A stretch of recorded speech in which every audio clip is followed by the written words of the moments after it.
Salutations, travelers. Welcome to BMX Flatland Training.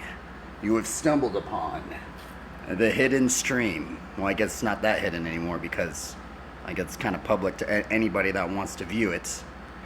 But we're learning more of the mysteries and frustrations of Flatland BMX.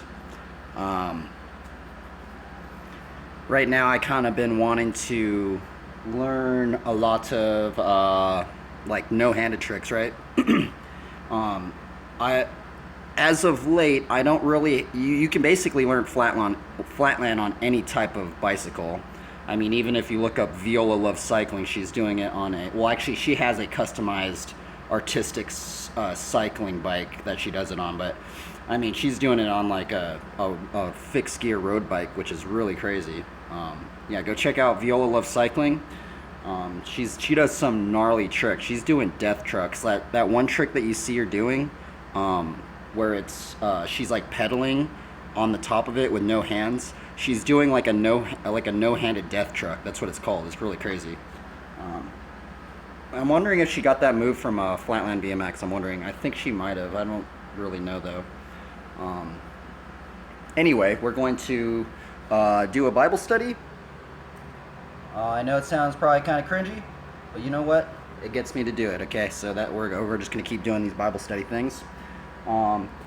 It gives me an incentive to do it. Otherwise, I probably wouldn't do it as much. And the cool thing is, it feels like I can kind of do two things at once, right?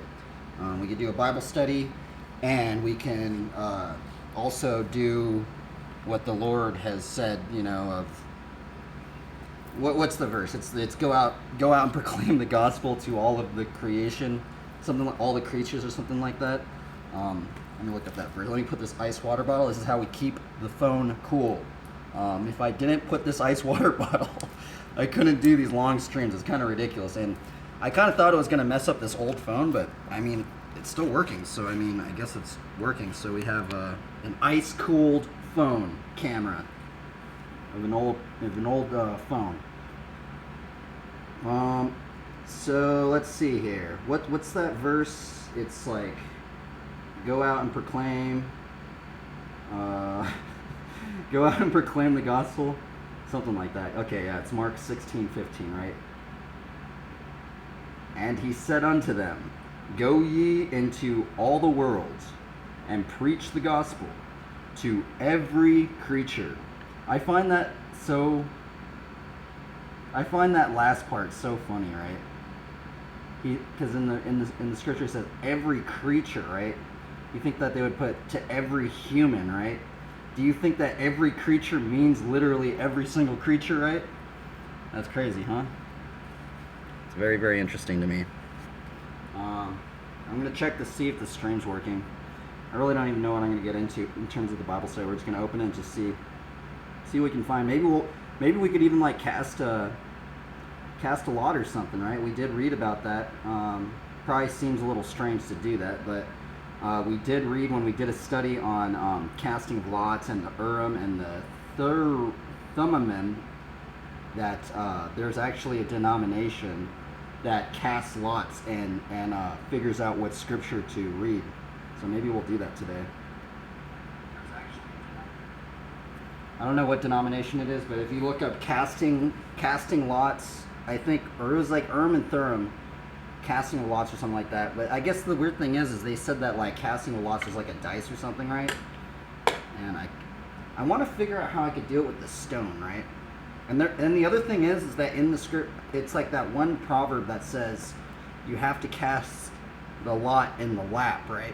So I'm wondering, like, if you cast it on the ground, like even on the ground in front of you, like I wonder if it doesn't work, right? Maybe you have to enact it on your lap or something. I don't know why, but that's what the scripture says. So maybe we'll do that today. I don't really know. Maybe I shouldn't do it. I mean, I guess it might maybe make it a little bit more fun, right? I mean, it might give it that air of just randomness, like the random number generator kind of thing. Let's actually look at that verse. What verse is that? We did a study on it. Casting lot. The lot is cast in the lap. The lot is cast into the lap.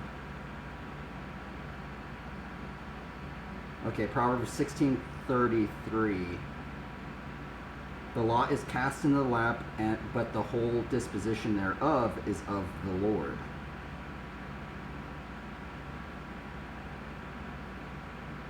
Interesting. So I'm wondering, like, I don't know if I should be doing it. That's actually what I used to kind of do. I mean, maybe we could maybe try that, right? I mean, I guess maybe we could do that just to see what proverb we get, right? So I think what I'm going to do is I'm going to roll this dice right here on this wood table on my lap, and then maybe we'll roll like 2 of them, and maybe we could get like a proverb verse or something, right? So what I should do, there's 31 proverbs, right? So that means, let's see here. I don't know how I would really do that, right? I guess maybe we'll just roll these 2 dice, add those numbers up, and then we'll just roll it again and see what verse it lands on, right? So let's do it. Let's do it. Let's see what we get. Okay. Okay, so that's 4. That's 8. So 8, 9, 10, 11, 12. Okay, so we're going to be in Proverbs 12. Let's see what verse we're going to land on. Proverbs 12:17. If there is a Proverbs 12:17, I'm actually really curious. What is it even going to say, right? 12:17. Whoever speaks the truth gives honest evidence, but a false witness utters deceit. That's Proverbs 12:17. I guess we'll look up a commentary on it, right? Now here's the thing. Take what I just did right there. I don't know if that's something you can do. We did a Bible study on casting of lots, right? I mean, it's literally like, it's in this verse right here, Proverbs 16:33, right? The lot is cast into the lap, but its every decision is from the Lord. Now, I don't know if that was really the way I should have done it, but, I mean, I guess it kind of maybe does. I mean, see, that's the thing is, I mean, I guess I never even would have, gotten into that verse if I never did this, right? So, I mean, I think that the other interesting thing is right underneath it, I actually have the one that I always bring up, right? Right underneath it is Proverbs 12:18. There is one whose rash words are like sword thrusts, but the tongue of the wise brings healing, right? And I always bring up this combo right here too, right? So the fruit of the righteous is a tree of life, and whoever captures souls is wise, right? And then we combo it out into James, right? Because James, the letter of James, in James 1, he tells us that we are to ask God for wisdom, right? We are to ask God for wisdom, and if we are to be wise, right? Because that's what wisdom is, right? It's being wise. So this is 2 things on being wise, right here. So the wise capture souls, right? We are to capture souls, right? And it makes me wonder, like, you as a person, are you capturing more souls, or are you repelling them away? Because in some degree, I feel like a lot of believers I do sometimes see in terms of like the street preachers, right? Kind of like the whole like turn and burn kind of thing. I kind of feel like their words are kind of not healing in some degree, right? Because look, it's right under this verse. It says, there is one whose rash words are like sword thrusts, but the tongue of the wise brings healing, right? So if we are to be called to be wise, right, we need to seek after wisdom. Our words are supposed to heal people, right? And the other thing is that we are supposed to capture souls, right? So I'm wondering, unfortunately, that's the weird thing, and it's like kind of like the double-edged sword about it all, right? Because we just went into proclaiming the gospel, right? So the thing is that we are called by the Lord Jesus Christ to proclaim the gospel to all of the creatures, right? But the thing is that I'm wondering, like, could you be doing the right thing, right? Potentially then, like, imagine because sometimes you have to put it into the mind frame of what they're doing, right? Some of the street preachers that are doing that, right? they think that they're doing the right thing, right? In some degree, right? I think that you know, in most cases, I think they think that they're doing the right thing. But I'm wondering if, even if you're doing the right thing, can you be doing it in a way that's actually repelling souls away than more that than more than you're capturing, right? So I think that has something. Or are you hurting more people with your words than you are bringing healing with your words? Anyway, that was right underneath that. That's why I went into it. Every time I see those two verses, I have to comb them together. Sometimes. Okay, so whoever speaks the truth, okay, so this is the one that I don't really even know if this is a lot. I mean, that's the thing that the scripture said, is that they said that they were kind of like dice or something like that. So I don't really know if that's a way to do it. That's what we landed on. I don't know if that's how you add them up or something like that, but that's how we did it today. And it got into a verse that I've never even looked up. So whoever speaks the truth gives honest evidence, but a false witness utters deceit. Let's look at the commentary on that now.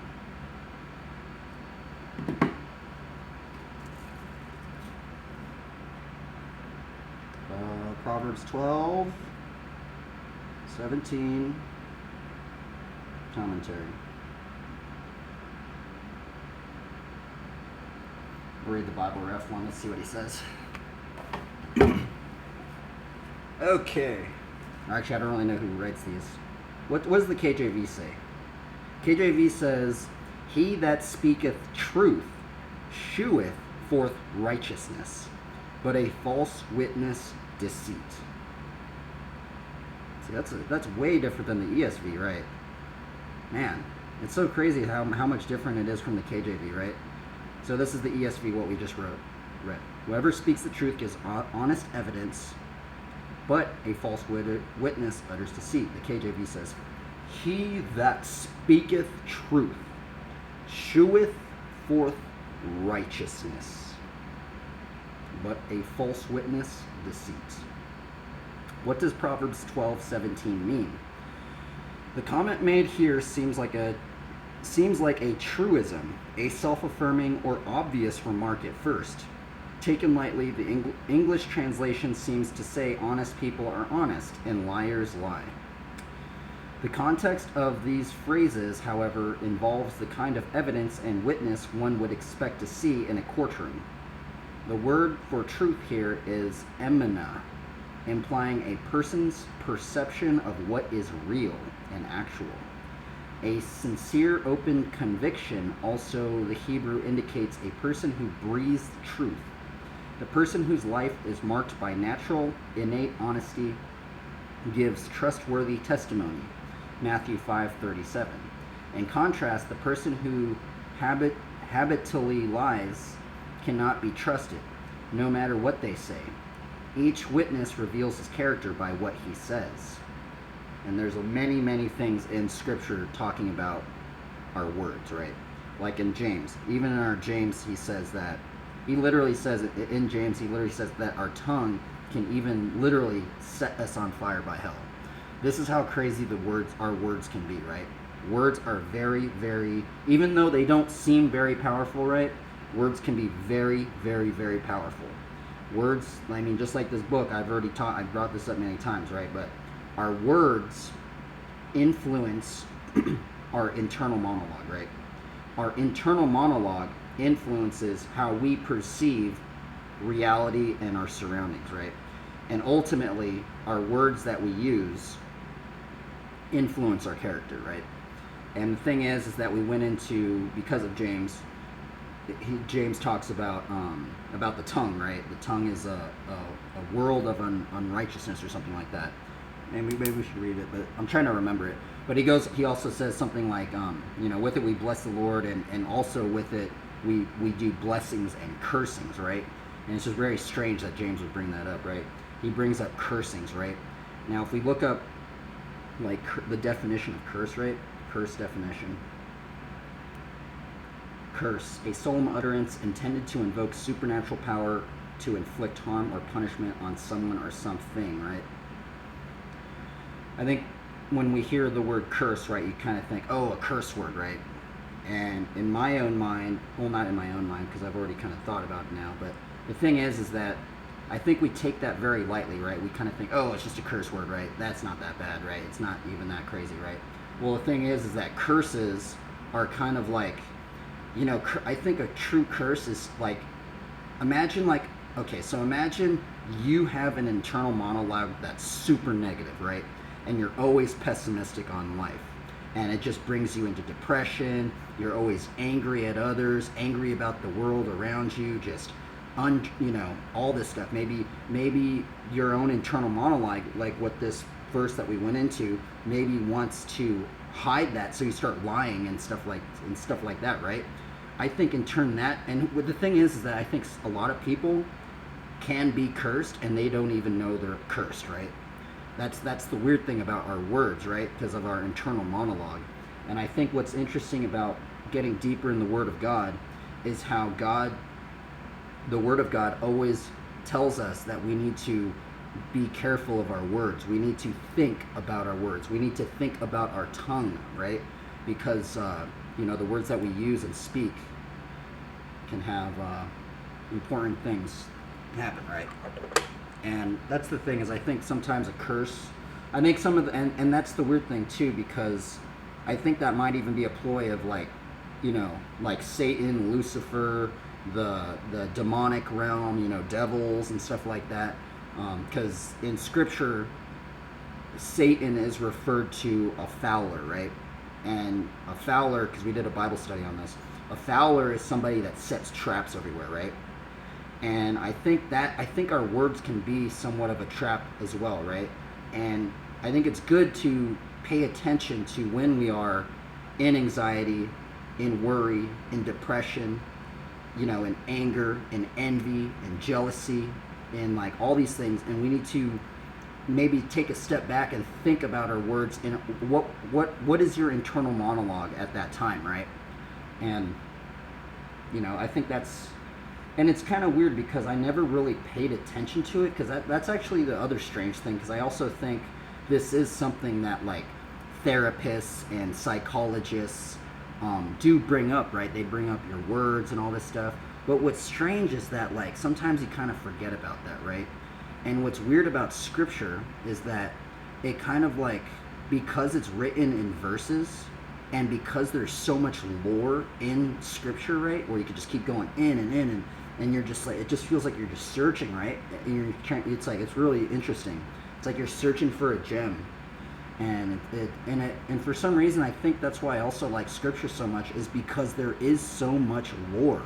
Like, what other book could you even, there's many other books, but I mean, what other book could you really just straight out just start off the day, okay, I'm gonna roll a dice, I'm like, or cast a lot or whatever, do some sort of random number generation, pick a verse, and then you go, okay, well, let's look deeper into it, right? What is it gonna say, right?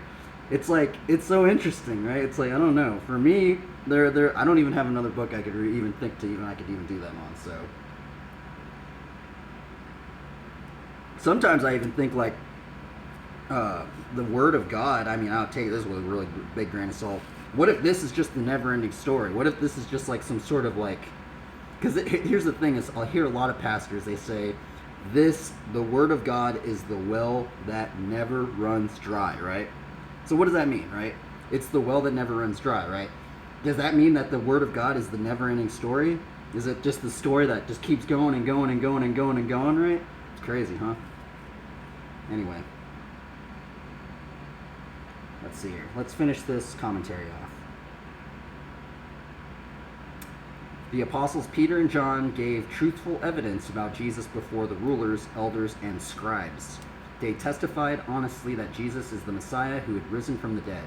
When the rulers, elders, and scribes commanded them not to speak or teach in Jesus' name, the apostles answered, "We cannot but speak of what we have seen and heard." Acts 4:20. Their honest witness showed clearly that they were righteous. On the other hand, the witnesses who had appeared before the chief priests and the Jewish council were deceitful.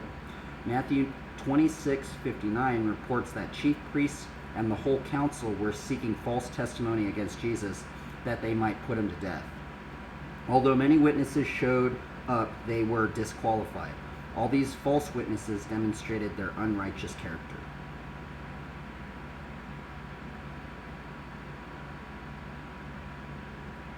false witnesses. Let's read some more commentary. We'll read the Benson commentary and then we'll get into some other stuff. Okay, Proverbs 12:17.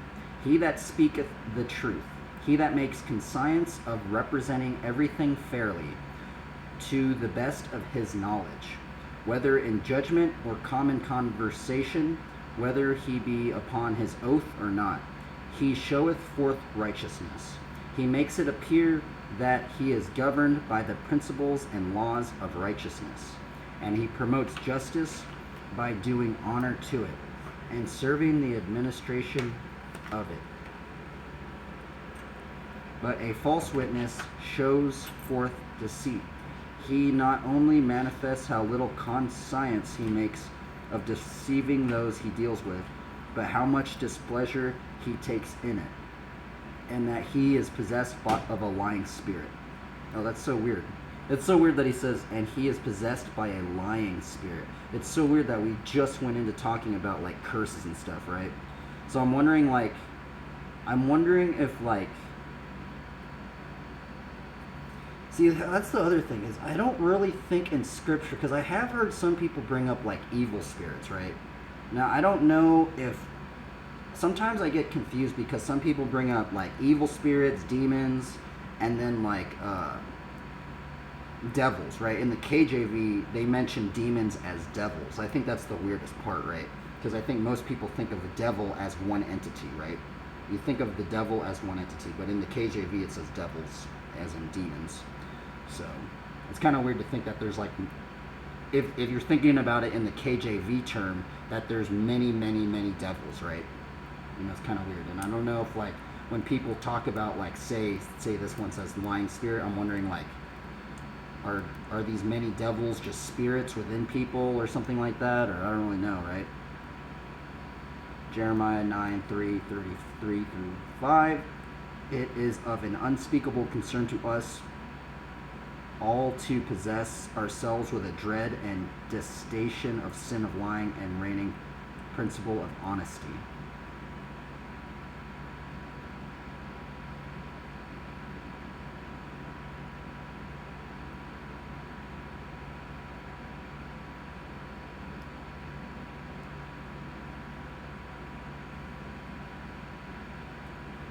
Honesty.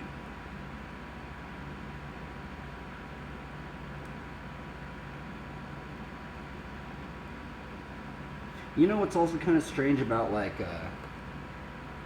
the whole devil's aspect in the KJV, now I think about it?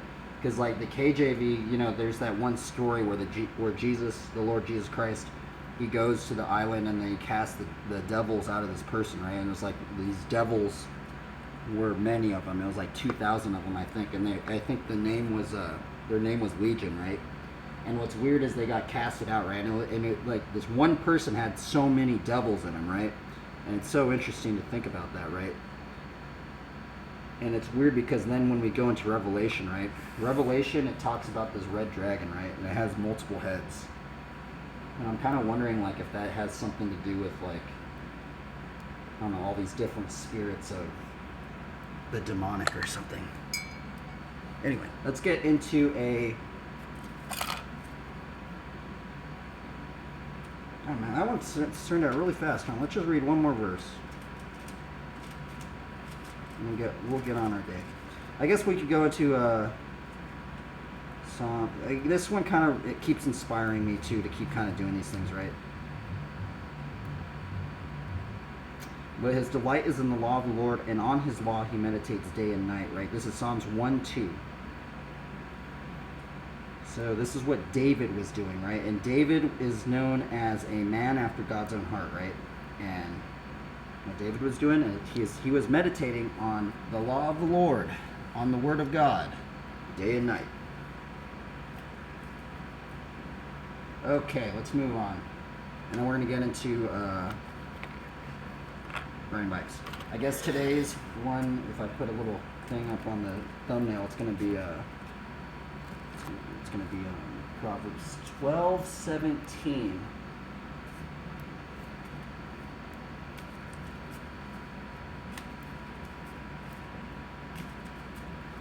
I guess the other thing about lying, right, too, is like sometimes when you say a lie, then you have to kind of keep up with that lie, right? So I think that's another thing. I think that's a very obvious thing you always hear, right, when you're a little kid.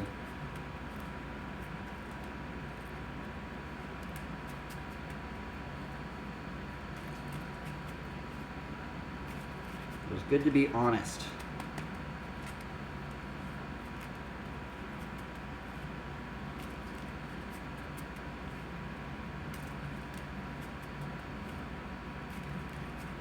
Wait.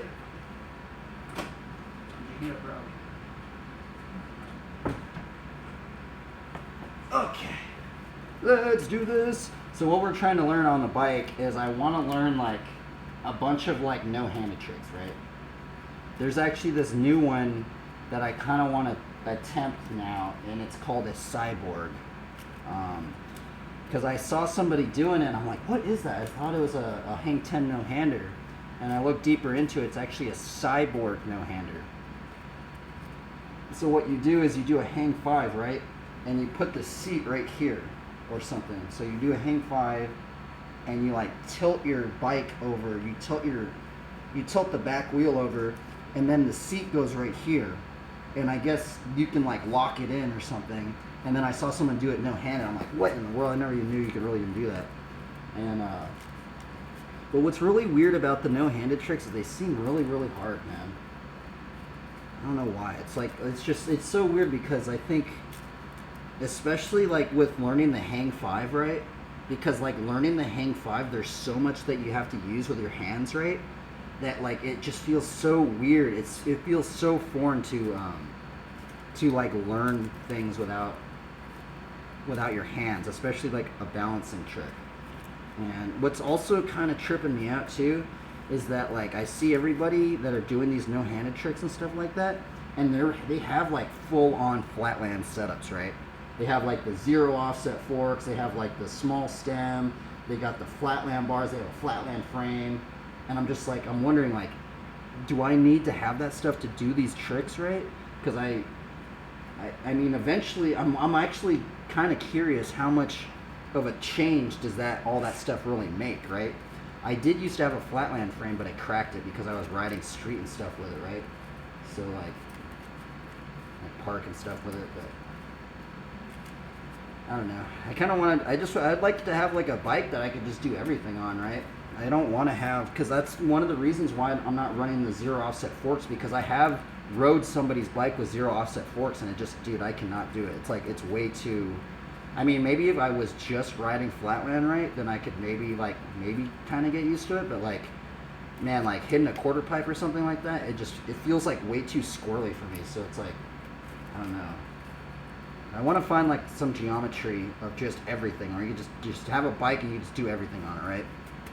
I think that'd be cool. But right now, I've been thinking, I mean, I'm probably going to run this frame until I just crack it, because that's kind of what I do with all my frames. I just run it until they just break. But I do need to get a smaller frame, because this is like, because like all these flatland riders, they're running these smaller frames, and I'm like, man, like, especially like if some of these tricks, man, I'm like, man, I bet if I had a smaller frame, like, it would make them so much easier, maybe. So, but man, this frame has been holding up, dude. I've been riding this frame for, this actually might be the longest time I've had a frame. It's actually pretty crazy to say that. This frame has held up to so much abuse, it's crazy. Okay, let's do a card draw. Let's cut this.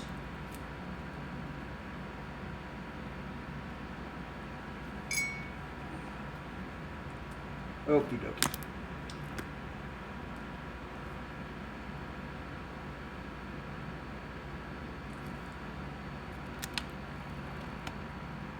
Okay, let's see. We got this going. Let's do the first card. First card of the day. What's it gonna be? First card. Oh, sweet. Love this card. Wall of Reverence. Bro, I love the art on this one. It's so gnarly. Dude, it's so weird. I was just talking about freaking learning, like, tricks that are no-handed. Like I want to learn tricks that are like no hand, right? You know, like when you go into church and stuff, people are like doing the worship and they throw up their hands and stuff like that. It's cool, man. I wonder if that's just an act of worship, of kind of like, you know, because when you go into church and everybody's kind of like, well, not everybody, but you know, there are people that lift their hands up like in the sign of a cross, right? I'm wondering if that like, because you know, like there's that verse that says like, pick up your cross and follow me or something like that, right? So I'm wondering if like, should we just be following things that just resemble a cross? Would that be akin to picking up your cross and following the Lord Jesus Christ? I don't know, but this card is a trip, man. Like the art on this card is so gnarly. You know what's also very, very strange is that this artist right here, I'm just gonna focus, Wayne Reynolds is actually doing a bunch of like Christian inspired artwork, like sketches and stuff. And it's so crazy to see Wayne Reynolds do that, because Wayne Reynolds is I don't know if you guys know, but he is a very big staple in MTG in terms of the artwork. He's made so many artwork for this, you know, all this stuff, right? And for him to go out and do like Christian inspired artwork, right? And like not holding him back, he's like, you know, he's like putting crosses and all this stuff on it. It's like, you know, it's gnarly. And I'm like, wow, man, like that took a lot of guts for him to do, because I have seen some of the comments that he's been getting, and it's kind of like it is kind of controversial and stuff because of, you know, the times that we're living in. But also I give so much credit to him because, you know, him going out and doing that when so many people know him, right? It's like, dude, that takes a lot of guts, right? I think that takes more guts to go out and be like, hey man, I'm gonna start doing some work for the Lord, and I'm just gonna just let it shine or something like that, right? And just him doing that, it's like really cool. It kind of keeps me inspired to keep going. And sometimes I wonder, sometimes I look at some of these pieces, because this piece is very, very interesting, right? There's like tents and stuff, and it reminds me a lot of things on scripture. It's weird, but yeah, very interesting. Okay, second card, Tranquil Thicket. Ooh, we have a land. We might be able to play this one today. Ooh, sweet. Oh, I love this art. This lifelink. Bro, this one just reminds me of Proverbs 28:1. Let's read Proverbs 28:1. We're going to go in Proverbs 28:1. Let me just show it right here. The wicked flee when no one pursues, but the righteous are as bold as a lion. Dude, that and just lifelink, bro. Oh, dude, that just looks so gnarly, bro. Like, I don't know. If there was, like, for me, like, a, just looks gnarly, bro. Like, look at it. The artwork just looks crazy. That just looks crazy right there, too, having the scripture next to it. But, like, he's, like, it's crazy because, like, look, he's, like, turning into a lion on the side right there. Cool looking, man. Okay. Third card. Ooh, we got another one. Cool. Look, we got Noble Panther. Dang. This one trips me out too because it kind of seems like nature versus technology and stuff. Every time I draw this card, it reminds me of like, I know it sounds weird, but it kind of reminds me of like some sort of Terminator thing. You know, like the robots versus like nature and stuff like that. And what's really weird, especially in the art realm right now, there's a lot of controversy with AI. AI is starting to create so much artwork that people can't even tell what is AI and what's from a real artist anymore, right? I'm actually really scared to see what it's going to be in the future, man. I mean, if it's already this far where it's at, man, like potentially a lot of artist jobs are going to be maybe affected, and that's really weird. I mean, I guess maybe that's why we would go into more like traditional work, right? Or you would have to maybe like start streaming and then doing your work and then having like some sort of like, you know, if you're an artist, because then if you were streaming it, you know, because you know that's the other thing is sometimes, you know, like especially for some artwork, it's like you give him these things and you go okay, and he's like okay, I'm gonna make it, and then he gives you some thumbnails and you check them off that he should do them, and then you just get the finished piece and stuff, right? but I think maybe. But then it's weird because like, what would happen if somebody did that and then they just put it through AI and then just gave it back to you and they didn't really do any work, right? You'd be like, well, is this AI? How do I know this is real or not, right? So it's like weird, right? 1, 2, 3, 4. Angel of Flight Alabaster.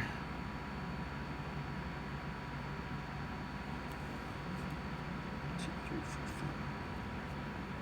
5. Oh, sweet. Man, we've been getting a lot of lion cards today. Look, Test of Faith.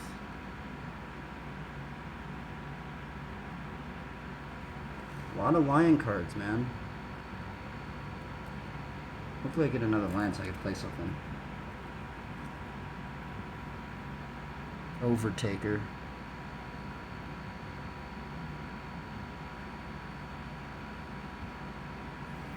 You know, the weird thing is that here's actually the strange thing, right? Because we did a Bible study on Ezekiel 10 about the 4 living creatures, right?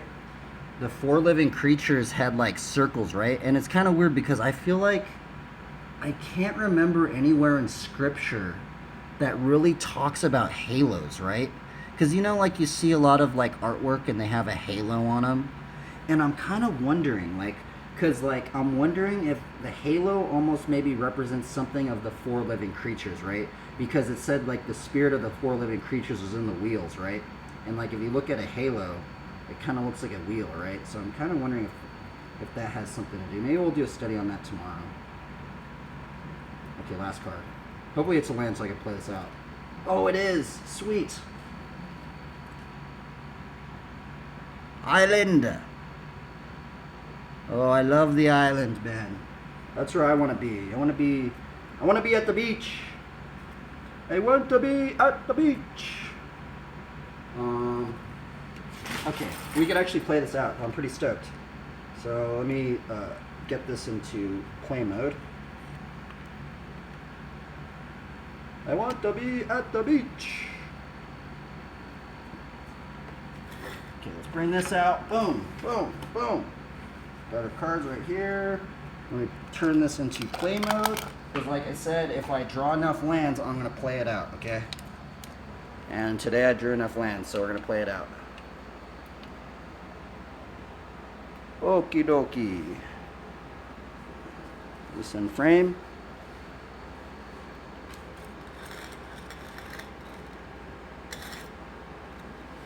Okay. So we're going to play this one out. So this is our hand. Boom, boom, boom, boom, boom. We're going to put Tranquil Thicket out and it enters tapped. Draw this card. Ooh, we got Tree Speaker. Jaraga Tree Speaker. Cool card. Let's play that. You know what? I think because I need more mana, I'm going to actually put out that chick first. And then I'm going to keep leveling her up, I think. Okay, we got Elspeth.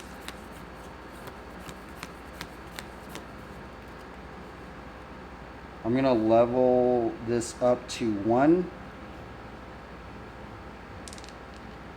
So we'll put a 1 level up counter. That actually means that I could use this as 2 manas now if I turn her.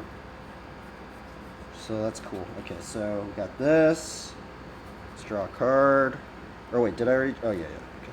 Oh sweet, I've got a land. Exactly what I needed. So we actually have 5 mana right here. Oh, you can't even see it. My bad. It's like glared.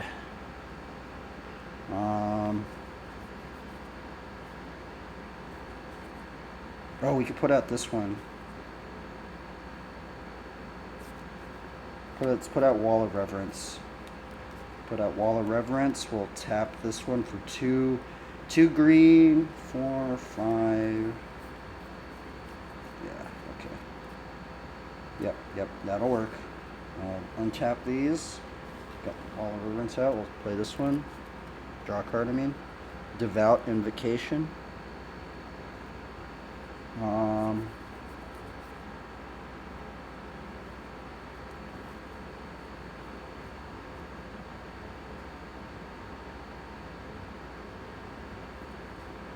I guess we'll put out Overtaker. We'll put out Overtaker for these 2 manas, and then we have, that's 3 mana right there, and we'll put out Noble Panther with that right there.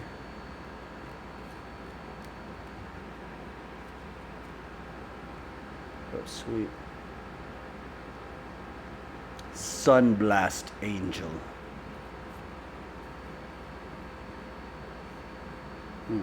Let's put Test of Faith. We're going to put Test of Faith on Wall of Reverence.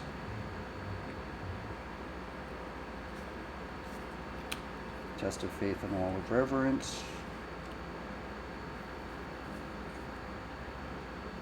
We have 3 mana. We can't play anything else. I guess we could just level this up. We'll just level this up to 2 then.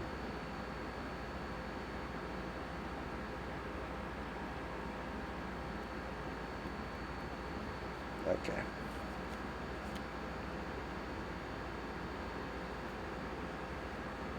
Ooh, dude, look, we got Curse Break. We were just talking about curses today.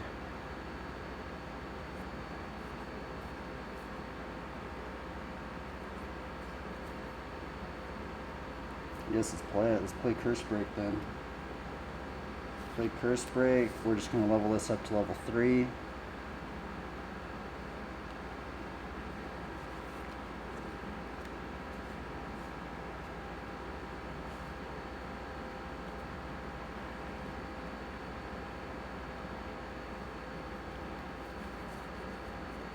Let's draw a card.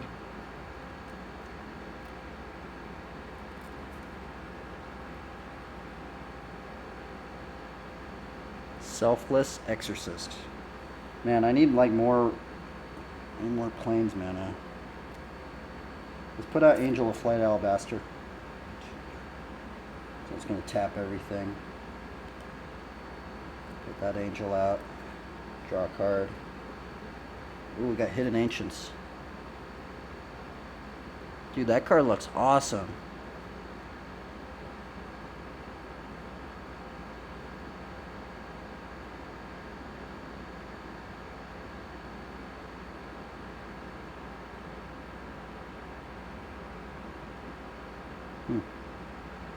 Play that. Jiraga Tree Speaker. And we'll level that one up to, we'll level her up to 4.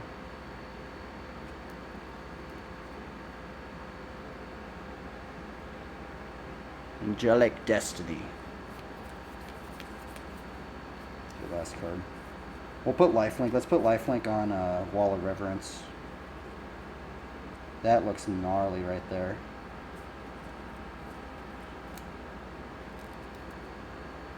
Ooh, we got Blessing. I don't think I can even play anything else. I don't have 2 white manas. Just level this up to level 5.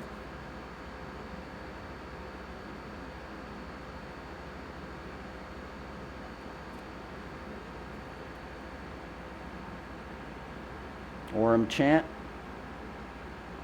Play that. Next card. Oh, we got Rafik of the Many. So I should play this guy out. I guess we'll just leave it there. We'll leave it as that. Very interesting hand though. See the board. I like that. That's cool. That's like a little story right in there. Jiraga Tree Speaker. We got the Hidden Ancients. This thing's really crazy to see right here. We got the Lifelink, Test of Faith, Wall of Reverence. We got Overtaker and Rafik. Interesting. This card's cool. I can get mana from that.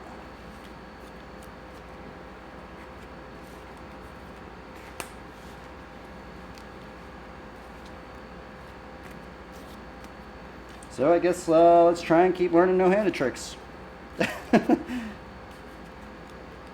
What if that was just like a test of faith right there, just learning the no-handed tricks, huh?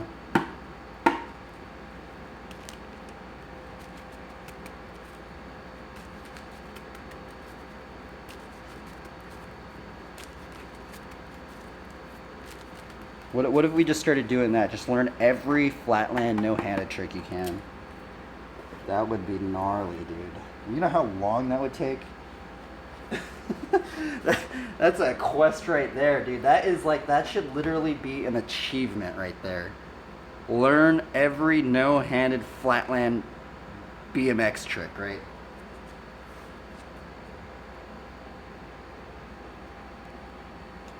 Like, if there was an achievement in a game, that would be a gnarly, gnarly, gnarly, gnarly achievement right there. Because, like, there's so many crazy no-handed tricks that literally would take years and years to learn.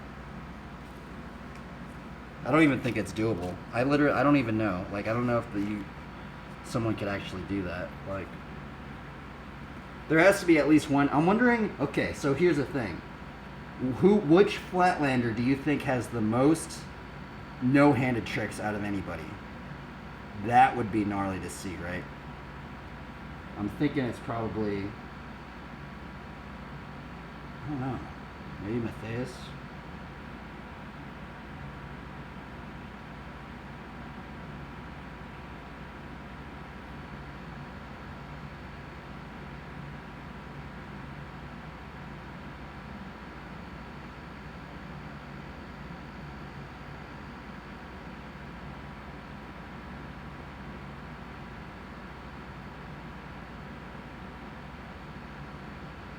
Okay, let's see here.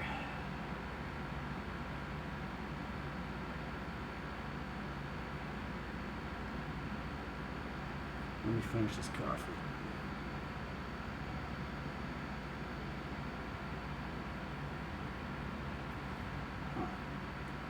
What am I gonna try and learn, man? Dang, bro. You can do it. You can actually do the cyborg in a turbine. It's crazy, bro. I'm wondering if I could do it on this bike.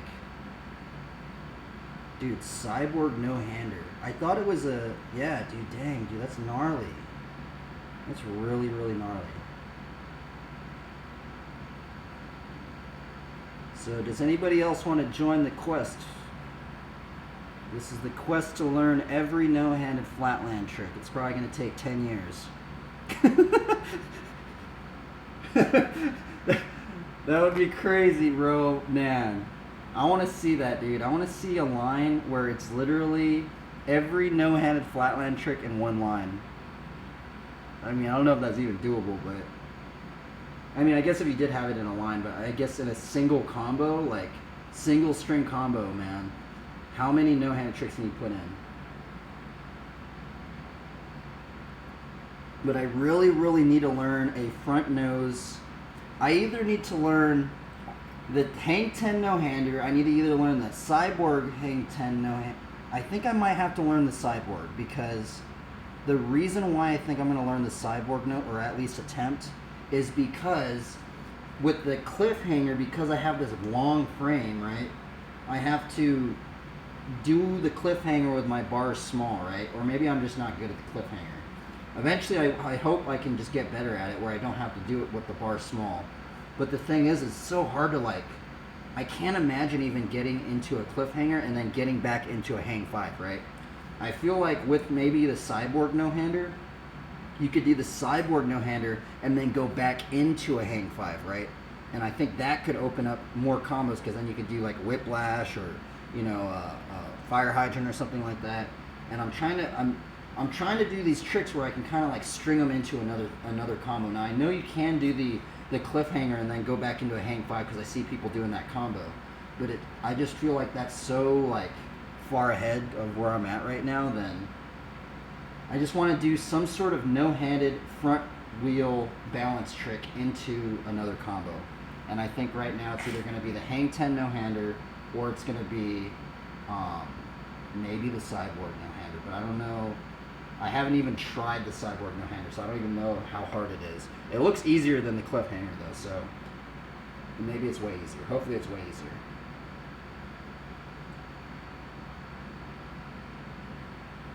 Okay, I'm almost done with this coffee.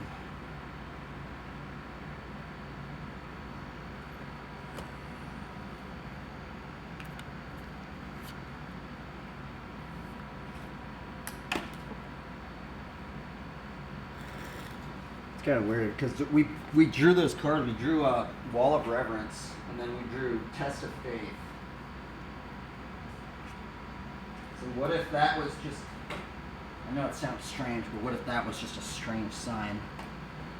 You know, like we need to be on the quest to learn every no-handed trick. Armor on. Oh wait, no, I need a stretch. Dude, look, I can actually touch my leg now, bro. Holy moly, you know how long that's taken? It's ridiculous. Look, I can touch my thigh now with my leg, bro. Man, that's taken like what, 2 months from my last injury to even get my range of motion back, and it's still tight. But my range of motion's getting better with this knee, so that's really, really good.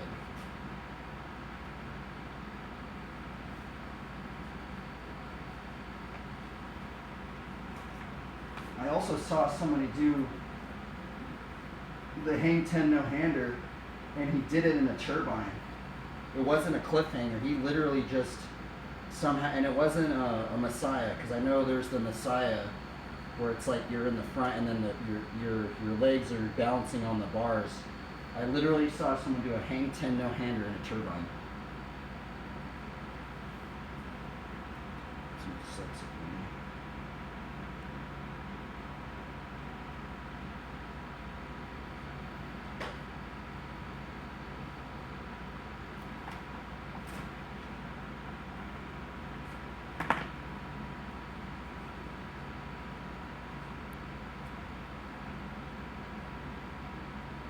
And if anybody has any tips on what I'm doing wrong, I'd love to hear them. Because, dude, the cliffhanger, that was actually another trick that got me into flatline, was the cliffhanger. And, like, literally, when I very first started wanting to ride flatline, I was like, I'm going to learn that trick, right? I was like, that is the first trick I'm going to learn. And it's literally been, like, 2 years now. I still can't, I've only landed 2 of them. That trick is just ridiculous, man. That's the only reason why I started learning hang 5s, is because of the cliffhanger. And like,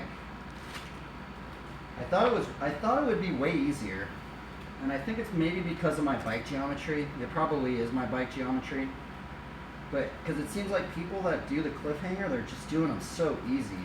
They make it look so easy, and maybe it is easy for them, but like, it literally feels so impossible when I try it. Like, it feels like, I don't know, there's something weird about that trick, and it's ridiculous actually. So, if you guys want to learn it too, that's also the quest that we're on. We're trying to learn the cliffhanger. I thought by now I would be doing a cliffhanger, like turbine cliffhanger, because I see a lot of the pros doing it. I don't even think I'm even close, man. I can't even do a cliffhanger in a straight line. Eventually I'm going to be doing cliffhangers in here. I don't know how long it's going to take though. It's gonna be done at some point, hopefully. Oh, John, I forgot to do the exercises.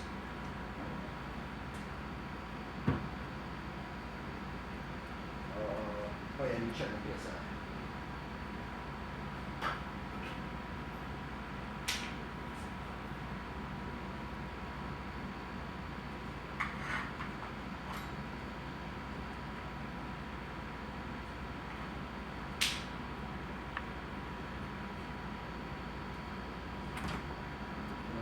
Turn on your air conditioner.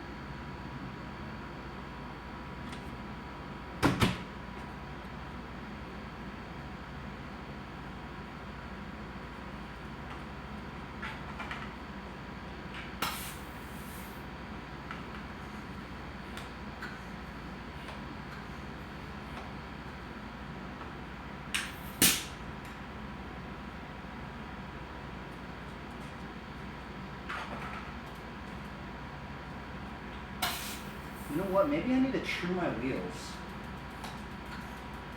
My wheels are messing me up. I think like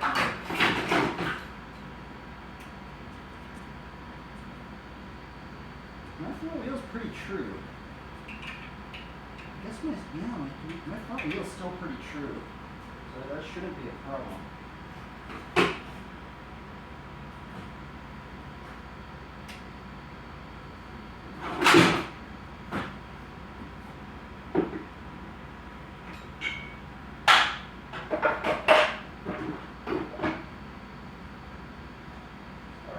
So the sideboard no-hander is this.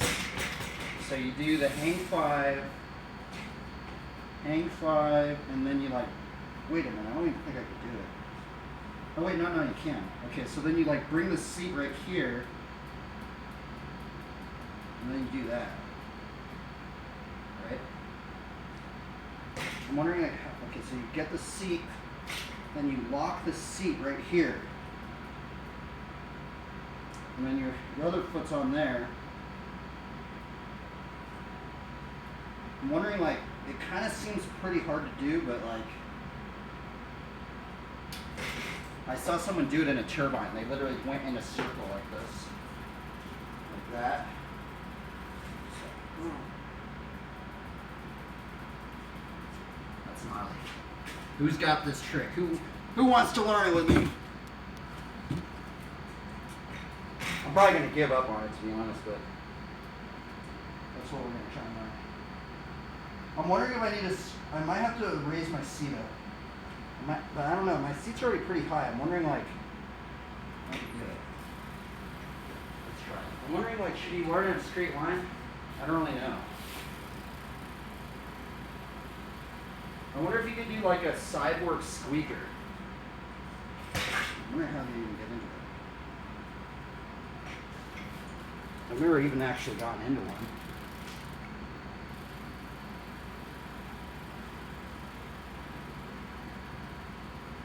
Oh, it's weird. How do they get into it?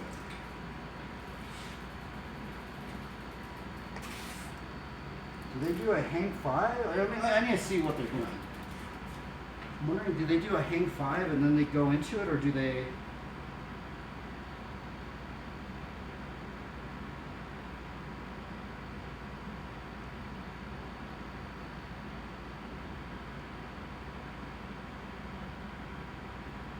Oh, that guy does a whiplash into it. Wait a minute, let's see.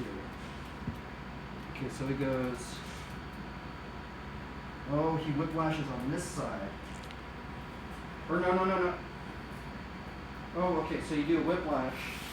Well, that's what he does. He does a whiplash, puts his leg through it like that. I think somebody does it from a hang five, though.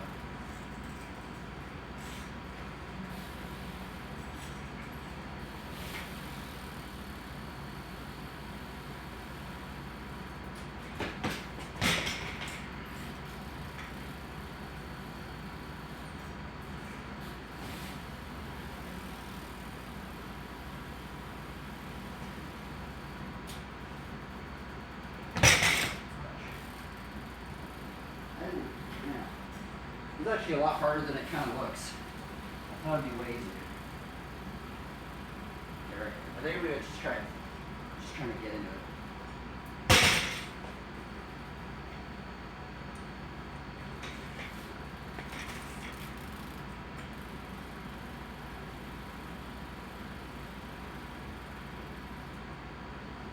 Okay, I almost got into it right there. You just gotta kind of kick it out a little bit. I think I might have to raise my seat just a little higher. I don't want to do that, but I might have to.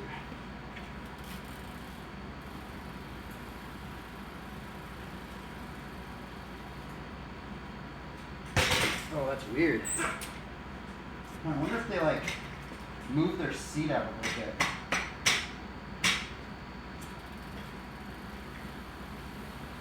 Make it easier to kind of get behind it.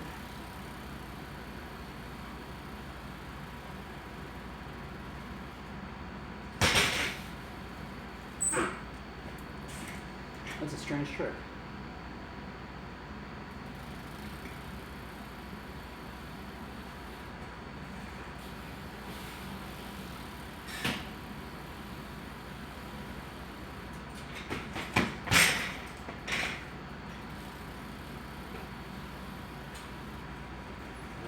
Do it.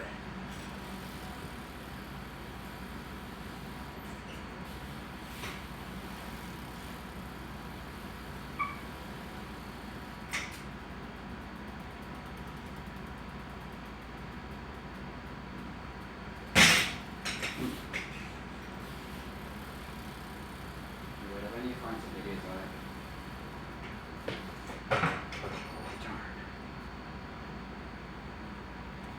Man, all these tricks seem like they're just way easier, and then you go and they make them look way easier than they actually are. For some reason, I thought it was going to be way easier, but maybe this one's hard too. Cyborg.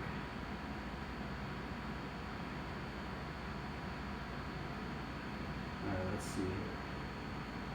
Do they go into hang 5? I mean, dude, this old dude can do it. I have to be able to do it. Okay, he goes right into it. He's not doing the no-handed variation, but maybe I should learn it in a straight line first.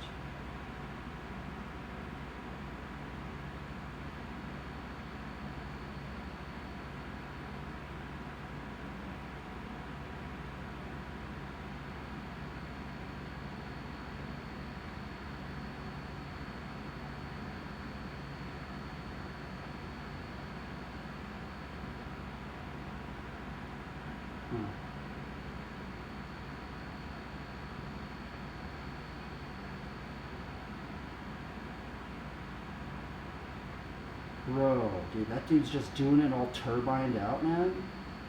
How in the world do you do that? That's so easy, like he's doing it like it's nothing. I might have to raise my seat up, unfortunately.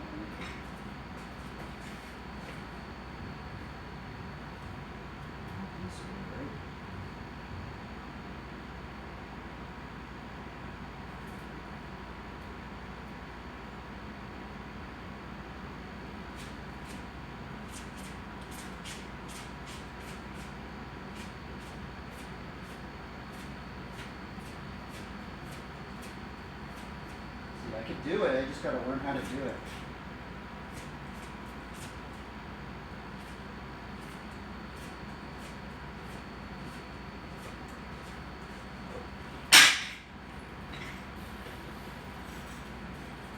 It's doable on this bike, I just gotta do it. It's really weird.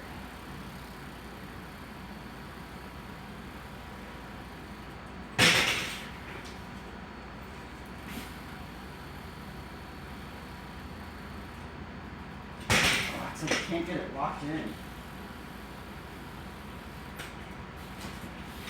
There's a strange locking point.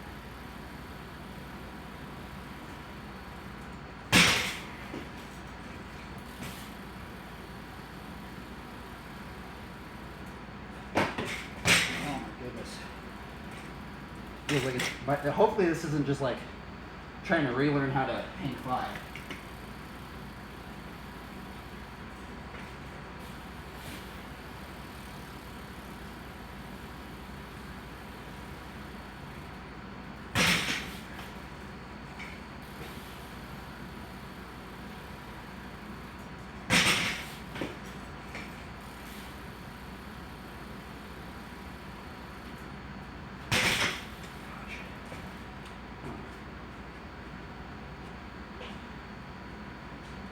I think I should learn it in a straight line.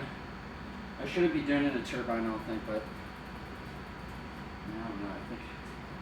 I feel like once I can learn how to lock it in,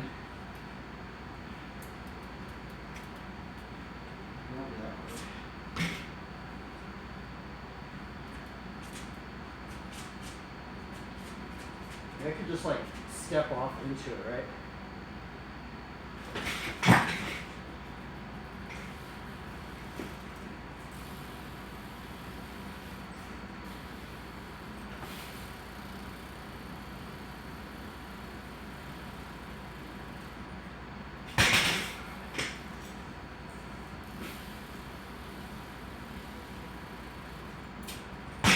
Darn. What's going on?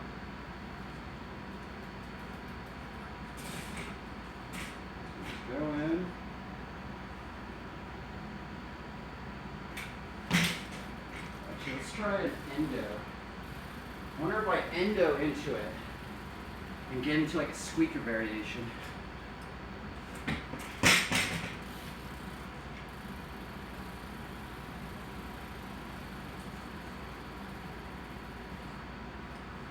Okay. Oh, you gotta kind of lean kind of forward. Alright, I think this is how you learn it. You do an endo, and you learn how to lock into it from an endo.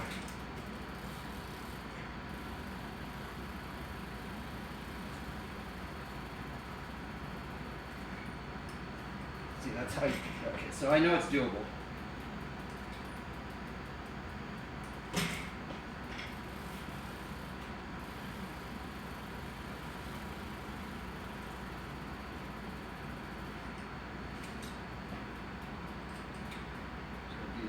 Boom. Let's get really good at that. Just locking into it.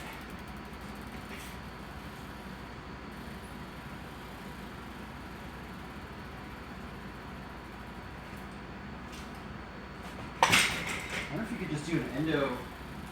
I wonder if you could do like an endo cyborg no-hander. Or no, I mean, let's try endo cyborg squeaker. And then maybe we could go.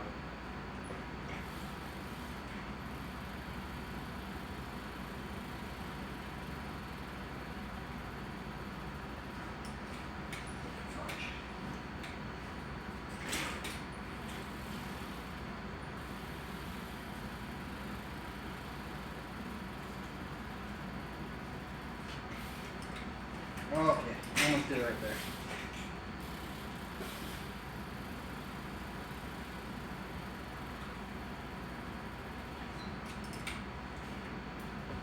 Huh. That's really weird. It's like relearning how to do a hang five. It's very interesting.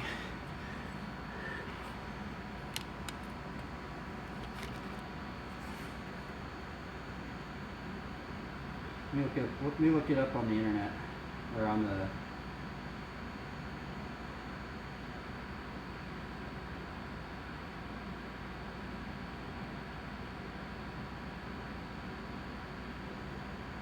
cyborg BMX.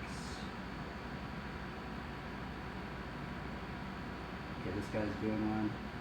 Bro, that one looks gnarly.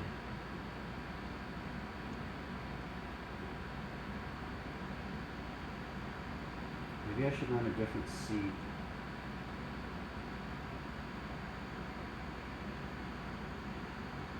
Cross-footed, no-handed cyborg?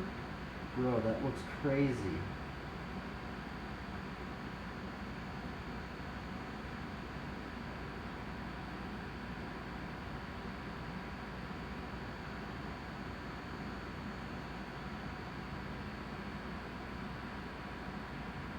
Oh, you can do it from a hang five. Oh wait, no. Wait a minute, what did he just do right there? What in the world? He did it from a fire hydrant.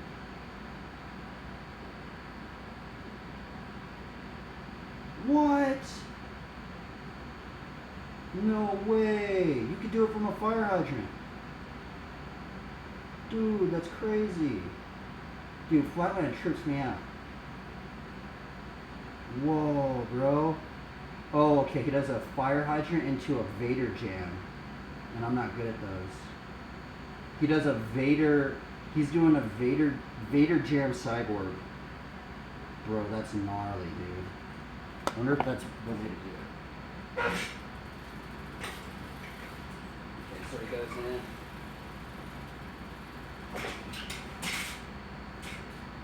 That's crazy.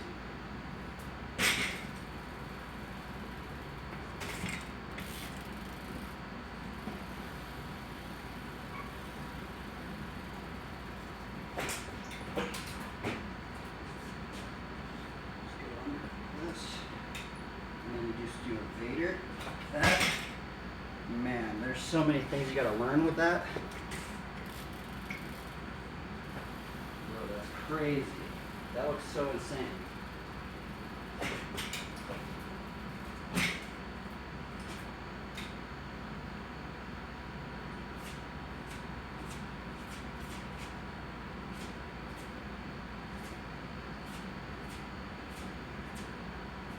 Dude, I just want to do it already.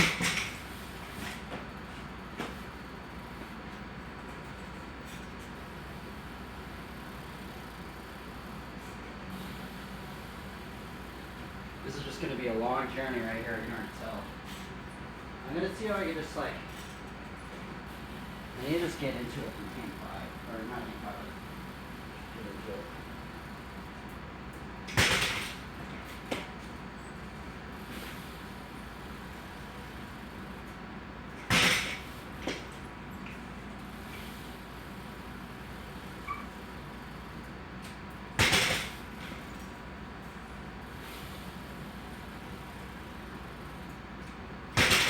Get into it.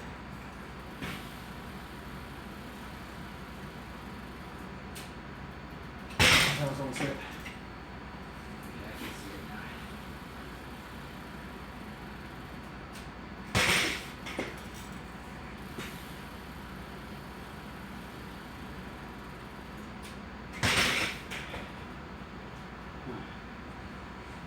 Maybe I should use a different seat.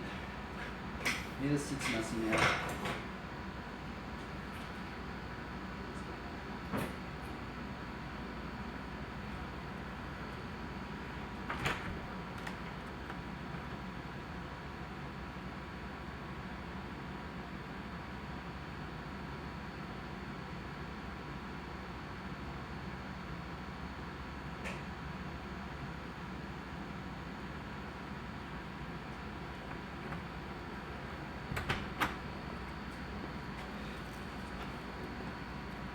Let's leave it more. That's a cool combo. Yeah, I want to learn that one now.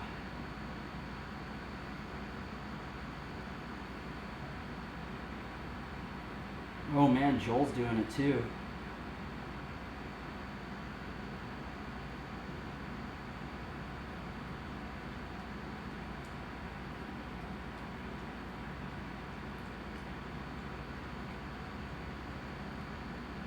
Interesting. Seems like a lot of flatlanders actually do this trick.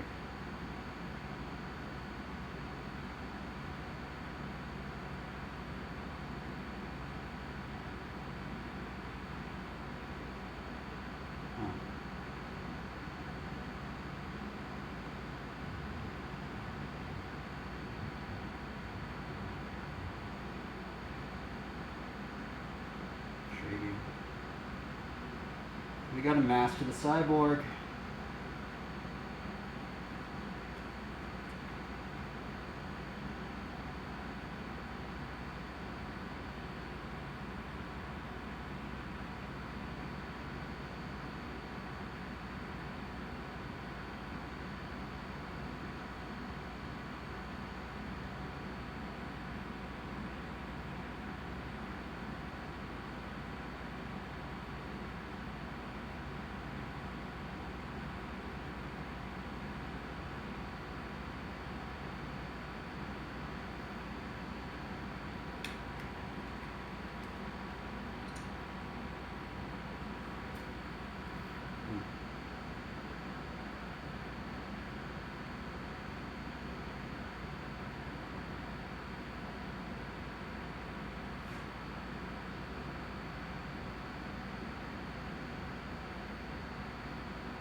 There's like no how-tos on how to do it. Like, I'm wondering, like, do you need a special type of seat?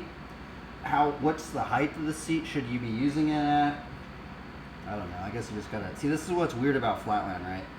It's like you just got to kind of just like learn it yourself or something. I mean, there's a lot of like, you kind of have to just like learn it by watching the other people doing it, right? And we're gonna watch him Dan Corrigan. While I try and learn this trick.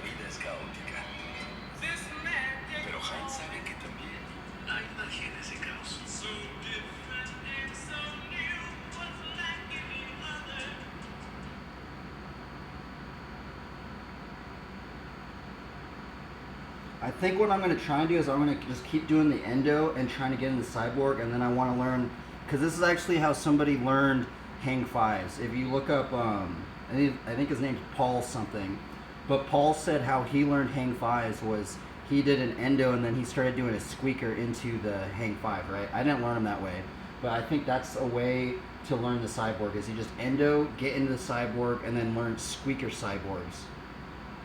I think that might help. So that's how I'm going to try and learn it anyway.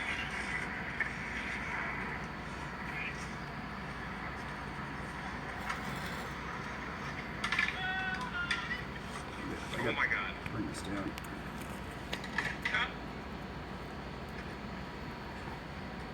Oh, that's way too down.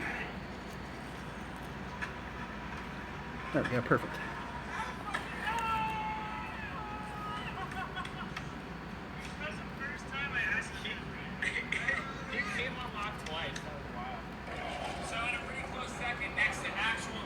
Actually, let's watch some of his other videos that he came out with.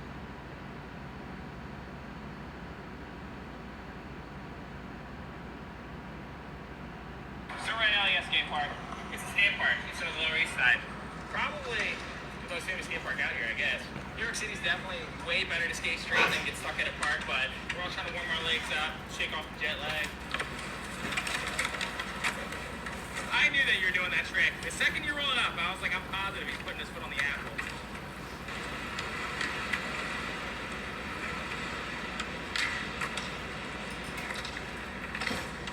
That kickflip over that little spine was probably my favorite trick I'm going to see all day.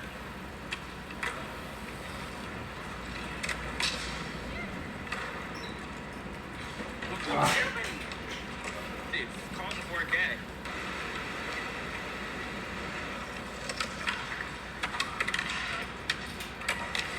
Oh, I almost did it right there.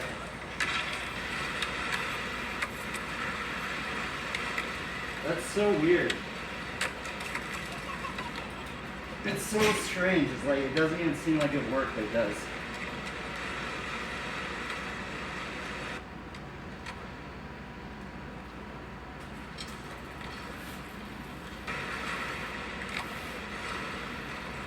How did he land that piece of shit?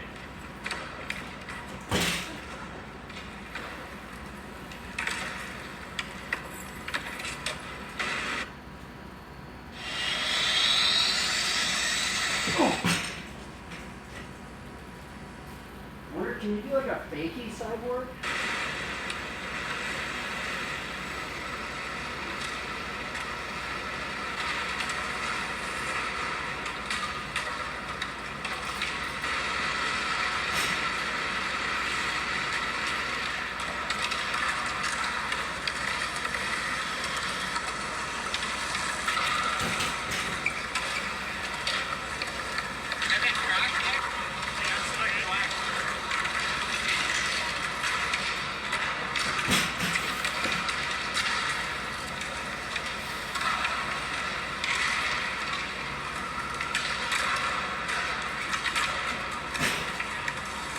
So weird.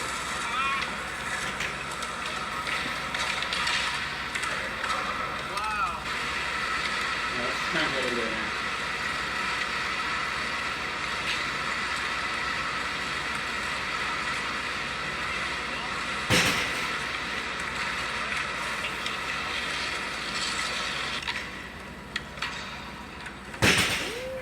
That's like hard. Casual. Watch him get stuck. Oh no. He made the smart decision and not grind that pool coping. That shit is drippy.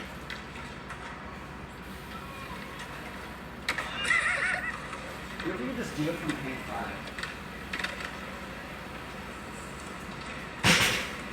But I can't do paint 5.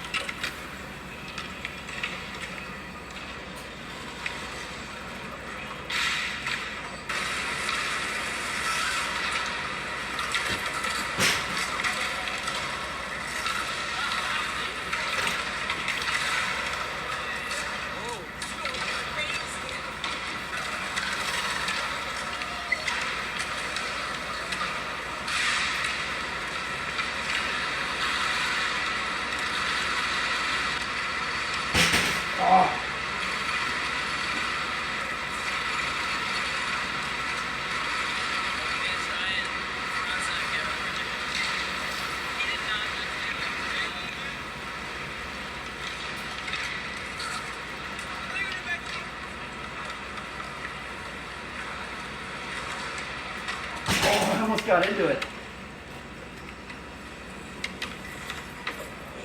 Popped out early.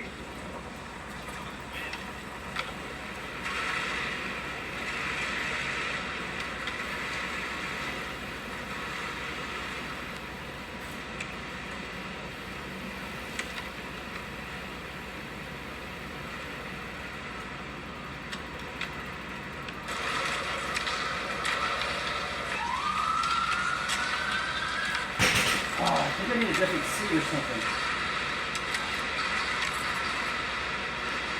I'm like almost getting into it, but.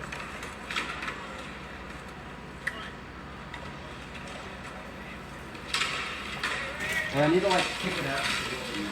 Oh man. Pushing through the crowd.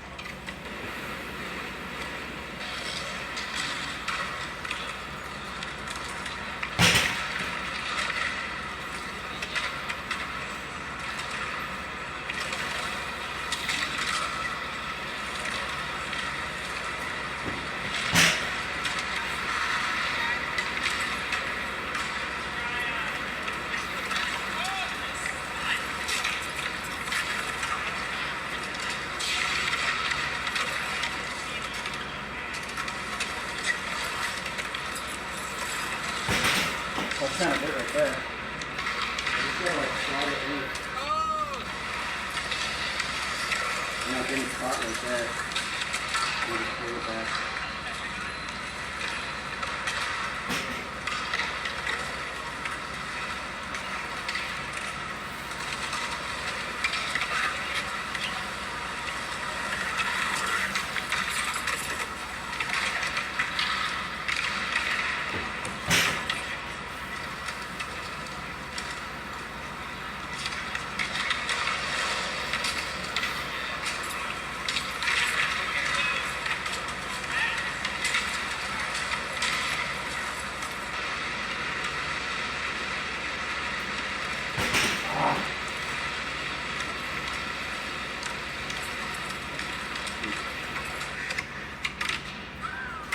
Yes, sir.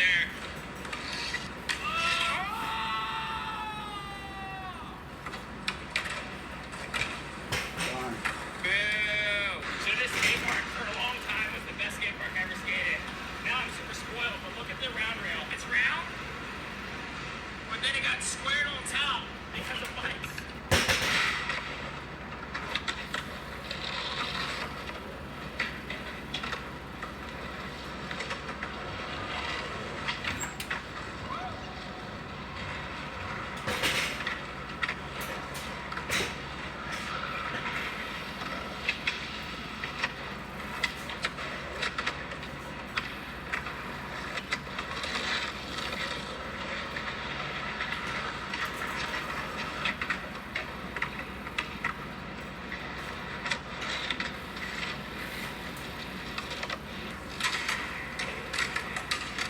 Dan's very similar when he skates to Andy. He can just flow.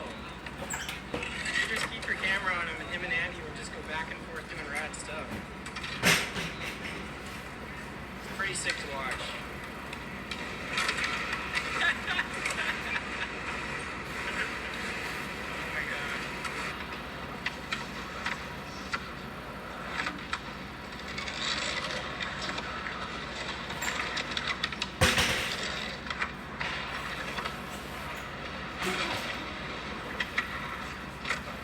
There's like a bag of food too.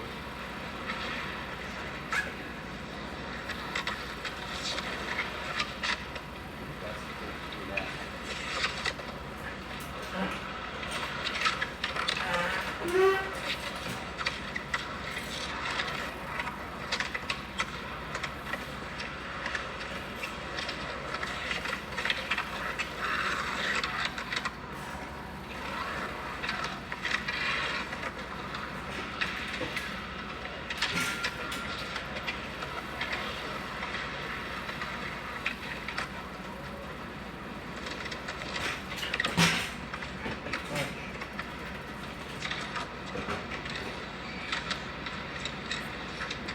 I think this trick's so hard.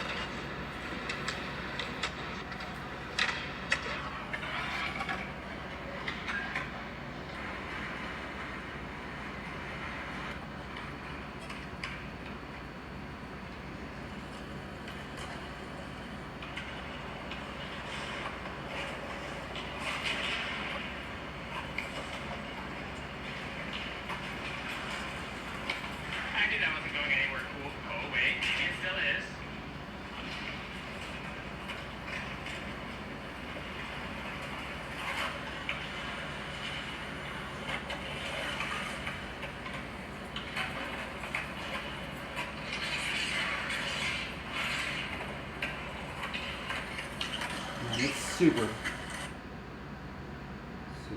see what's the temperature.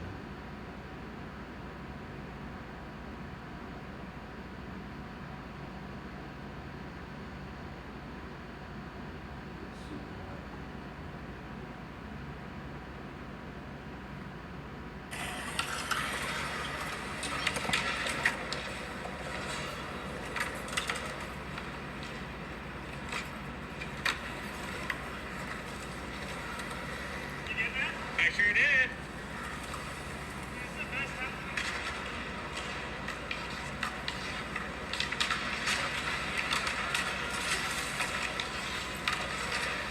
Freestyle mini ramp routine.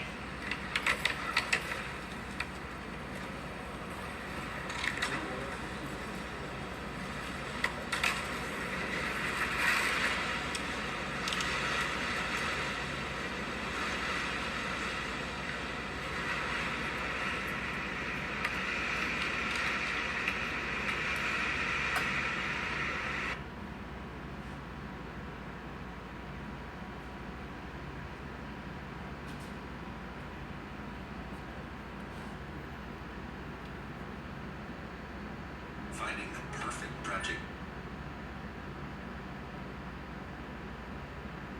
You know why man's so different this year?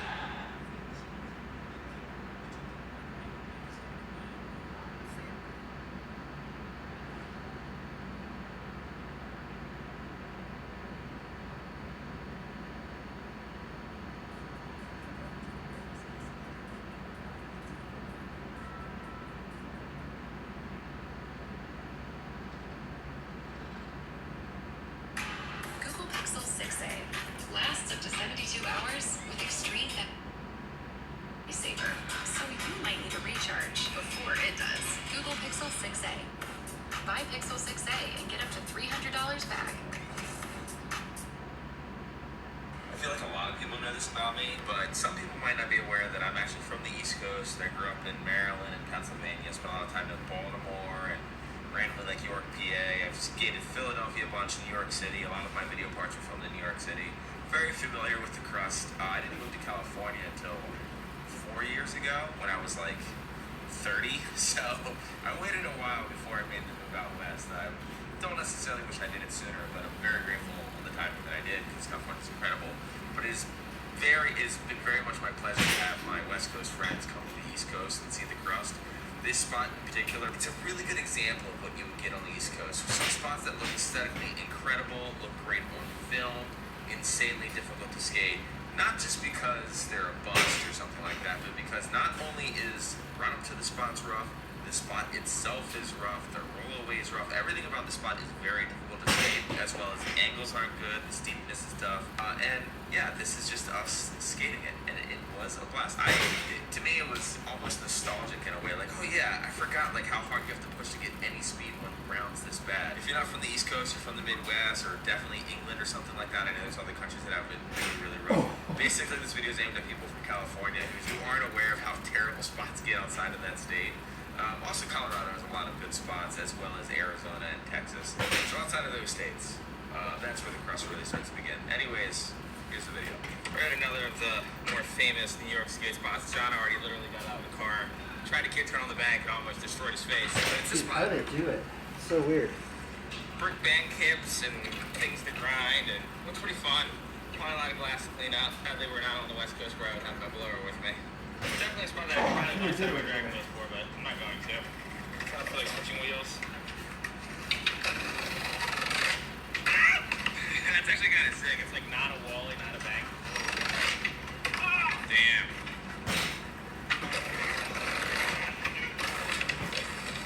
Alright, now I can try to ollie over and do a little tail smack on the other side. Oh! That's cool as a tail smack. That was sketchy. You get caught on one of the wrong brakes, you're bummed.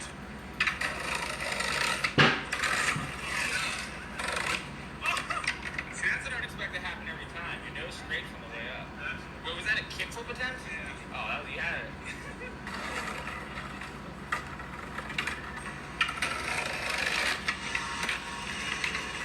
Oh, he's doing a real trick, okay.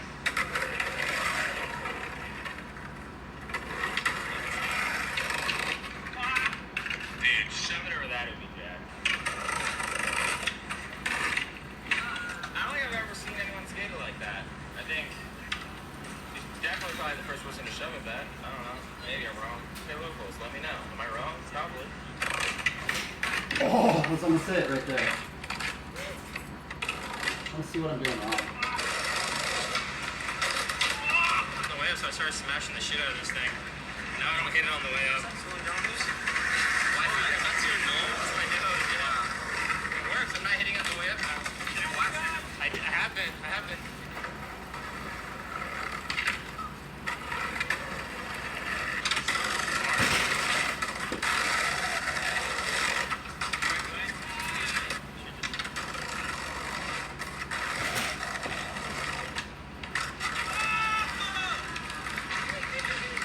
Since this ground is so insane, like, not only is the ground that you ride on just like stupid rough, the brick is also crazy rough. And you got like this nonsense all over the place. Deeper grooves and then just like random holes. I'm gonna have Vic, you're probably gonna have to run after me here. Yeah, no board. I don't care what kind of mythical creature wheels you have, the wizard, dragon, doesn't matter. It's gonna be hard to get like follow anyone. Yeah, it's like There's like 4 stages of ground here. there really is. There's like beginner, intermediate. How do they do it? I'm gonna start up here and be all dramatic. Going around here in this extreme.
doing a trick on a sentinel.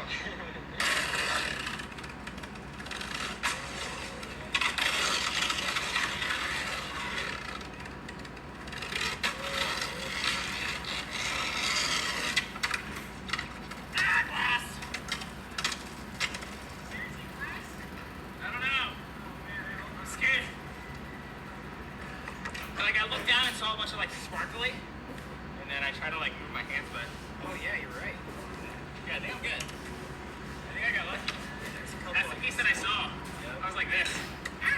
Alright, yeah. Wow, dude, that was dope. 2 in a row? Wait a second. Am I better than Trey Hall? Ain't no fun if the filmer can't get some.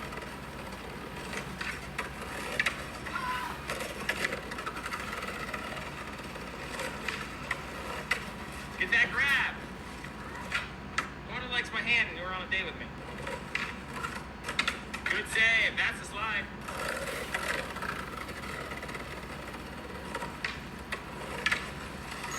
Alright, so yeah, I just got, you know, I was filming the other guys and I had to go take a poop, so some of that footage was Victor filmed with the PAL camera, but yeah, I had a good solid 15 minutes to skate it. That was me rushing, just trying to land anything I could. So if I looked pretty sporadic and out of control, it's because I was very sporadic and out of control. I was rushing, I felt pressure, people trying to go to the next spot. Not my favorite feeling in the world, but we got a couple things, and we're going to the next spot. Quick little snack break. Stop at a random bodega. I got a whole salami, my Maybe dude. you can just hold it. I've been to this spot a couple times. I tried the same line both times I came here. The front end 360 this set, and then the 360 body reel down the next set, but never did it. I always would just like stick in one of the tracks when I landed, but it's still a good spot. Kind of cool to skate this manual pad. It's the crack on the top of the 460 is kind of hectic. So you like go up here, then you go to manual, and then you're all good at skating like that. And then you go down the whatever the set is over here. That's that crack. Skating signal is pretty hectic.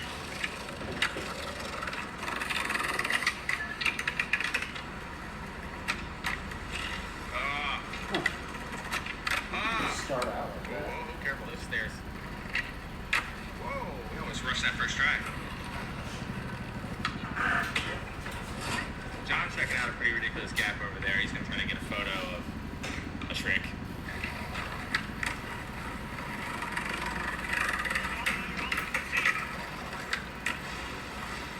Gross ass kickflip.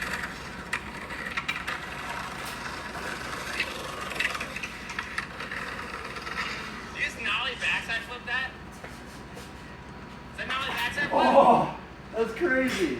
That was incredible.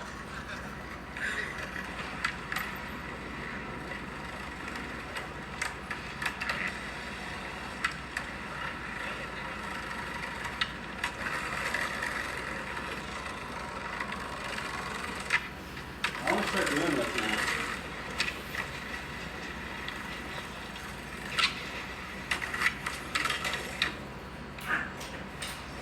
That was the best trick ever.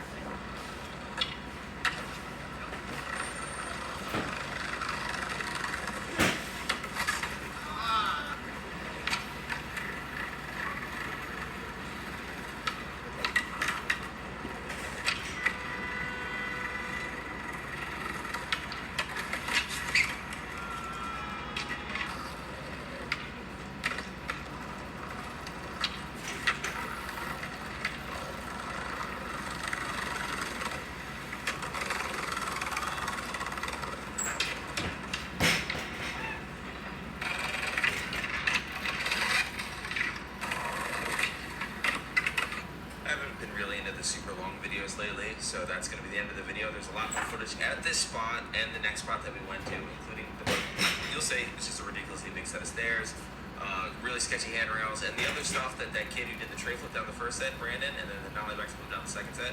I just asked him to do other tricks, and he just rifles a bunch off. Way better footage in the next video, but I think that the brick footage just kind of stood on its own. I just wanted to have that in its own little separate spot, just to show a little bit of what's coming tomorrow. But anyways, that's the end of the video. I hope you enjoyed it.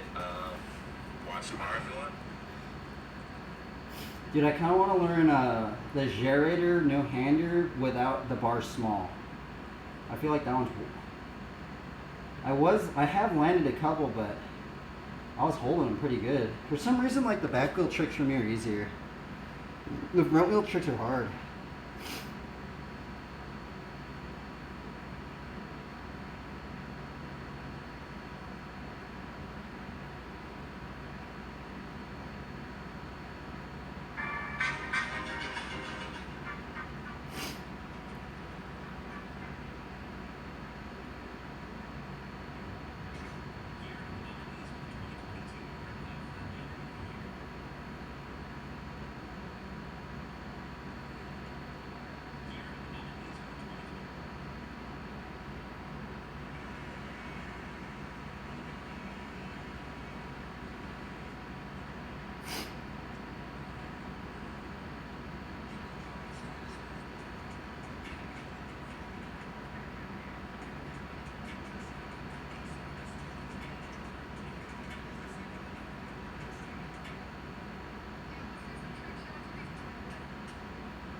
Okay, I got a new combo, I think. What? That was gnarly.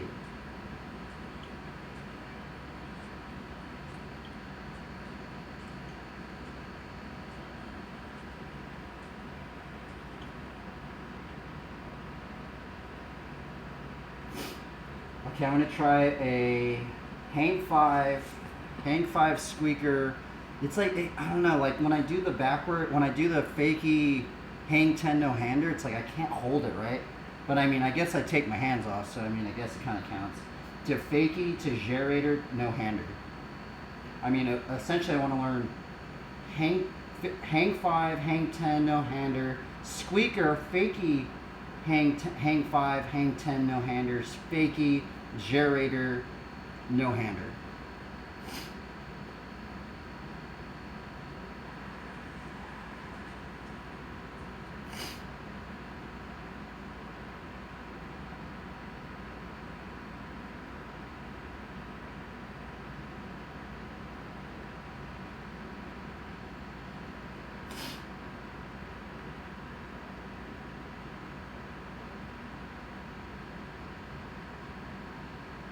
Any other BMX riders?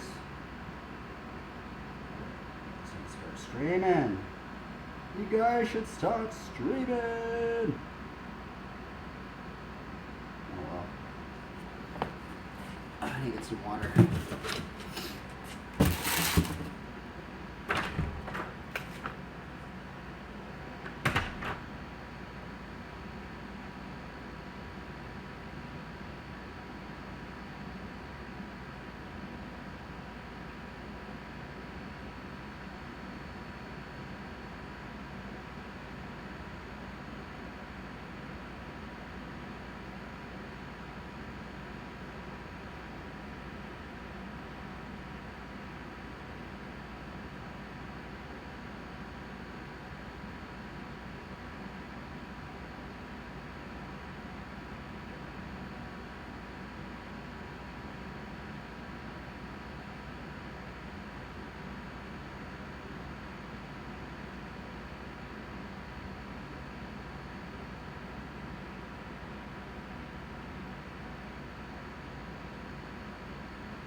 Wow, this thing's sweet.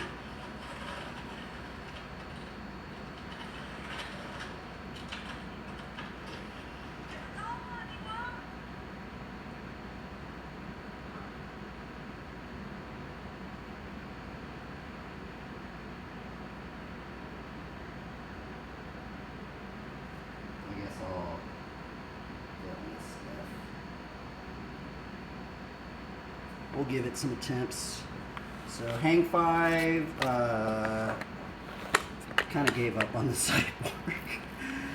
That trick's too hard. It's like, I don't know, man. It feels like I gotta relearn how to hang 5, dude. I thought it was gonna be way easier, but it's actually kind of tricky. That's how all these flatland tricks are. They always seem way easier than they are. Okay, we're gonna do, we're gonna try and do, hang 5, squeaker, fakie, hang 5, hang 10, no-hander, like hot potato no-hander, into gerator, no-hander.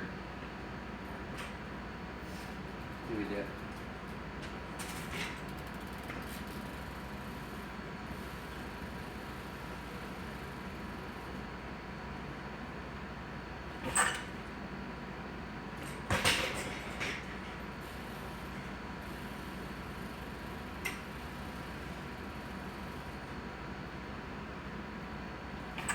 Oh, come on.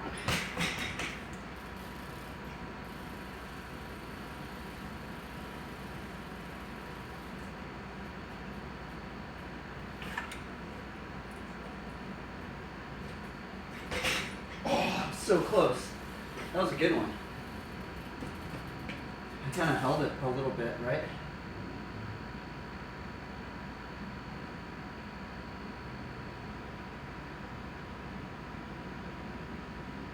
Dude, that one I kind of held.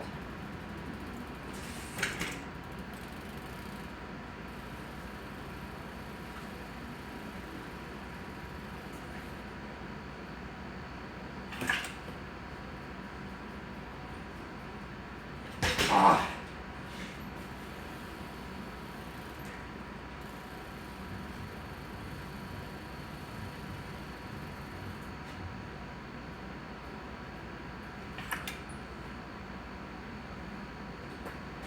Dude, I can't land him.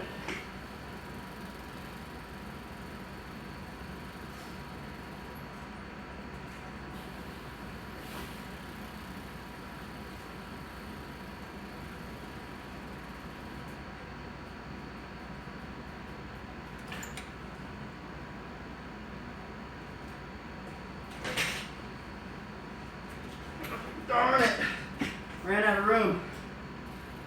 I landed it though, but ran out of room.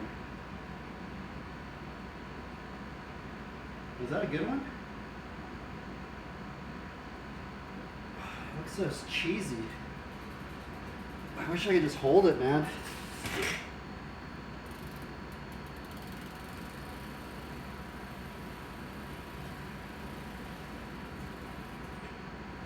Oh, darn.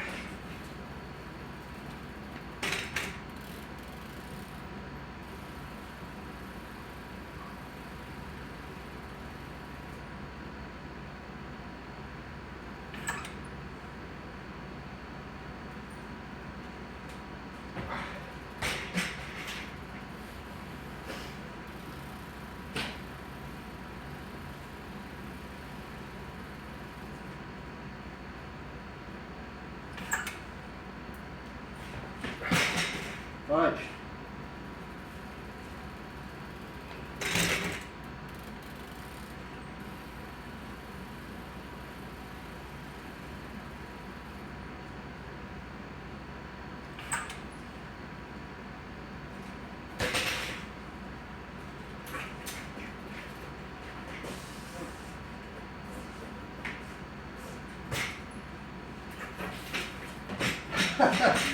Darn it.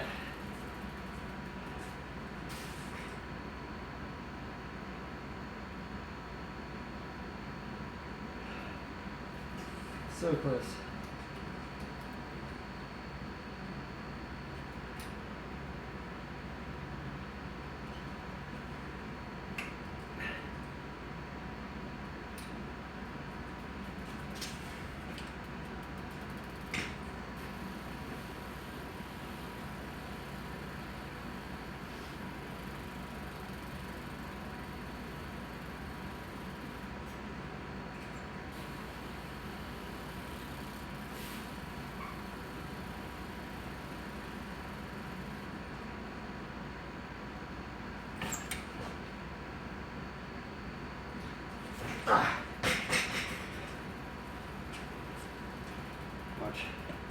All these mess ups are gonna count to something. I'm gonna slowly get better at this trick over.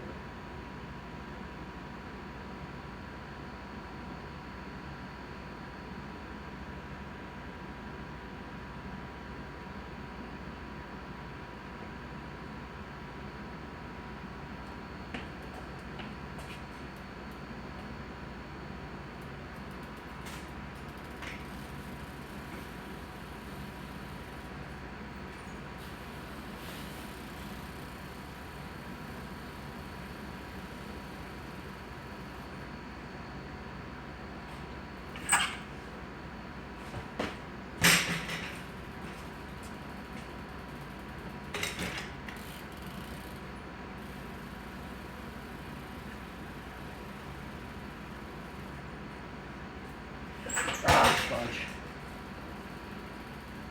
Come on. We're gonna get it, hopefully.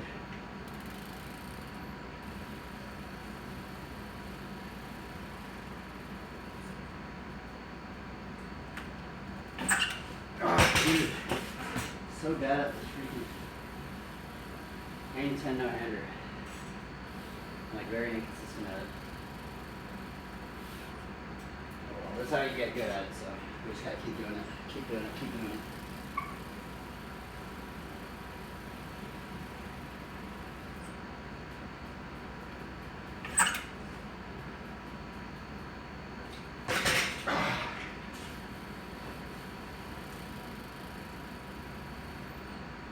Like, not even, it doesn't seem that hard, it's just weird, it's just very finicky.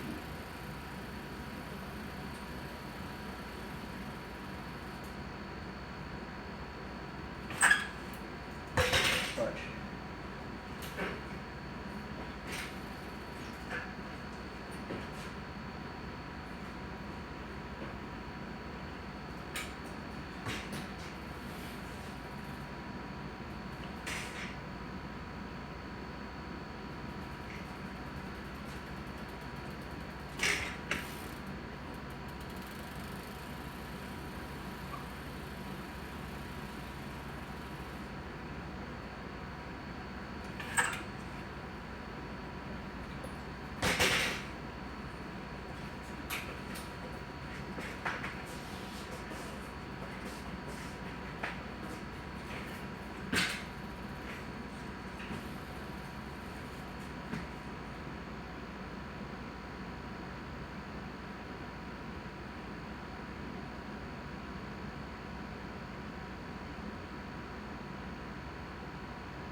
I guess I'll take that one. I landed it. Just in case, because I want to do the lard yard no-hander, so.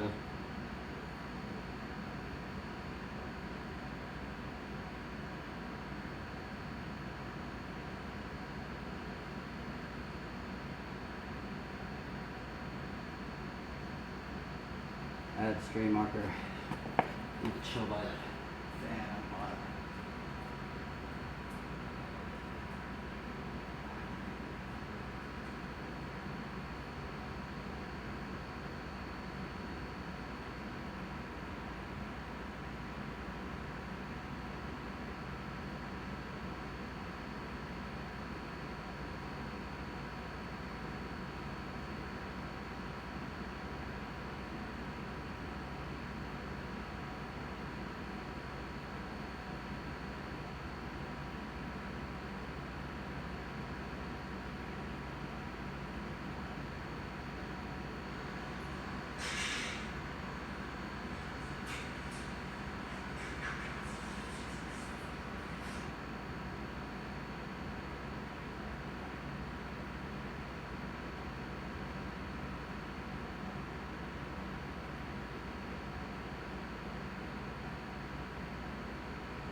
That was kind of it, but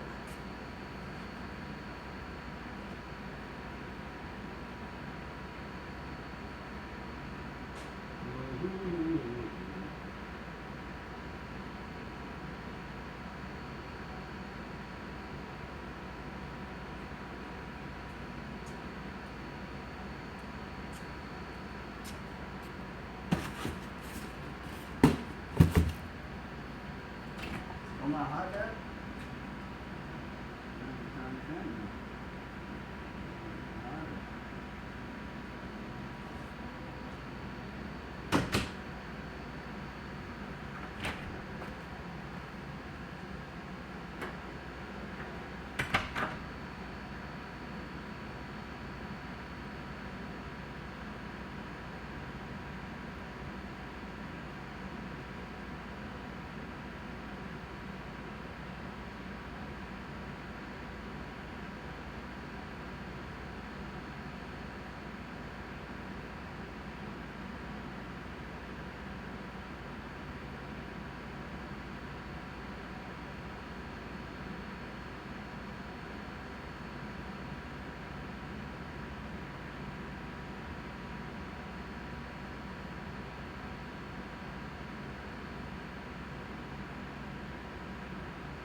gnarly. Wow, that's crazy. Alright, so we're at this DIY made by like the Zero Skateboards crew, it seems like. And my boy over here made this sandwich. I'll explain it a little bit more because he made a lot of it. Sandwich boy over here. How'd this come about? It's been empty forever. Grew up in this town. So me and another homie started with this little ledge and the spot didn't get blown out. So slowly but surely started building more and more. Lots of house and business homies too. Helped out big time. Isn't your work somewhere over here too? So it's like a lunch break kind of stuff. Pretty much. Lunch break spot. Down. So sick. Reggie! Look at that smile. Look at that smile. So, oh, look at that smile. Look at that smile. Alright, let's show you guys around. We got this, which is like a bank to curb. Got Reggie going to the restroom. We got another bank to curb. Someone just dropped this off. And just dropped this off. We like Right as we pulled up, apparently, I just got here right after, but some guy pulled up in a U-Haul and just dropped off these ramps. Hard to So land. sick. And then he said he'll be right back, so right when I get to meet him, I see him in the video somewhere. You got this right here, it's like a little weird, crazy fun box. Another quarter pipe. Got pole jam, barrier, a sick little curb ledge, a little baby rail, tree stump, why not? Another little baby rail, taller rail, it's a little more rusted, but it's a sick round rail. Got a pallet, okay, sick ass manual pad rope. Got a janky ledge, but looks like pretty fun actually. It looks really slidey. Got I don't even know what that is. A table, another curve, and that seems like it's it. And we're gonna just have a fun time skating around and getting used to it. Everything here looks super fun, so I'm stoked.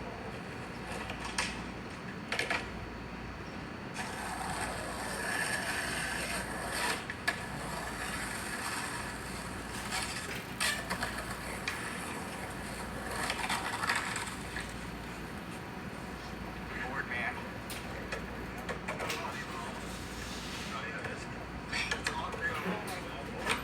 Oh my god, he does have one. So we got the dirt board, the cruiser board. That was so close.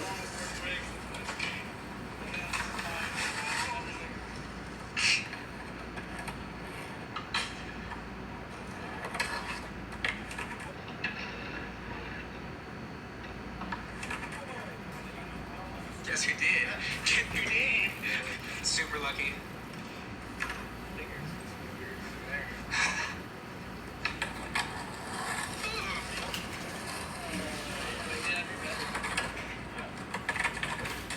Got a little bit of the wax off there. That's all I'm sticking to it here.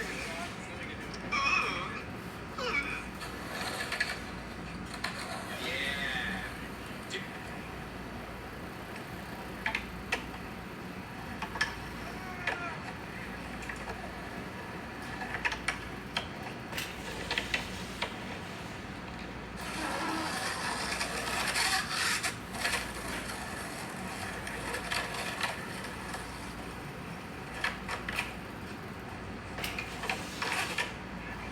Oh.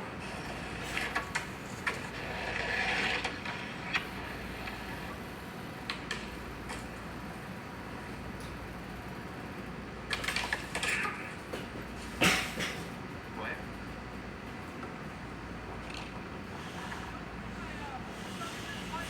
I wonder if you could just do that forward.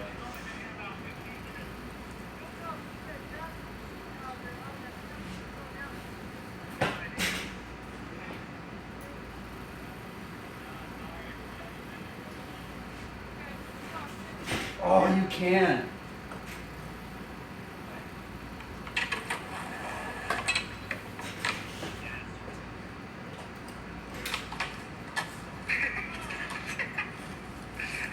Like actually trying to jump off.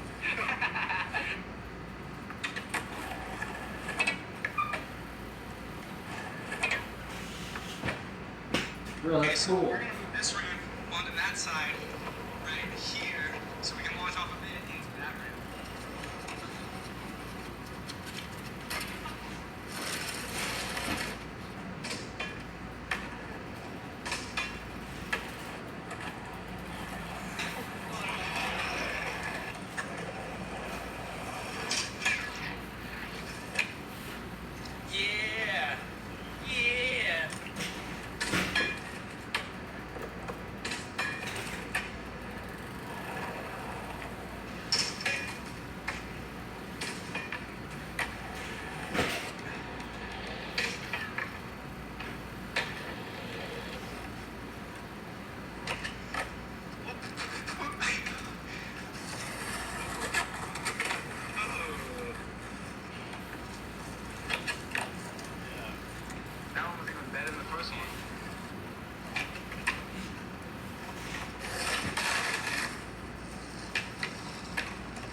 selection from Stainmaster and Mophead. In-store and online today.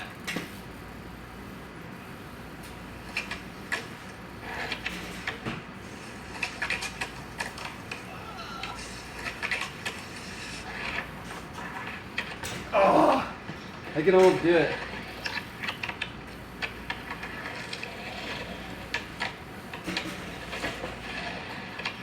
I've never done that before, it's weird. So right here, Destin pointed out that it's bolted. It's a spot, my man. It's a spot. You gotta get a trick. You gotta get it. Oh, I have to get a trick. This thing's probably so dangerous. Into the snake pit. Into the snake pit. Oh, you could really hurt your ankle on that thing.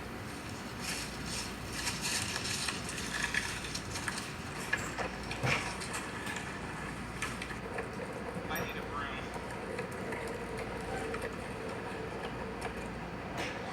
Oh, it's waxed. Yeah.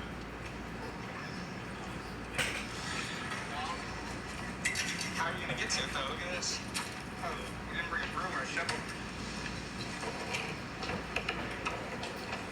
Your boy just gets lost forever in the tunnel. Holy shit, it goes so far.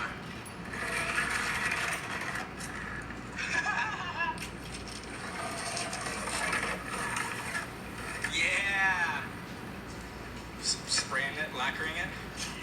In order to get, did you already rub brick it? Yeah, well, I rubbed Oh, this is your second, this is the second time.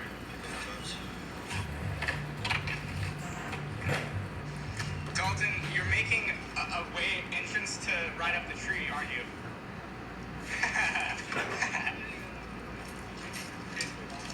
Someone has, it looks like.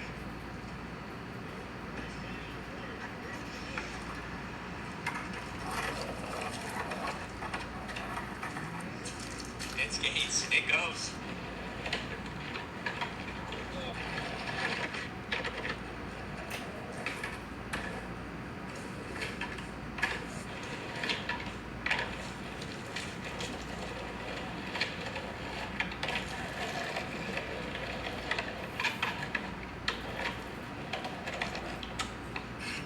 Rub brick time.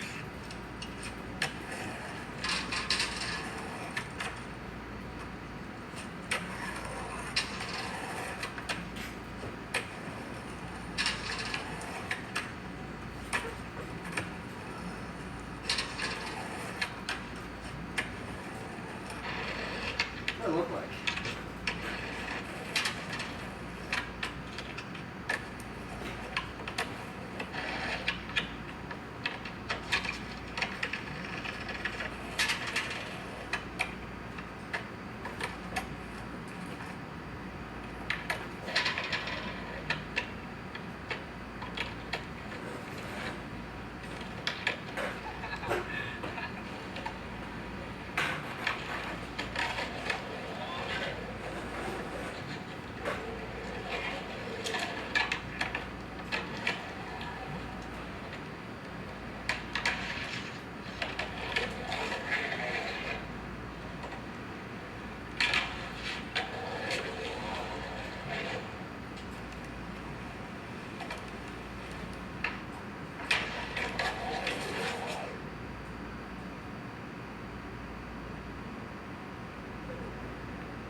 Bro, that's cool.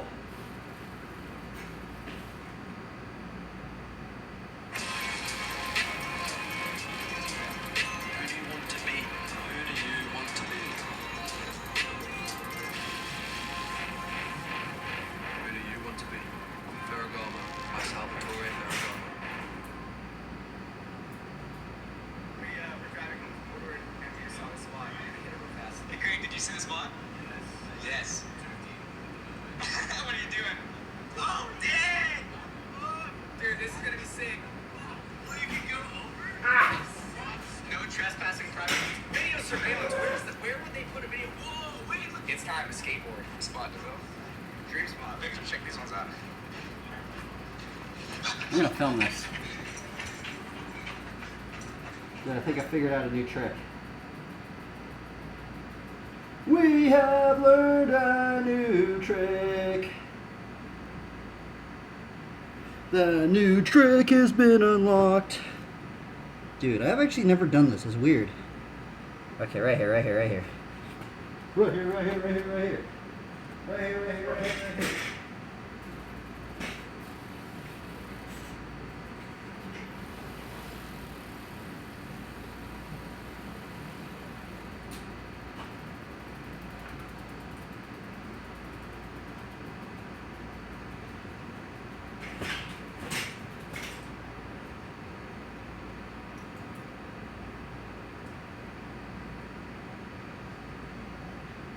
Ah, darn it. Ah, I messed up.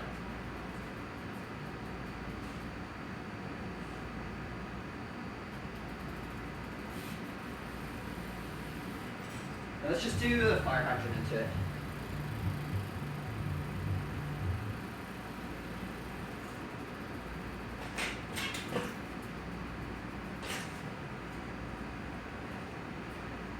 Oh, no, no. Messed up.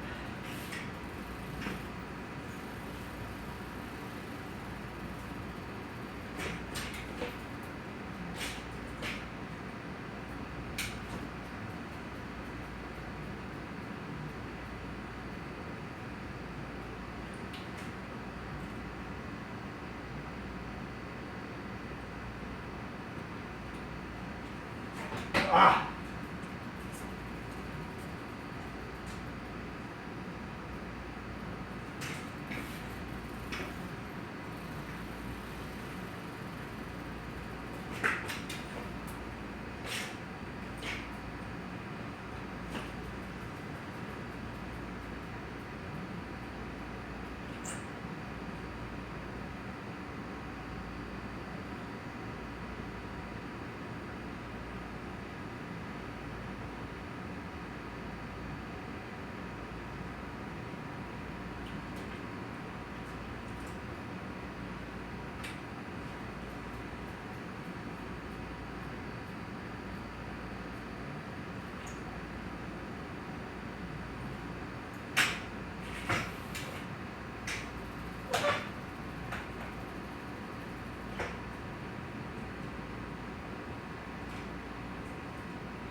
How did I do it?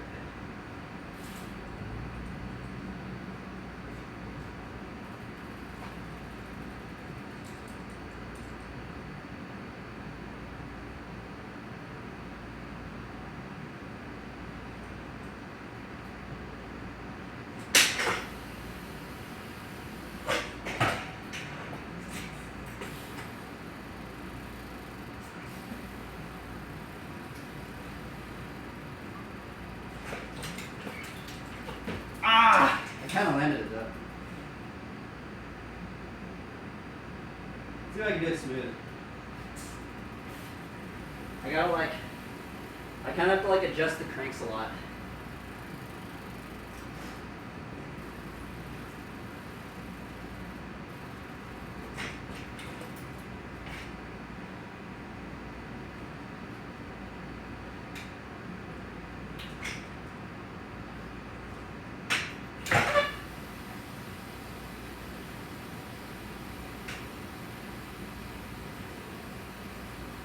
How do I do? I'm like getting messed up here.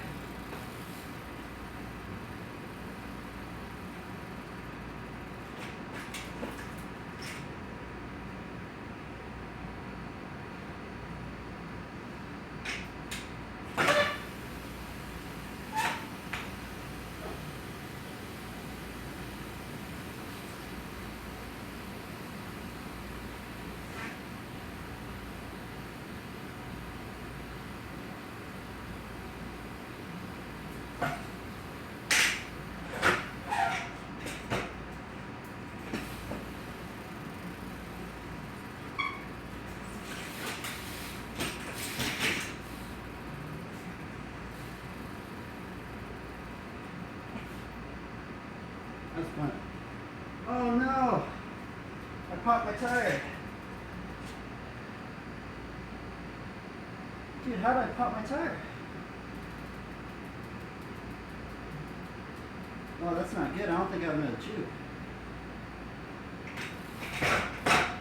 I landed that though. I didn't land it right in the camera though.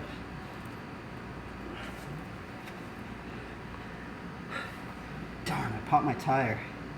I need to get a new tube. Like, what did I even do?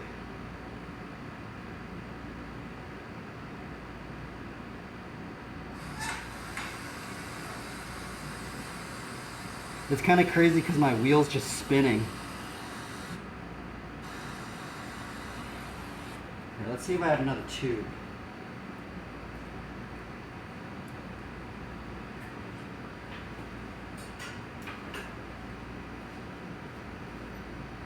Fudge.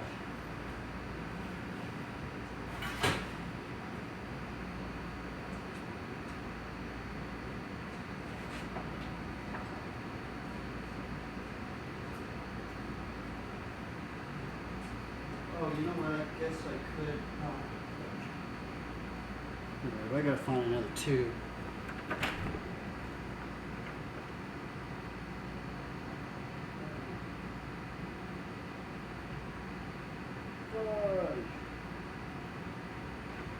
I think that was my last tube.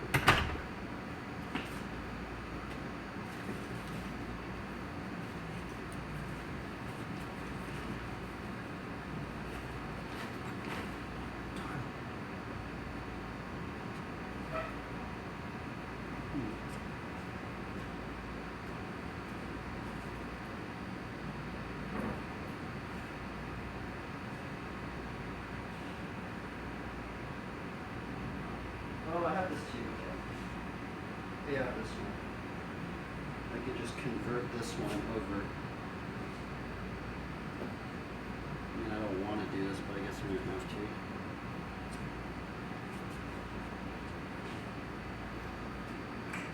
to. Actually, let's just pump it up and see if there is actually a hole.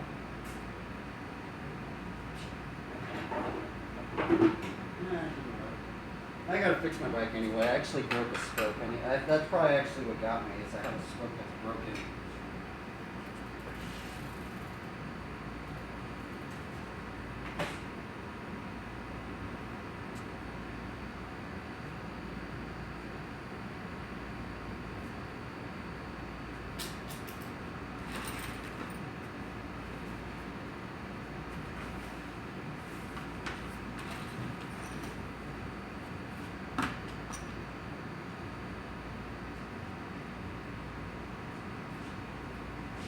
You know what, I might as well just true my rim while I'm at it. Yeah.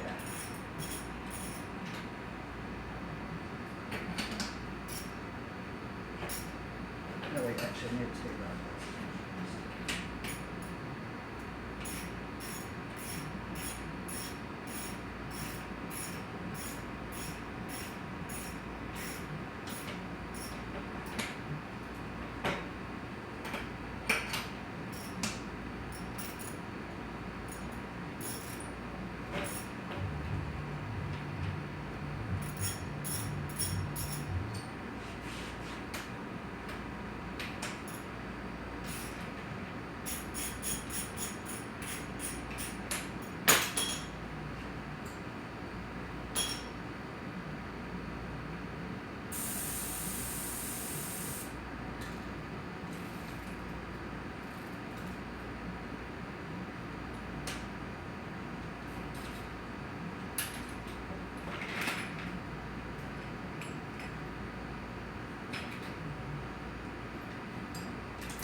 I'm going to true my rim.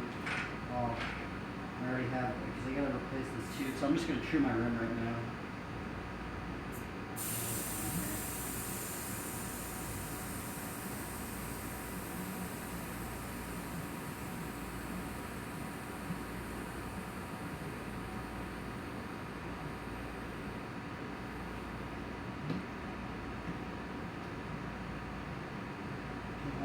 Might as well put that tire on too.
I'm curious how I broke this. I want to flatten this. Let's see what did it to me.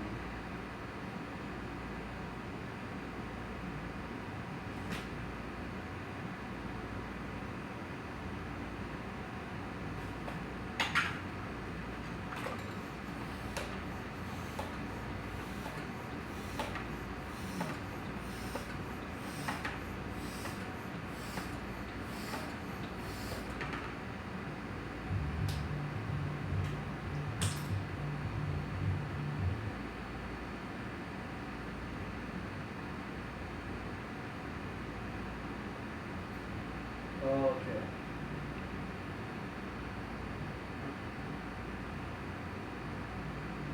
That's weird. Oh, my spokes must have. It was probably I broke a spoke in here. It was probably that.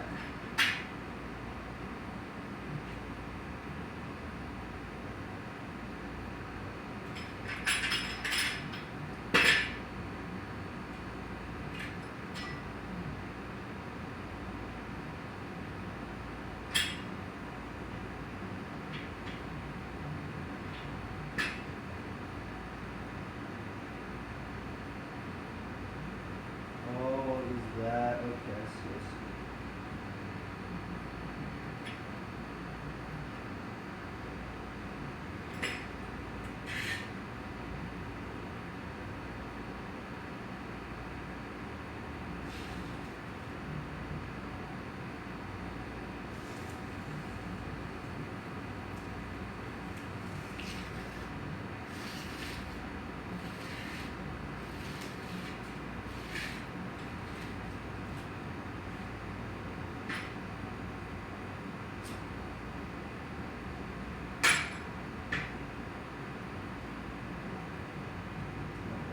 Rim strip's all messed up now.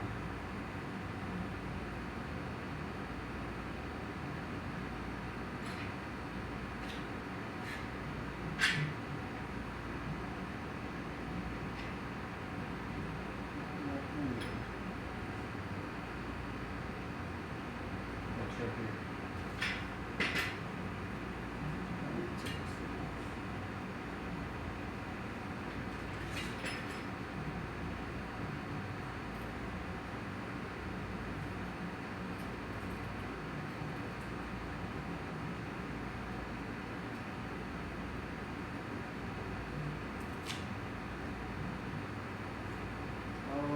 Some of those rim strips.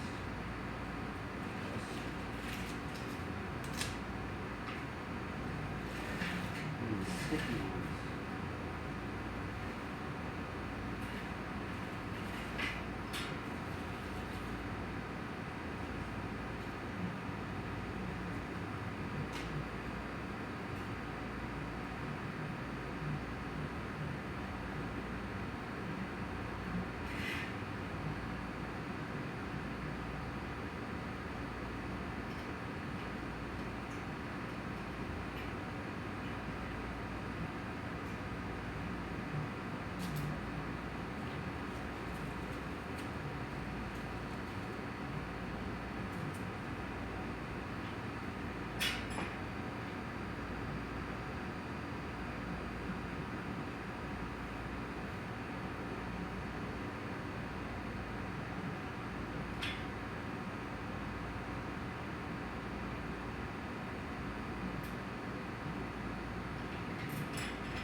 Okay, I need to find that spoke.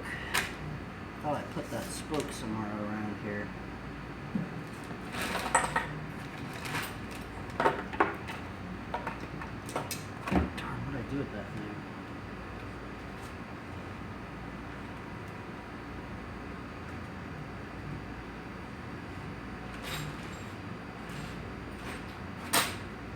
I need to get my spoke wrench.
What is it?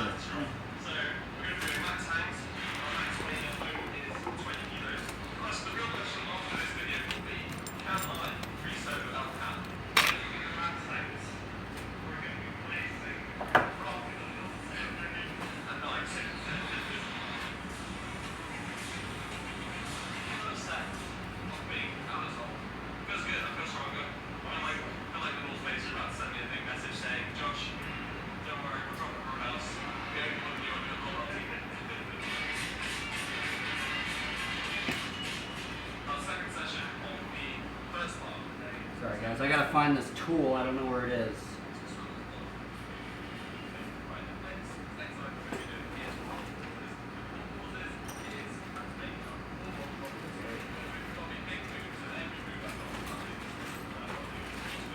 Oh yeah, here it is. This is what I needed.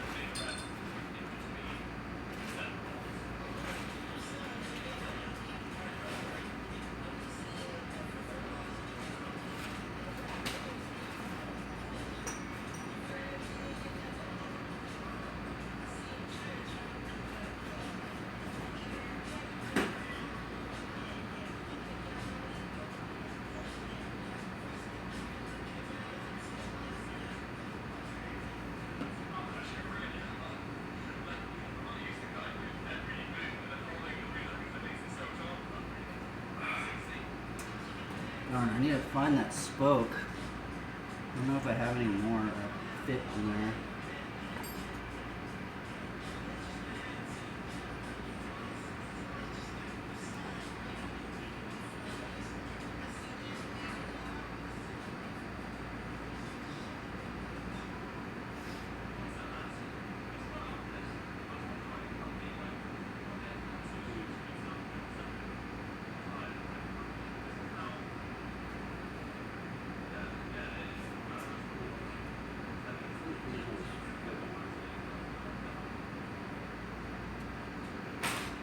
Let's see if this one fits in here.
point. What's in here?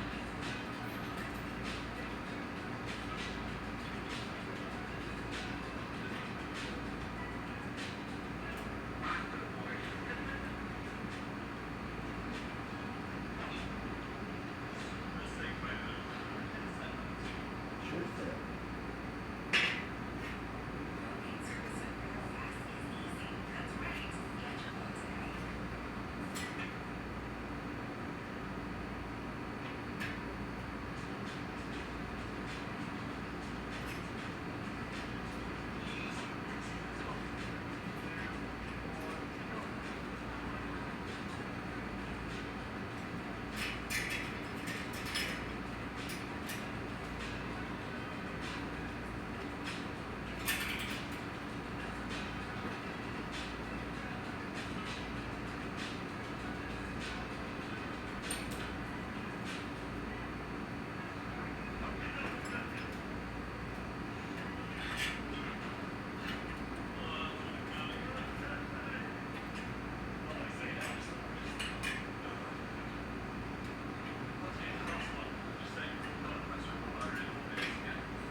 Okay.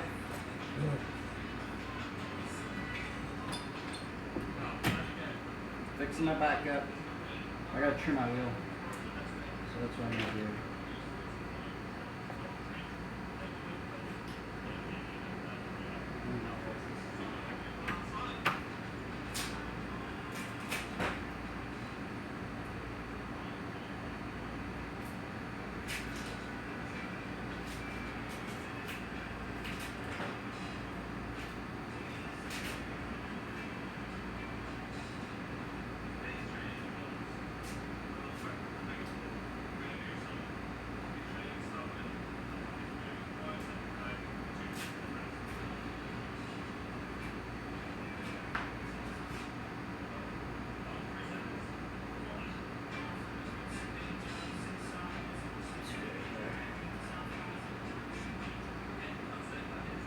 Okay, we're gonna true my rim. I need to true this actually.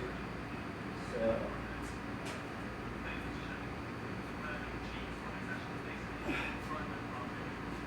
Should I film this? I mean, I guess I will.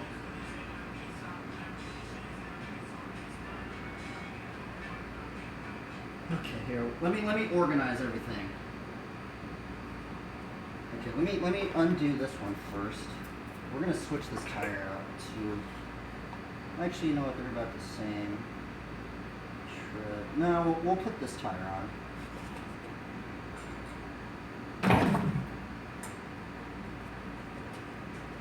Pop this tire. So that's the thing is I pop this tire. I need to replace the tire.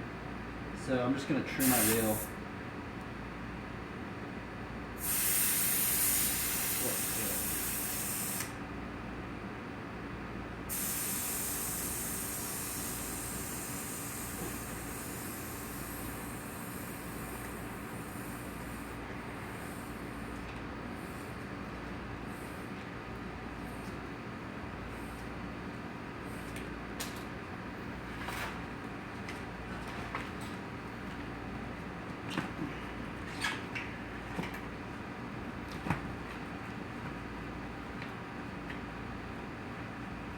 Okay, we're going to totally replace this one. I need to find a new rim strip. I think there's a rim strip over here.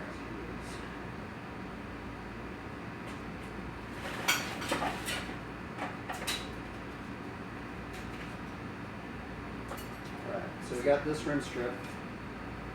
We're going to put the rim strip on that one. Okay, this is the tire. I'm just going to organize everything so it looks nice and tidy.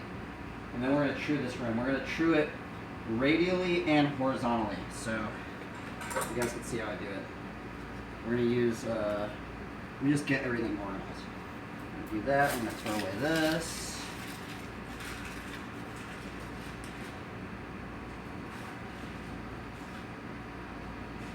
Put this away.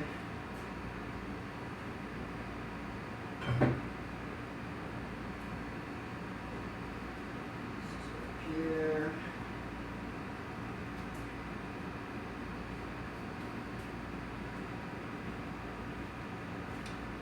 We don't need this anymore. Actually, we might need this. Either here. This is the old tube.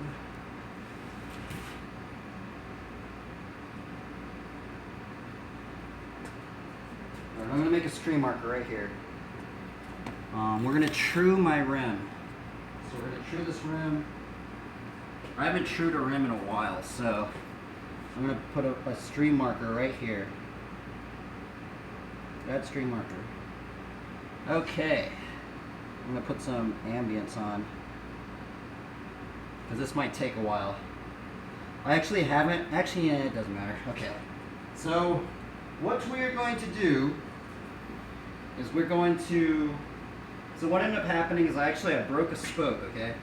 I broke a spoke and the nipple actually broke. Actually, I didn't break the spoke, I just broke the nipple. The nipple pushed through and it popped my tire. So what I ended up doing is we took the rim strip off, we replaced the spoke. It was this spoke right here, we replaced it. And since we've already taken the rim off, I was like, might as well just true the rim, right? So when we true rims, bicycle rims, right? So the one thing is that you can true your rim with a tire on, with your tire on. But if you have a hop, and a hop is up and down right here, it's harder to true. It's actually really, really hard to true out. But if you want to true from side to side like this, it's you can do it with a tire on.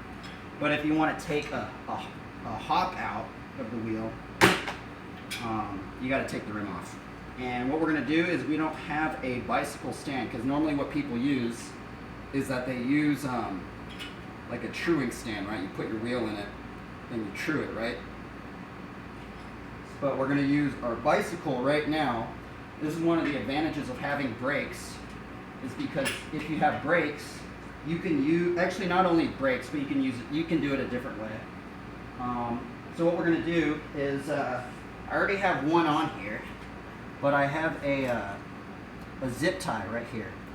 This zip tie, this one, is going to be our radius of how we true it to see if there's a hop in it, okay? What we're also going to do is we're going to take 2 zip ties. We're going to take 2 zip ties, or you can also just use 1, but 2 is probably ideal. What we're going to do is we're going to zip tie this.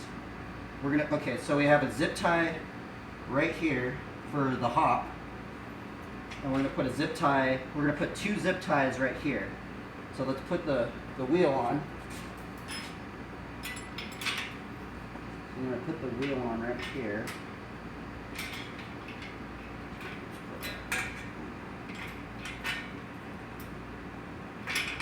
Come on, baby.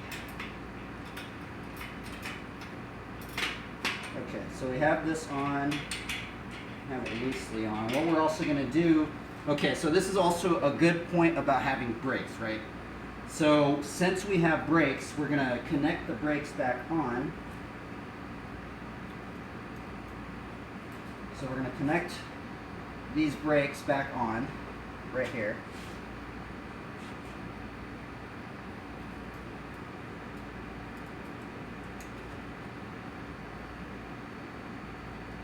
Okay, we have the brakes back on. What we're going to do is we're going to step on the brakes right here. We're going to step on our back brake.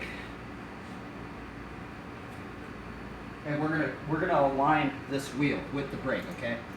So, you know, because if I were to tighten this, okay? So say I wasn't using this brake method, right? And I was just tightening this, right? Well, the thing is that, see how it wobbles like this? You know, see how it's like this? Well, if you tighten it without having the brakes on it, you could tighten it just a little bit more this way or a little bit more this way. So in order to get it centered, we're trying to center this right before we start trimming it, right? So bring this out a little bit. We're gonna take this foot right here and we're gonna press on our brakes. When we press on our brakes, it's gonna center the wheel. And now you just keep holding on to it and then you tighten it. So now we know it's not perfectly centered, but we know that it is way centered than it would be if we didn't have brakes, right? Okay, so we have the wheel centered, right? Boom. Wow, dude, this thing's really, really, really, really gnarly. I think I bent this rim really bad too. So from here, what we're gonna do, actually, I don't even know why I have this. To be honest, I don't even know why I have this right here. You don't need this one. I guess that might have been for my tire. I'm going to just cut it off right now.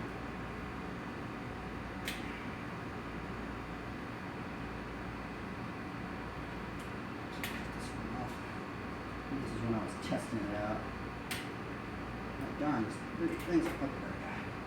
So what we're going to do is we're going to take a zip tie, just a normal zip tie, and we're going to zip tie it right here. See? I'm going to zip tie it right here.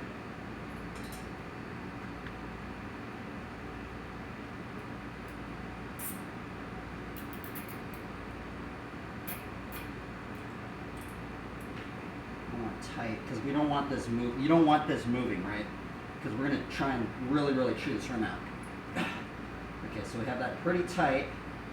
We can use it like that, and then you want to keep it pushed. You want to push the zip tie to where it's basically hitting your rim.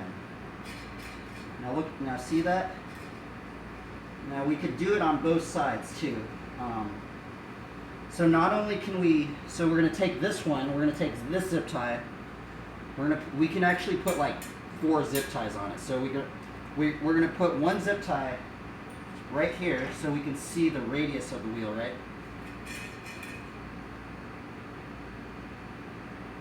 And honestly, I think I'm going to cut it. I'm going to cut it right here.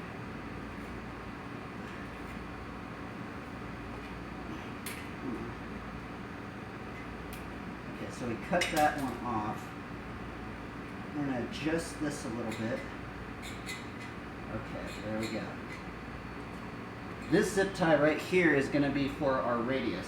But also we can use the brake pads too. So we'll use the brake pads itself for the side to side. See, because so how we're gonna do that is you want to adjust your brakes. So we're gonna adjust our brakes to where it almost is hitting the rim.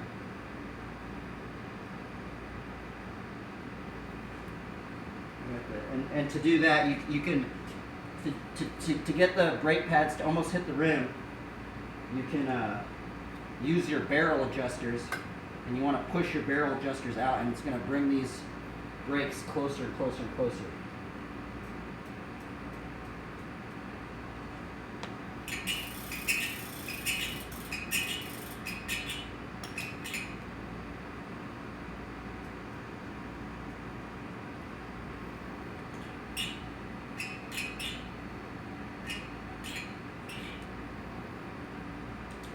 It takes a little bit of finagling.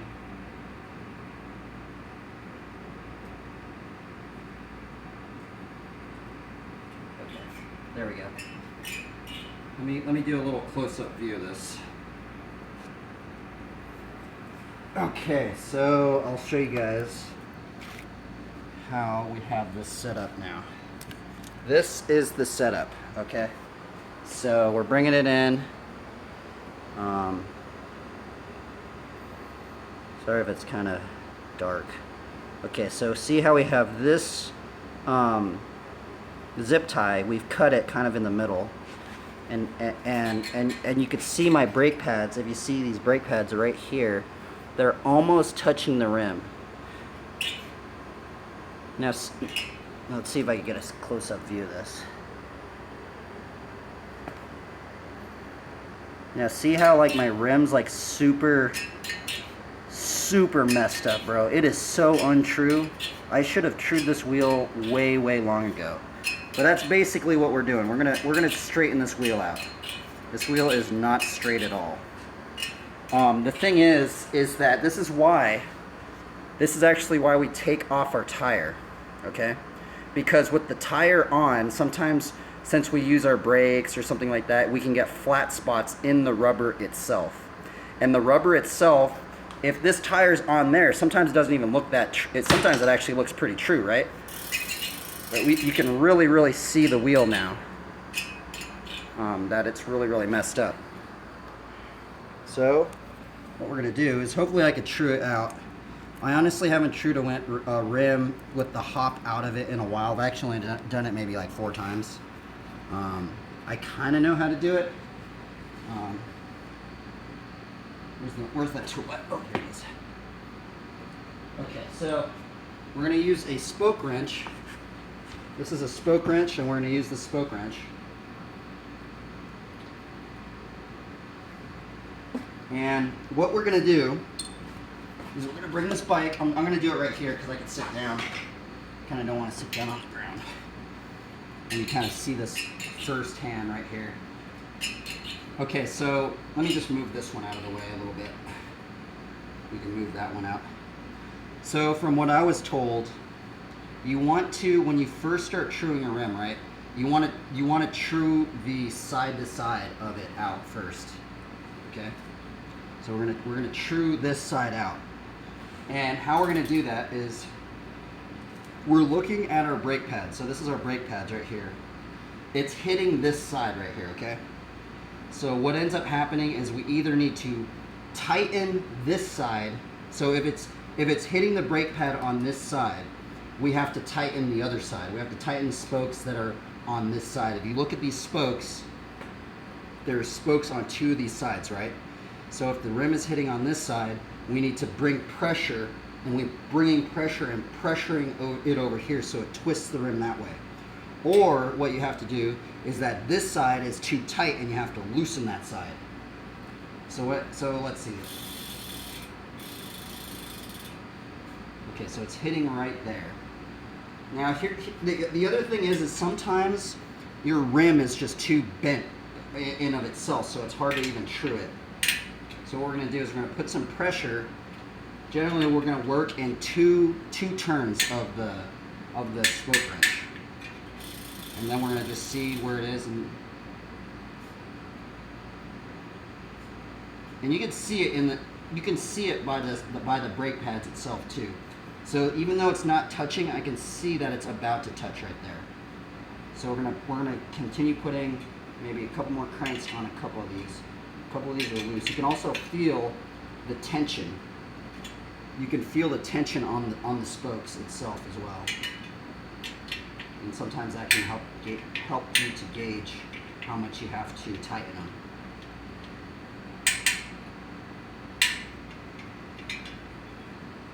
Okay, well that worked really good. So see, you can't even hear it. I'm not even.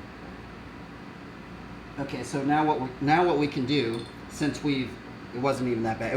So what was wrong was the broken spoke that I had, this black one, was actually a broken spoke, and I had to replace it, right? And so this is what ends up happening. If you break one of these spokes, more tension gets on this side, right? So what I'm going to do is that I'm going to adjust the brakes a little bit more so I can get closer into it. So adjust these brakes just a little bit more.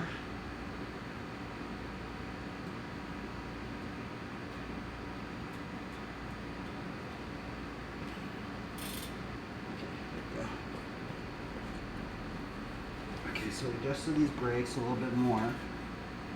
And hopefully this is a good view of seeing it.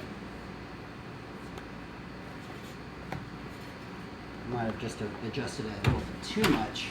We're gonna bring it back just a hair. Okay, so it's touching on this side. So we're gonna tighten it on this side, and it's touching around these two spokes right here. So we're gonna tighten these two spokes.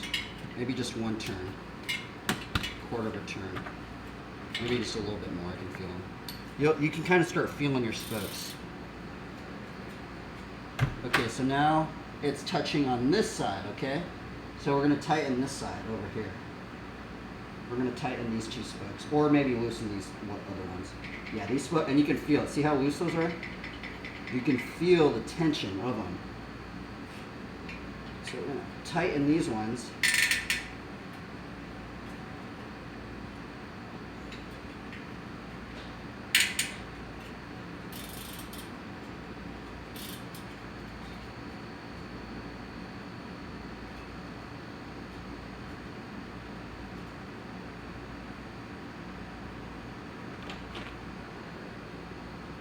Which side is that touching on? I can't even tell which side it's touching on. I think it's touching on this side. So we're going to tighten this side over here. Yep, that one's really, really loose. I'm going to tighten these ones.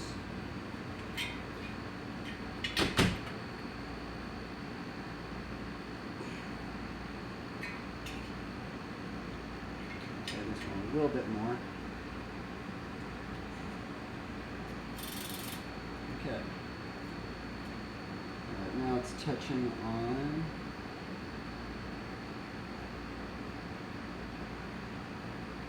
on that side, so we gotta tighten this side. And it's touching around these two spokes. These four spokes, it's either this side's too tight, which that one feels really, really tight. We're gonna loosen this side, okay? So we're gonna loosen this side so it brings more tension on that side. And I think I actually need to replace some of these nipples because some of these are kind of stripped out a little bit. I think I might have to replace this one. So we're loosening this just a tad.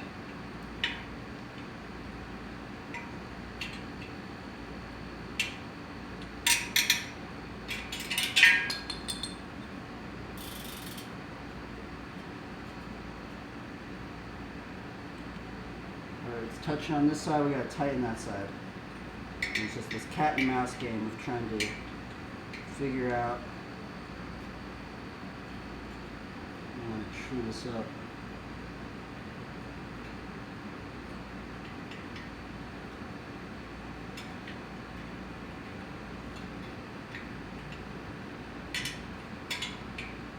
I should have done this way long ago. I can't believe I haven't been doing this.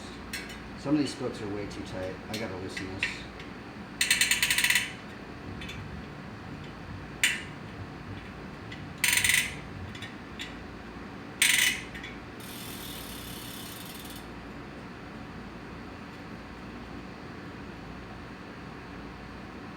Alright, we're gonna tighten it on this side over here.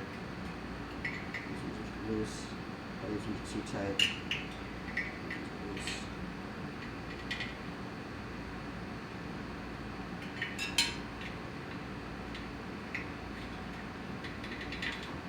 And then once we get it done horizontally, we're gonna try and take the hop out. Okay, see now it's way more true.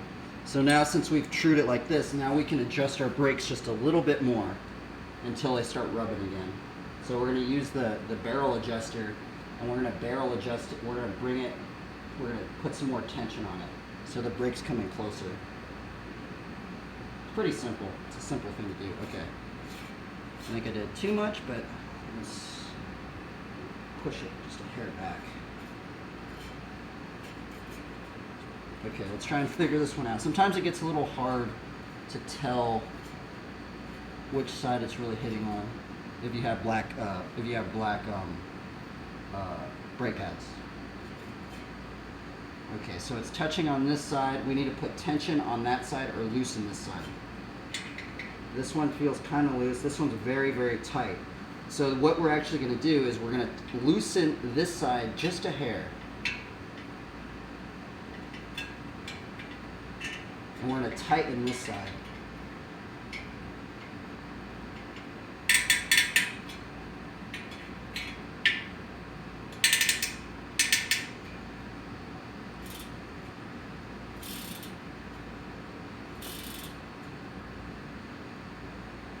I can't tell which side it's hitting on really.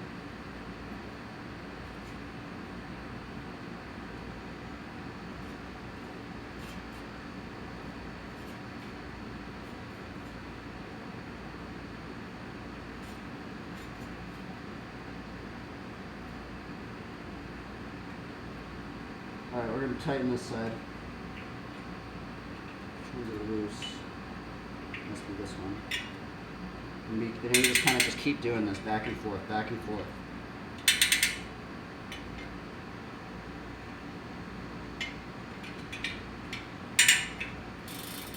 Boom, look at that.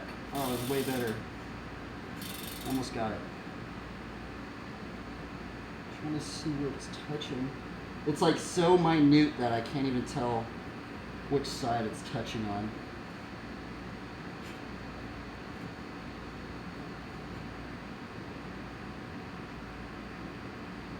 Touching on this side, I'm going to tighten these ones right here. And this is at the point where it's just so subtle that you only need to tighten it just like a little bit.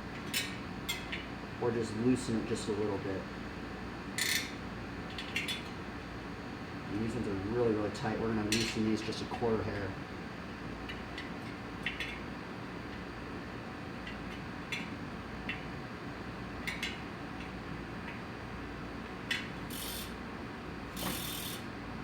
On that. Tighten. Yeah, this one's loose. Sometimes when you put a new spoke in, it has to stretch out.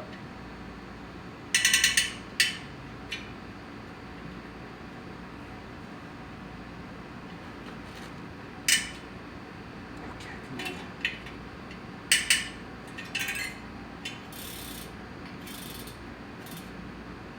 It's still hitting right there. These ones are probably really tight. Okay, so we need to loosen those ones. We need to loosen these two spokes because it's too tight. It's pulling in on that side.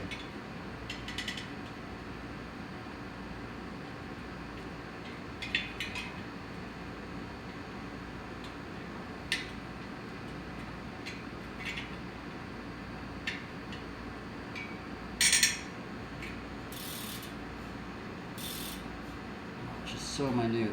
It's like hitting it just a little bit.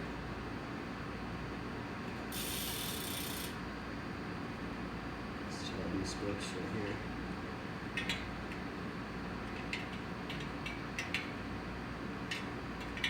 And I also have a bend in this rim right here. It's probably going to make the hop a little bit harder to get out. Okay, look at that. We almost got it down.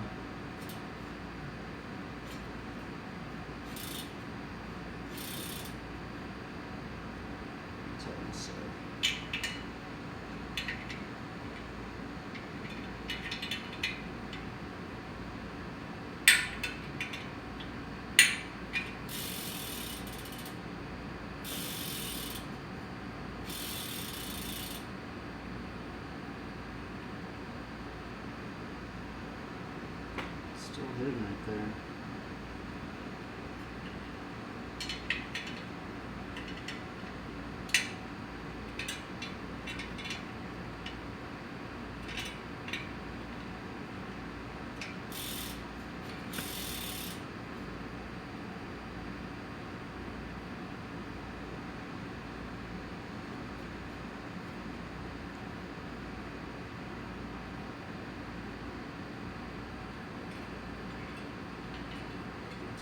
One.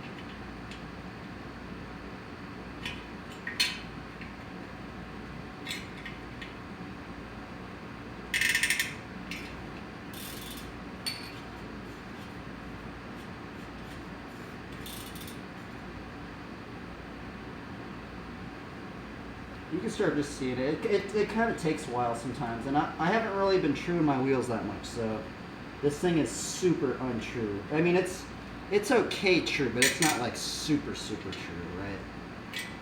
So, actually, this is the first time I'm truing this wheel, I think, since I put it on my bike, which is crazy.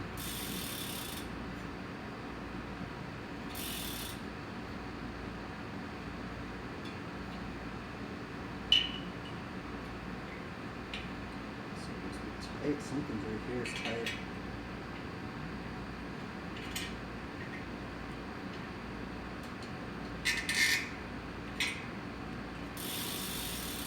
There we go.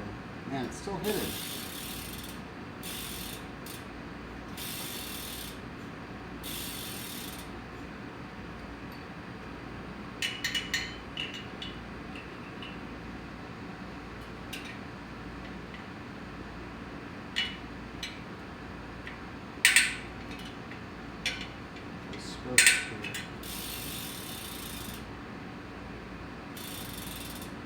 So close.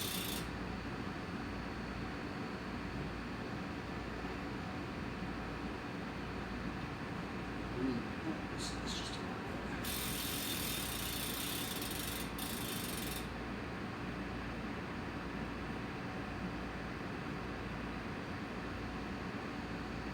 right there. I'm going to tighten these ones.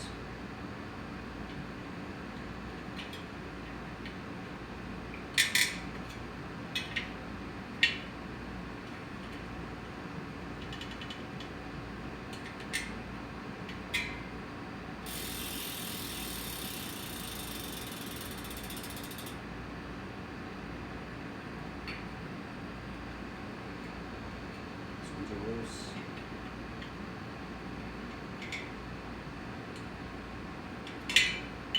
These ones are too tight. Actually, I'm going to loosen these ones on this side.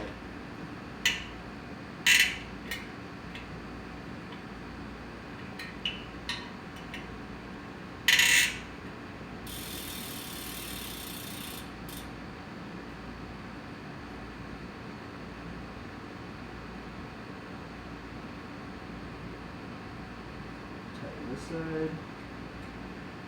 Yep.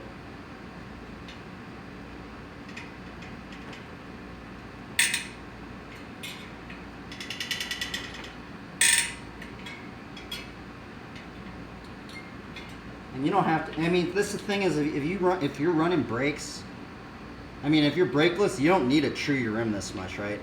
But I think the thing is also if you ride flatland, right, you kind of want a truer rim, right? Because you want a steady variable, right?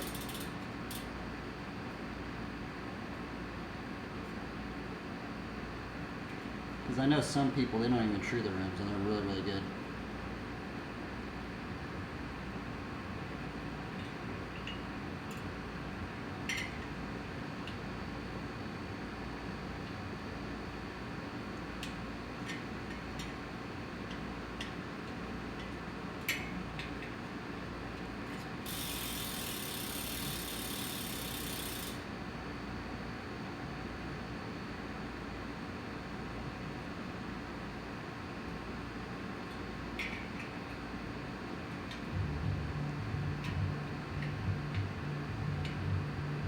Get on there.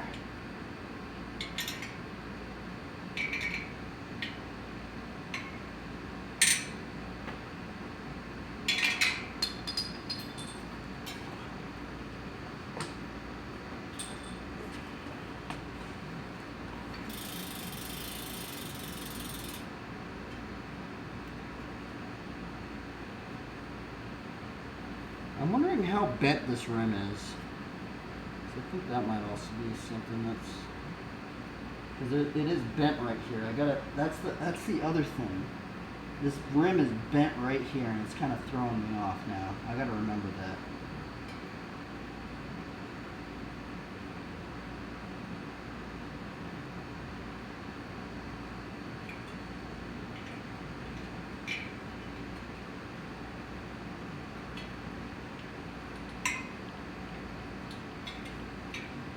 Okay, let's try and get the hop out now. It's pretty true. It's pretty true side to side now.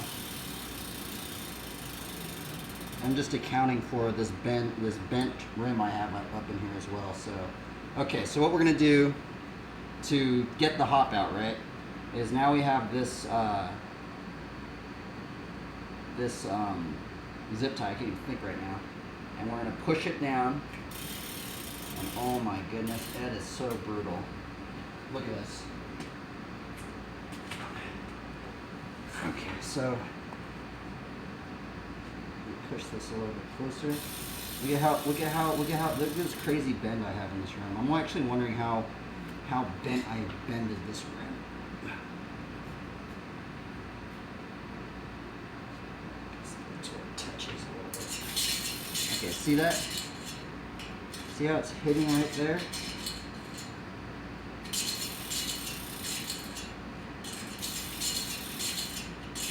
So generally this is the thing, okay? If it's hitting on this zip tie right here, we either need to loosen these spokes, or wait. I think we tighten these spokes so there's more pressure getting down, pushed on the rim down like this, right? And we can either tighten this side right here that it's touching on, or loosen this side, right? This is when it gets a little complex, because then, but we have the brakes to kind of keep us aligned. So let's see if we can try and fix this. This is when it gets kind of tricky. And what's also tricky is I have a bend in this rim. So I bent this rim pretty good. I have a notch taken out of here, so.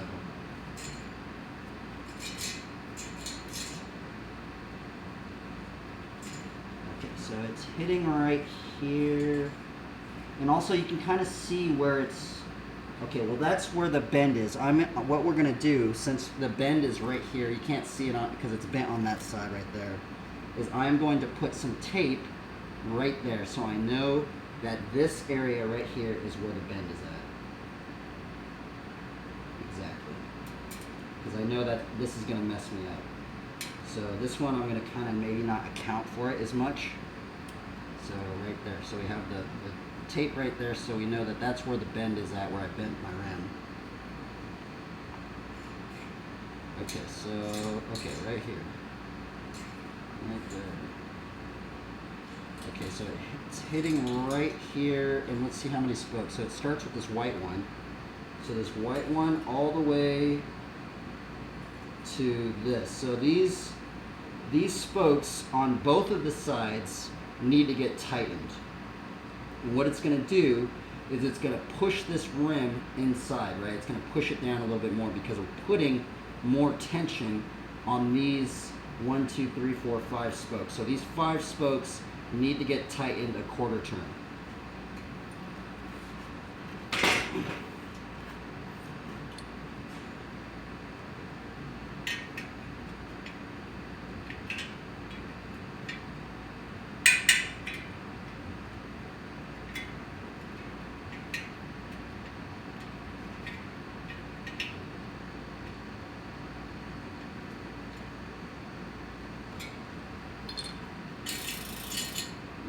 Continue to just do this. Dude, my wheel is so out of alignment.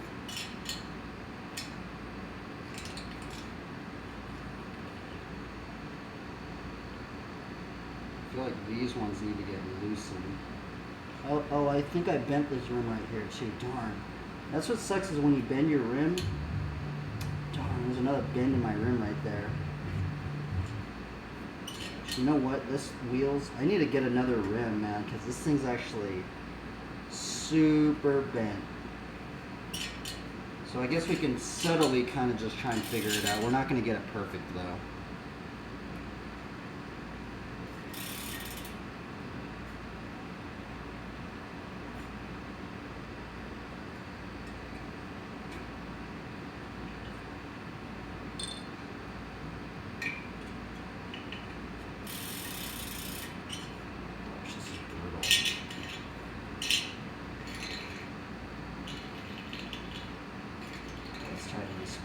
Okay, so it starts right here. The white spoke here. So like these spokes right up in here need to get tightened a quarter turn.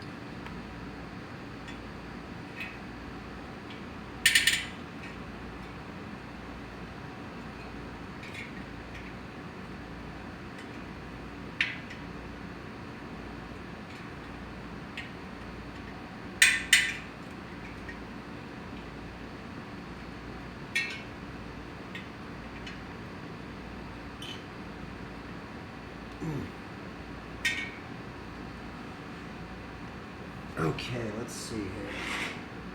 Sorry if this isn't very entertaining. Okay, let's see. Figure this out more. I'm having to battle these bends in my rim. That's the problem too. So, but you can get a general consensus of.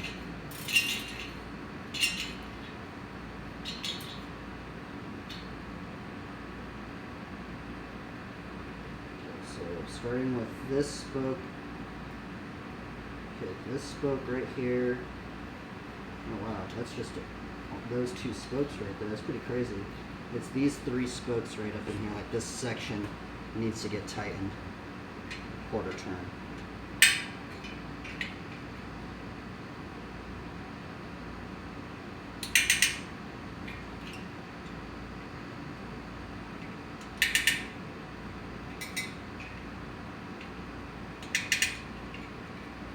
Batch tightening on it, so it's tightening this rim right there.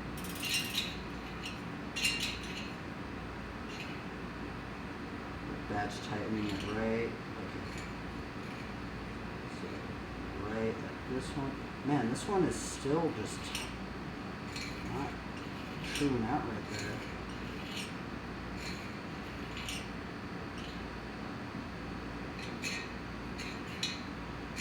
I'm actually going to put another zip tie on that other side.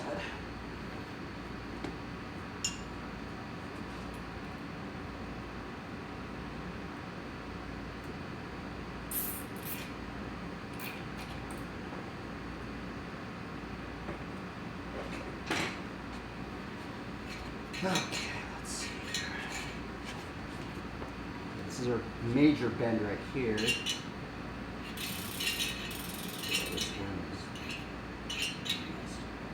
This actually might be a reason why I'm not landing some of my tricks that I've been trying to do, man.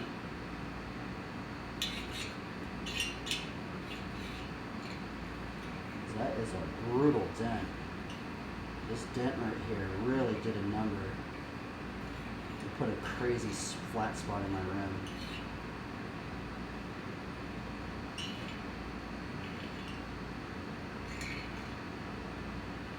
Okay, so we're going to batch tighten these ones to right there. These three need to get batch tightened.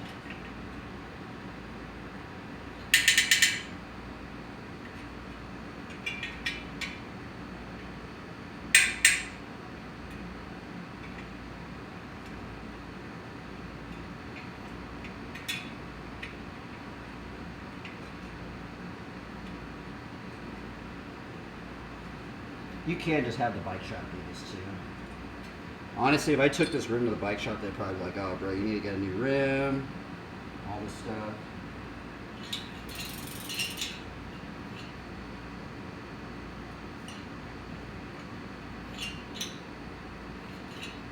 Man, this rim is really messed up though.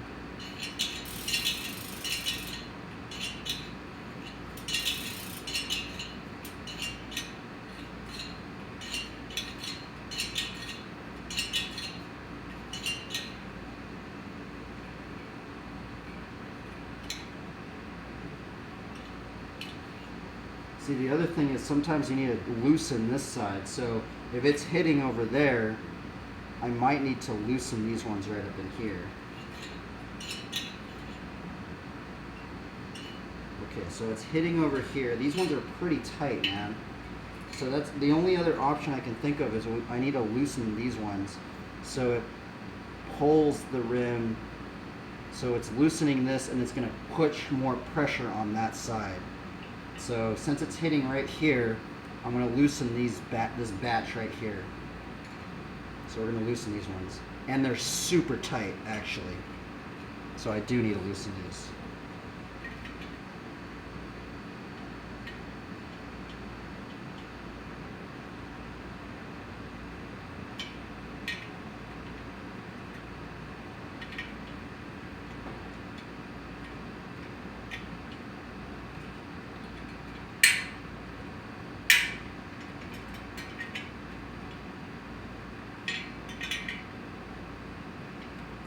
Getting the hop out of the rim is definitely a hard thing to do. It's like very tedious, and I think I just bent that. Oh, I just messed up that nipple right there.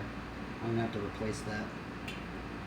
But this is why we do it without the tire, because you can't see really how to get the hop out without taking the tire off. And I need to replace this nipple right here. I just messed it up. So what I'm going to do is I'm going to put this little piece of tape on this thing because I just messed up this spoke. So this spoke right here, I just messed up. We got to replace that now. So what we're going to do is we're going to take this out.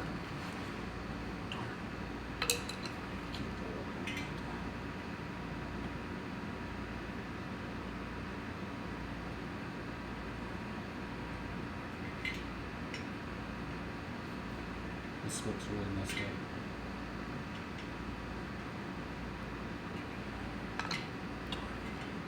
I might have to vice grip it off. Or actually, you know what? I might have to even cut this. I might have to cut this spoke out. Because this nipple's stripped right here. Let's see if I can vice grip this out. This is also another thing that can occur. Sometimes you can tighten your spoke too much.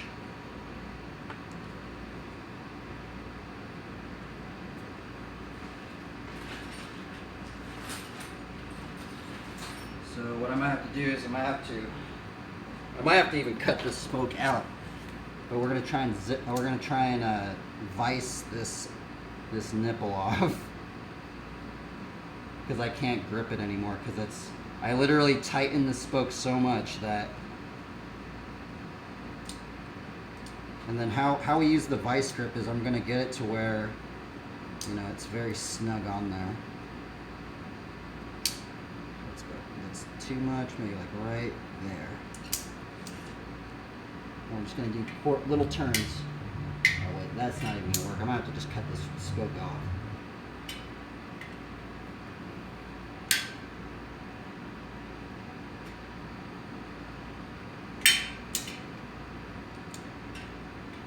Fudge.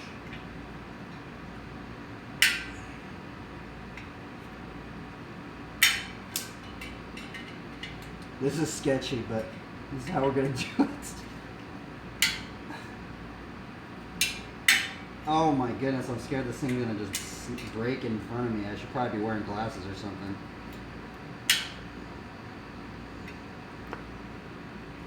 I think it's working.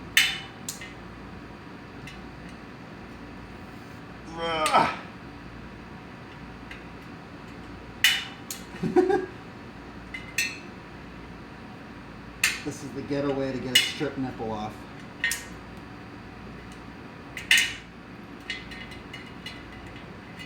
Come on, buddy. I think I might have to cut the spoke, darn it. I thought it was going to work. I don't know if it is.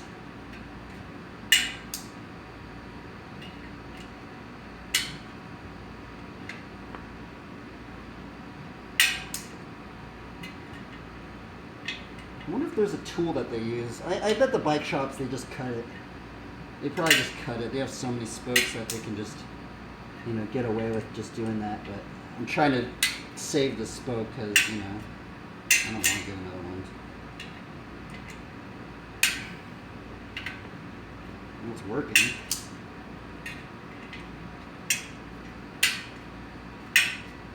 Just trying to get the darn nipple off.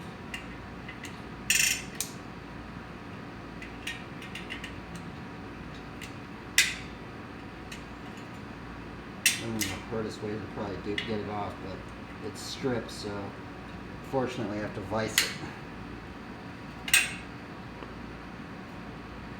And the thing is, I would just get a screwdriver and screw it out, right? Because that's what you normally do. But the thing is that the spoke is poking through, so I can't catch it with the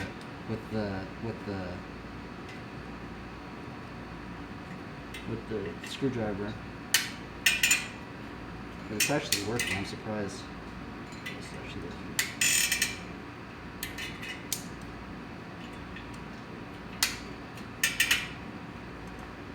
Oh, I can almost screw it out. I just gotta do it just a little bit more.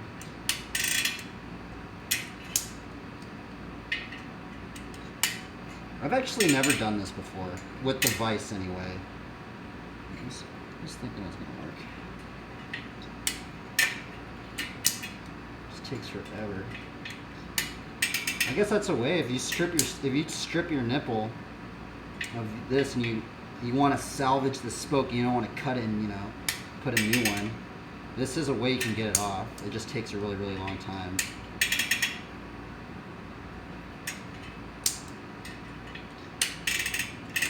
Okay, let's see if I could use the needle nose pliers now. Do the needle nose pliers and just, there we go. Boom. Bro, it actually worked. We can salvage the spoke. The first time I've ever viced a strip spoke out. I actually didn't think it was going to work. Okay, so now we have enough grip that we can use a screwdriver. And we can just screwdriver the rest of it out. So this is something that can happen. So if it occurs to you, be warned, it could happen to you. Oop. Okay, so this is actually what happened. See, I stripped out, this spoke was so tight that I literally stripped out this, the metal. I was trying to loosen it. And sometimes these spoke nipples are made out of some sort of alloy, right? And sometimes if it's just too tight, this thing's really old too. So this tool right here is pretty old. So this thing might be getting worn out too, but this thing was just so tight, I used this and it stripped it out.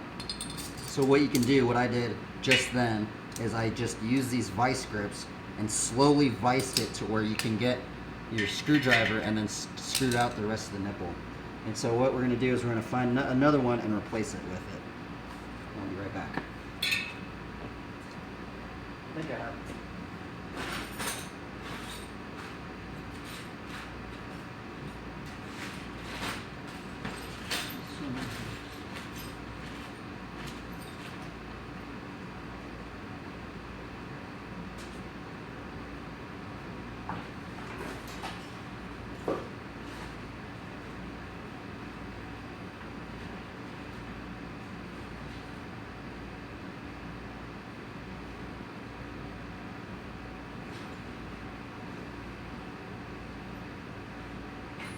Fuck, I need to find another nipple.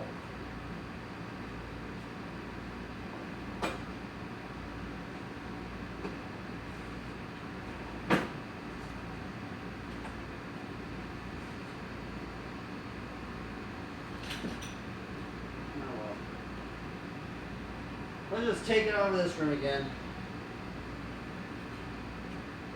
Man, at that point I should have just... I thought I had some more nipples somewhere, but I can't find any. Well, like in a bag or something, but I guess we're just gonna salvage one off of this wheel. So let's find one, make sure it fits. Make sure it fits on this thing. We're gonna pick this one. Oh, perfect. Okay, so we're just going to screw it off with a screwdriver.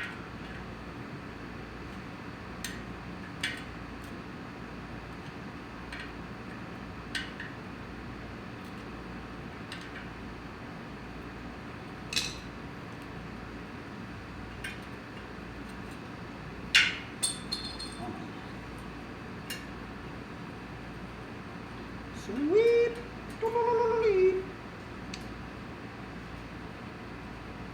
And we're going to put it on that spoke that I just messed up the nipple on. We're going to replace it. It's very tedious and laborious, but we did all that work just to replace this one little part.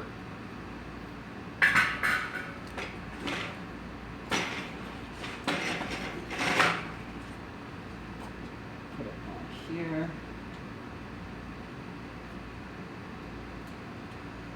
Come on, buddy.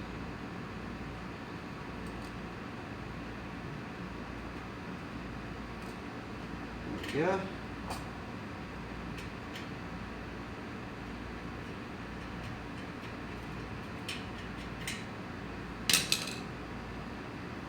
This one up.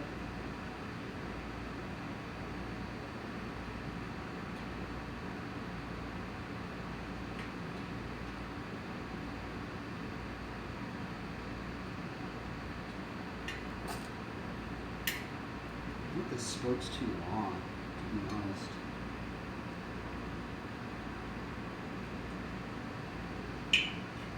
Oh, okay, there we go.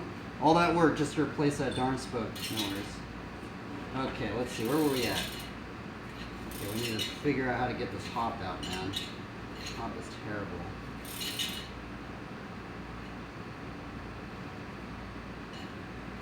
Okay, so it's touching on this side.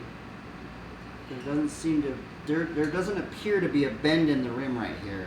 These ones are super tight right here. So that means that I need to loosen this side right here. It's touching over here. I need to loosen these spokes right here. And they're super tight actually, so.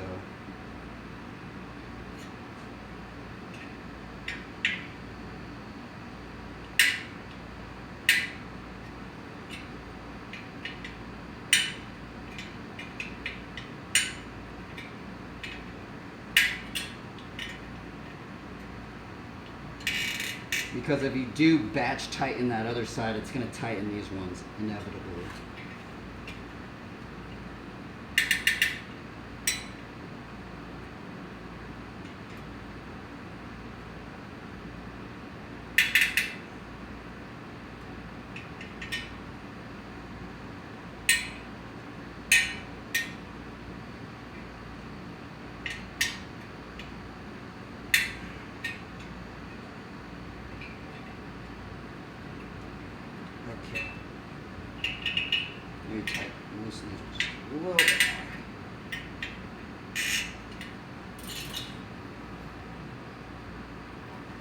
People are watching me true a wheel, huh? I think that this would be kind of boring for people.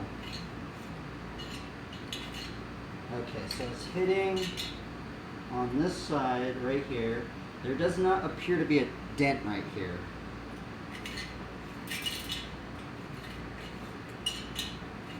And I also need to realign horizontally this rim as well, unfortunately. But we're going to try and do that after trying to get these hops out. Okay, so it's touching right here now.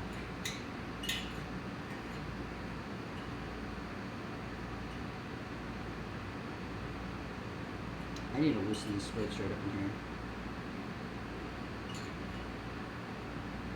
Okay, they must be really, really tight up in here, and they are.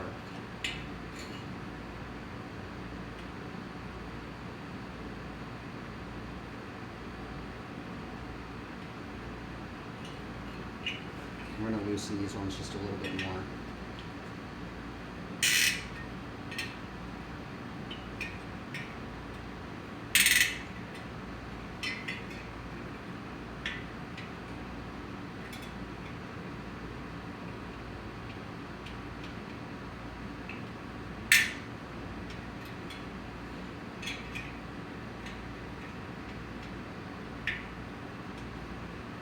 Man, truing a rim is a hassle, man. I guess it needs to be done though, so. I mean, that's why I did it right now, is because I haven't done it in so long, honestly.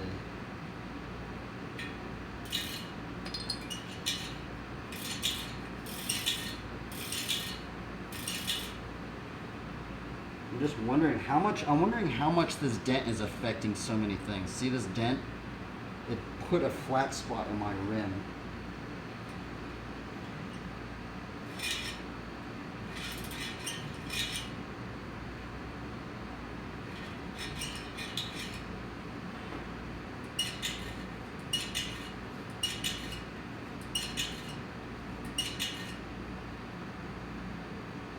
Really tight? Oh, they are really tight.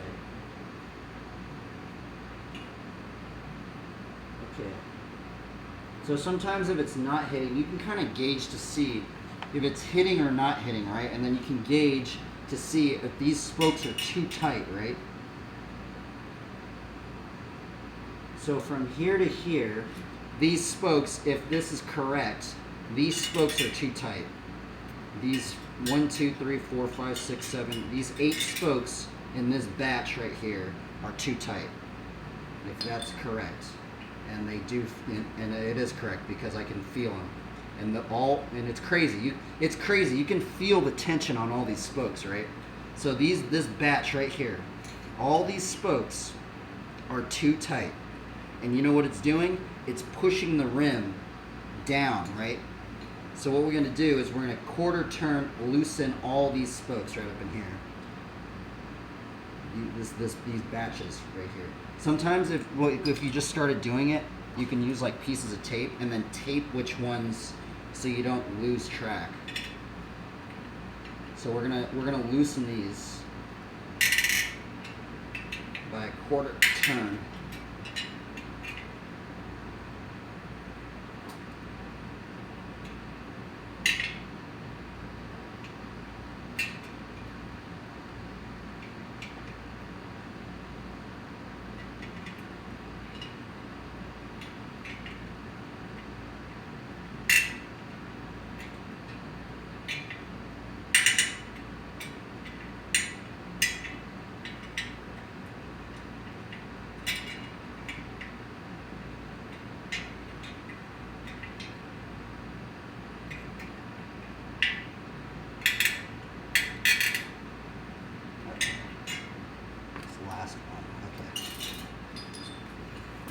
Darn hops, man. These darn hops out of my rim. Why? It's so hard with it's bent. So we're trying to at least fix it a little bit more. Okay, so what we're observing right here is there's another batch, and I don't see a bend in my rim right here. And it's not touching, it's actually pushing out right here. And these spokes right here,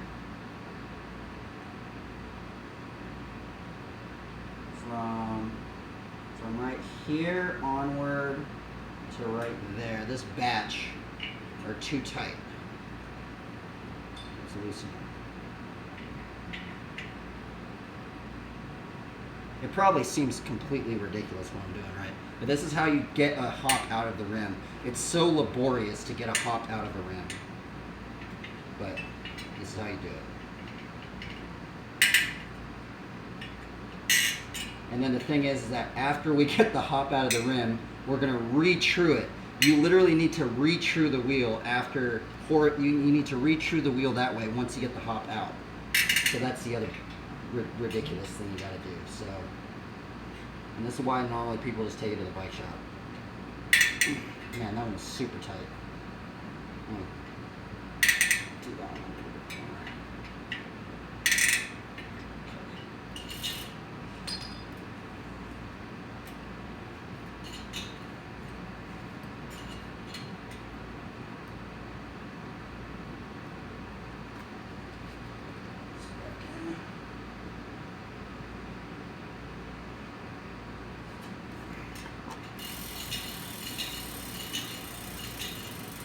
Okay, let's see.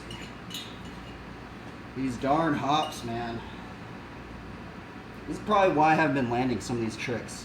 See, that's the thing you also have to put into consideration, right? If you have this wheel true, right, you can only assume that it's going to make you more consistent, right? Especially if you're doing like a balance trick, right? I should have trued this wheel way long ago. I guess today was the day I had to do it because it's really messed up.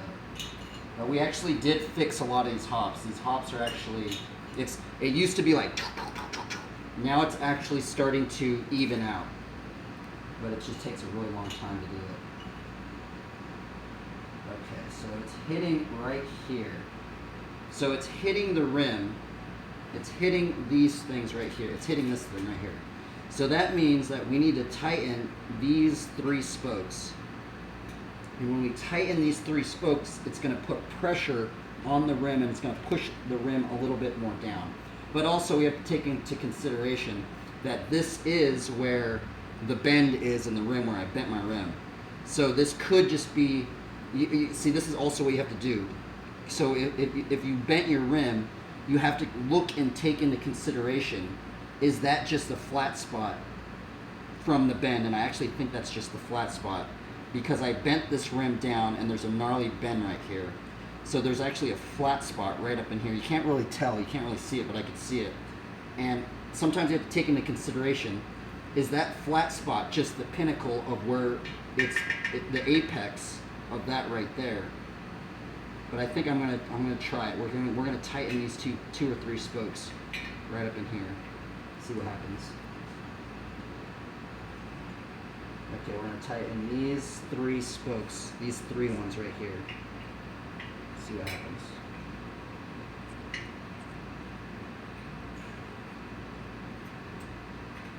Hopefully it balances it out or something. Well, that one was loose, so that definitely looser anyway. Probably helped it.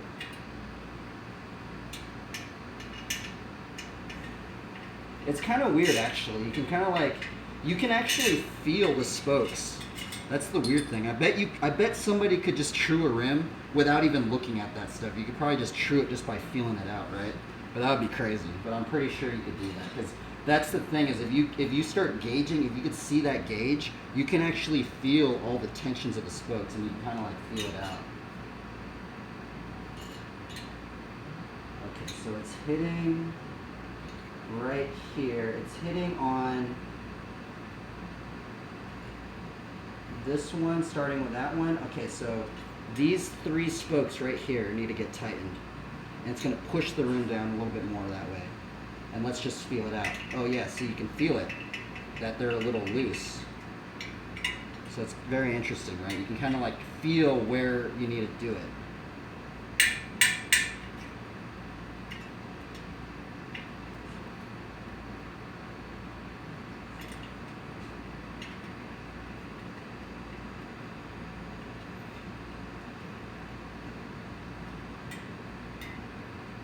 I kind of want to tighten this one, but I don't know. Yeah, I might as well just tighten it just a little bit. Okay, it's getting a little bit more true. Okay, so it's hitting right here. I need to tighten some of these spokes. Boom. Okay, so we're going to tighten this white one up until this black one. This batch right here needs to get tightened.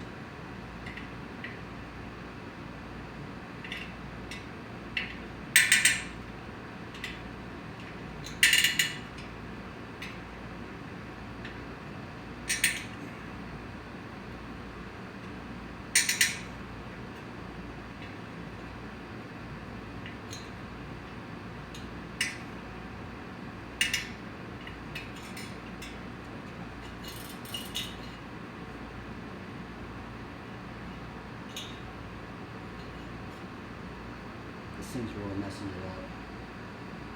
I mean, honestly, what I should probably do is not even look at this thing, right? I'm probably gonna have to just totally just not even think about this part, because this is where the bend is, and just try and just make sure I can get the hops out of all this. But the thing is, I'm wondering if I've bent any more of this rim, because that's the other thing, is sometimes if your rim's so bent, it's kind of just like, trying to feel it, see if I'm just going to maybe just try and take the hops out of this sector.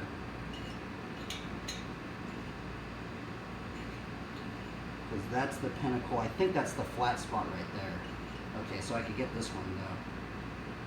Okay, so I need to tighten it, starting with this white spoke up until this black spoke. Okay, so it's that same batch right here, right? So since these ones are actually kind of tight right now, we have to think, okay, so it's this batch right here, and it's pushing, these are already tight, so we have to think that these spokes right here might need to get loosened, because then it's going to loosen this one, and it's going to push the rim that way. So we need to batch loosen these ones right here, and see, we can see where the tension's going, right? That's basically what we're doing. We're just seeing where the tension is. So if this is correct, which I'm pretty sure it is, I need to loosen these spokes right up in here. And they are, and that's the case, because these are really tight.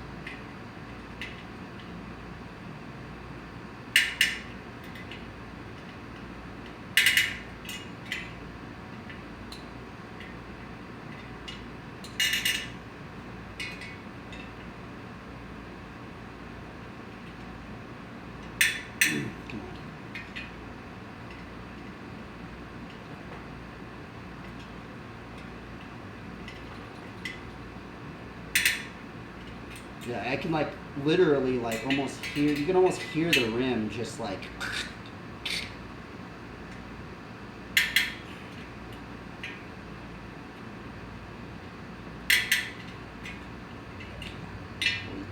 I guess I'm gonna try to loosen this first.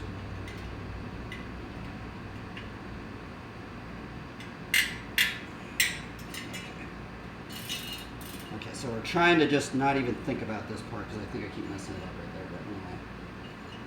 Okay, so we fixed it just a little bit more. Okay, we can see actually one spot right here. It's getting pushed down too much right here. So, and you can see that there's actually a good amount, a good difference. You can see the difference. So that means that from right here,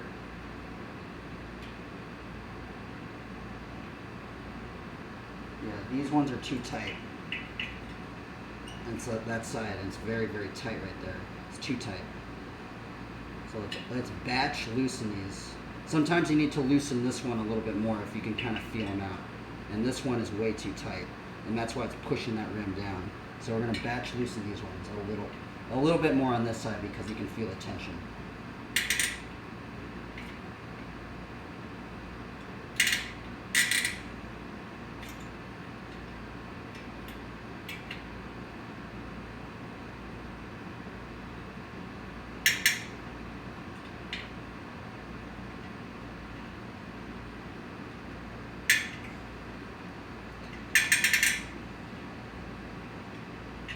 Let's do this a little bit.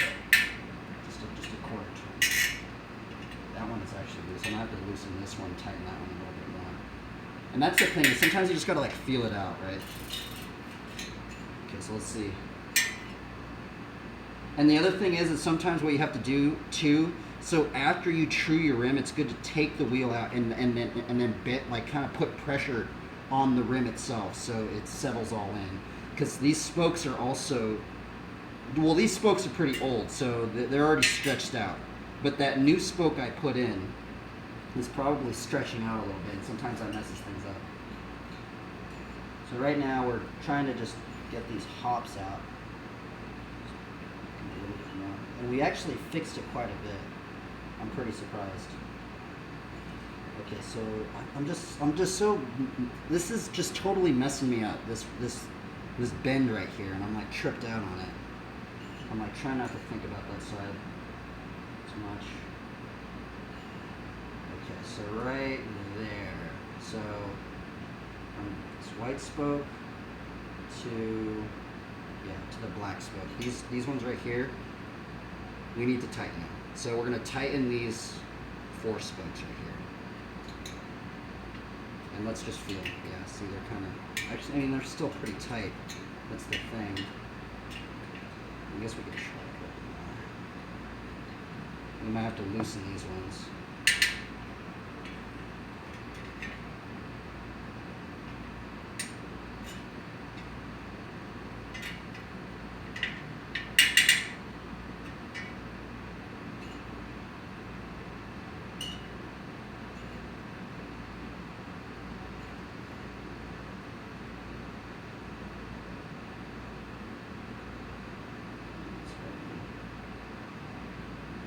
Tighten this one. There's probably just these couple spokes right up in here need to get tightened.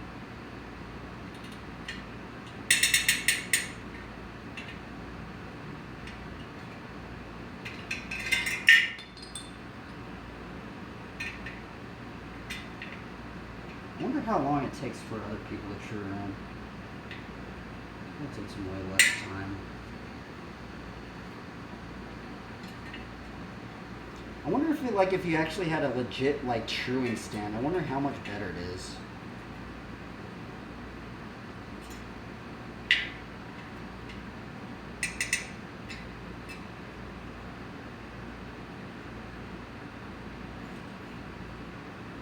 Boom, man, I almost got it down. Just that little bit right there, man. That means I'm gonna have to maybe loosen these spokes. Let's feel these spokes. Yeah, these spokes. that's tight, that's tight. So it's, let's feel these spokes. Okay, yeah. So these ones need to get tightened.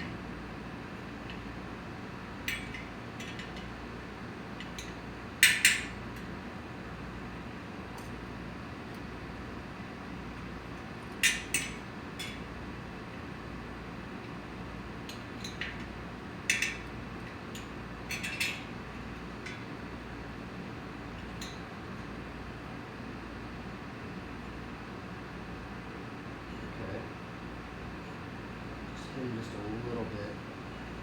I guess what I'm going to do, and that's the thing, is that now we're just, okay, so we actually fixed it quite a great deal. Because it was like, but now when I see it, I mean, it is still like that, but it's way less hoppy now, so.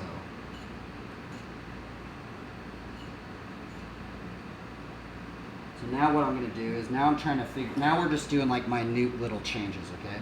So we're just doing like, now I'm just gauging, is the rim going too far down? Those spokes are too tight. We're going to loosen those. Is it just barely hitting? We're going to tighten those ones. And it's just kind of like this push and play kind of thing right now.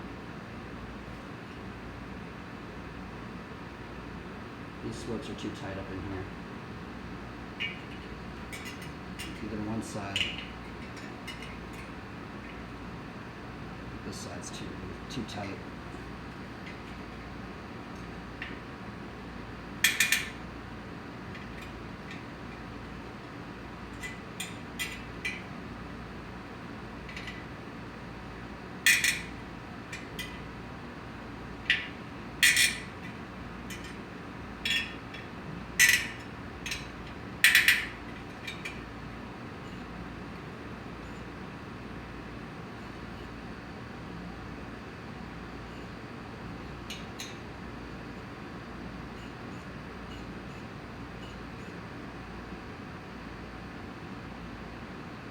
This one.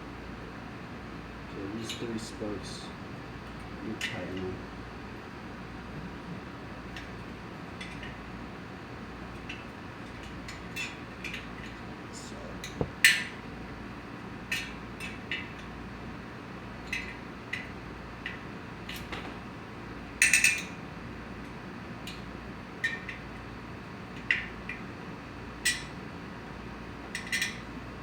Oh, it's really loose. That's probably doing it right there.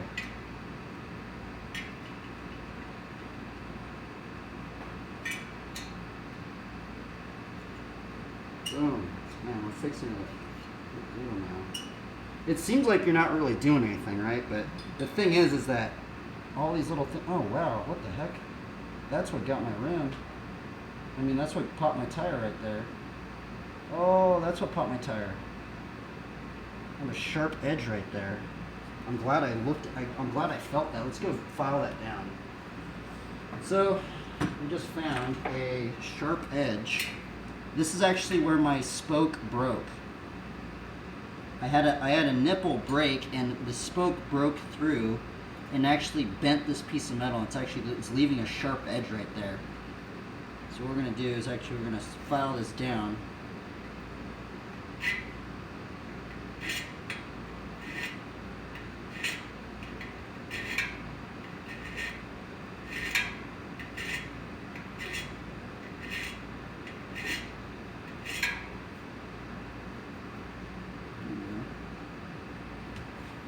Man, we're finding all sorts of things wrong with this wheel, man. This is my main wheel, too. Like, it's ridiculous how messed up this wheel was.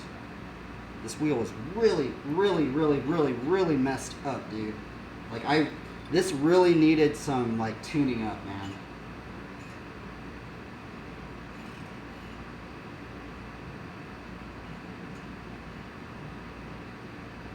So it's really, really tight up in here. Because I've already tightened these pretty greatly. Yeah. So that means I need to loosen this side down over here. We need to loosen some of these spokes. Yes.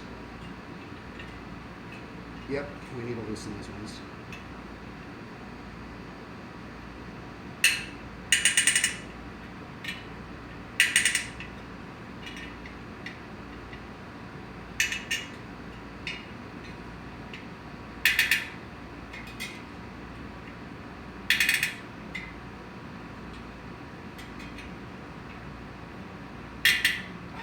You know, that's the thing is, it would be way easier just to take this to the bike shop and just be like, hey man, can you true this wheel? You know, but I actually don't even know how much it would cost for somebody to true a wheel up, right? Gosh, it keeps hitting on that one part right there. I don't know why. Right there. Can I tighten these anymore? Like, it's so weird because these are already kind of tight. I mean, I guess maybe I could try to tighten it a little bit more.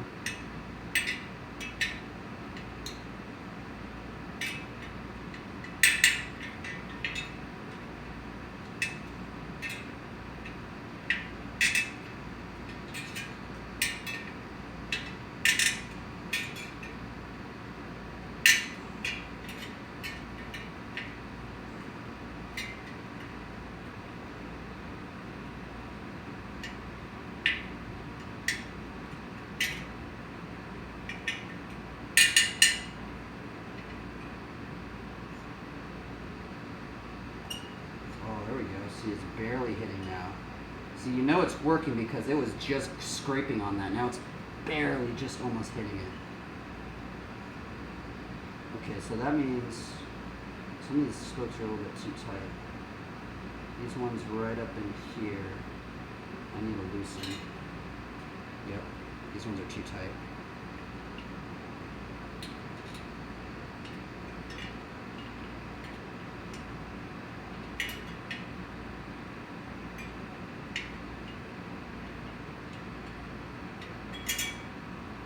I think there's even a gauge. They make a spoke tension gauge too. And that's the crazy thing. Like some people like if you're doing like the Tour de France or something like that, they're probably doing some crazy bike maintenance, dude. They probably have every single tension of every one of these spokes down. Which is crazy, man. Think about. Man, I think this nipple's messed up right here. I think I might have to replace this one right here.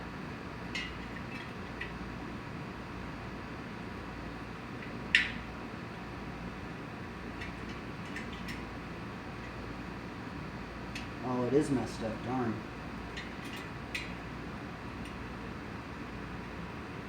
Yep. I'm gonna have to, let's replace this nipple. This one's already stripped out. I think this spoke is really, really tight.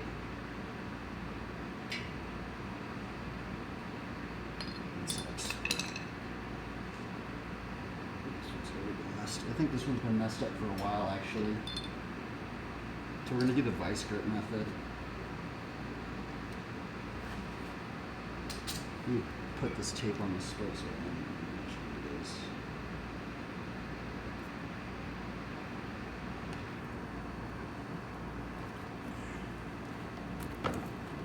I'm just gonna do it right now because that's the thing is like once you put your tire on, or once I put my tire on, it's like I kind of don't want to even touch this thing anymore.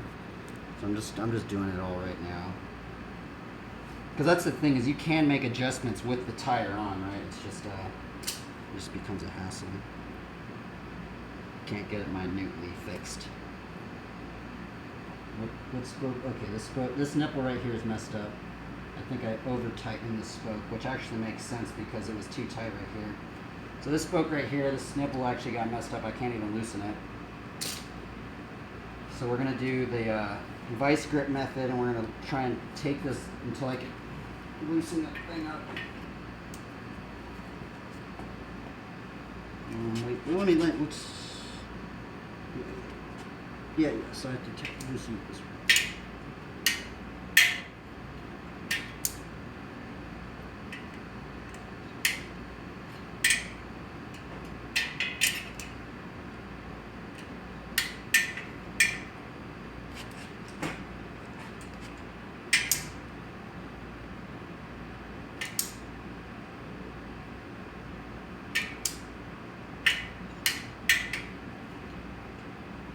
Go. I think I have enough to use this use the screwdriver and get the rest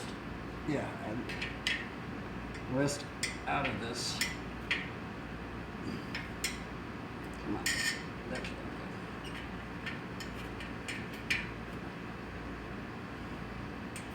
There. think I need to get a new spoke wrench. This is actually the only spoke wrench I've ever had, but I'm wondering if they like you need to get like new ones. I wonder if like you start stripping out your nipples after a while.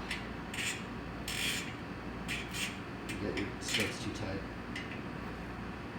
But at least we can salvage this spoke.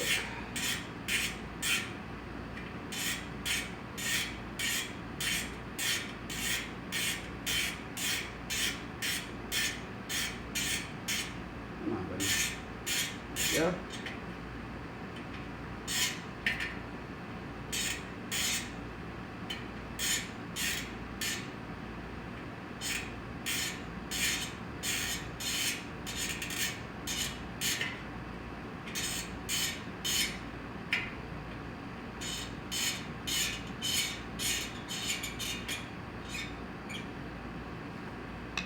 Come on. I'm gonna go around.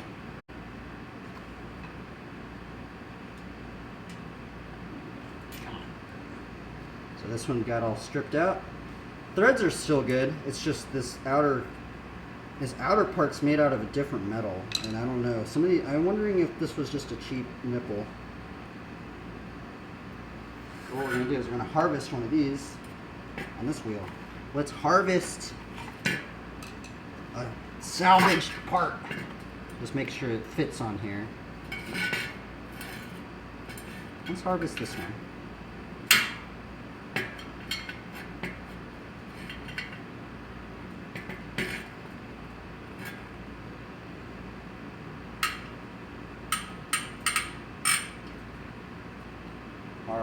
Harvest, harvest, harvest, harvest, harvest, harvest, harvest.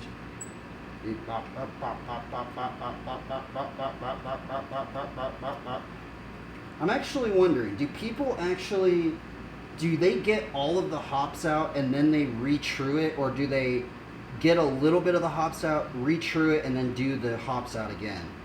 I actually don't know, because I think from what I was told, they do the hops, or you true it first one time, you get the hops out, and then you re-true it again, right? But I'm wondering, do other people do a little bit of both? They kind of just, do it all at the same time, or I don't really know, actually.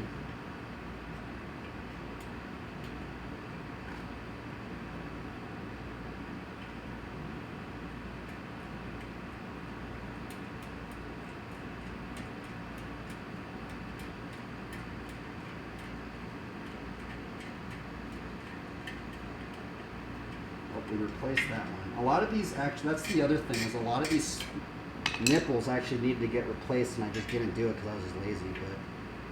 And that's the thing, is that sometimes when this stuff happens, it messes up, because it's like because that's what was actually going on, is I was skipping some of these because the nipples all messed up, but just fixing it all over right now.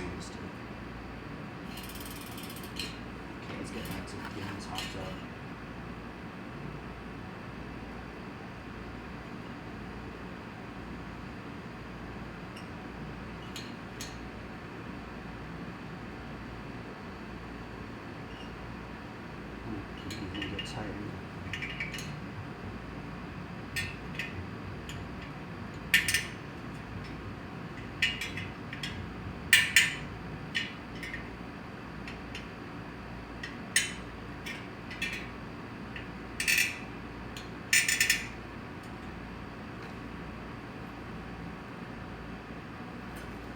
Yeah, it's weird that people are actually watching this. Normally people don't even watch my stream.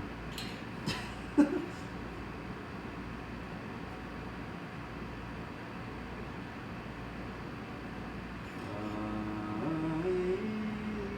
spokes are too tight up in here. They are too tight. Right here.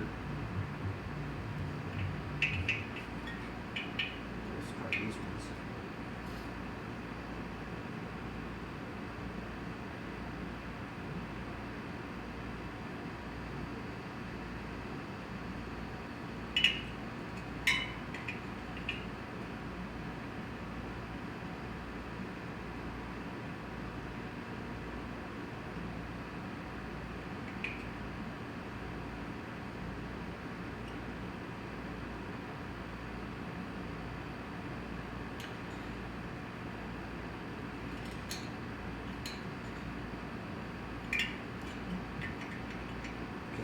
definitely need to get tightened.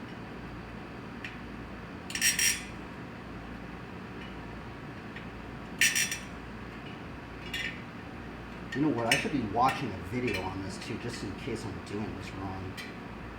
Let's watch a video on this. Might as well, huh?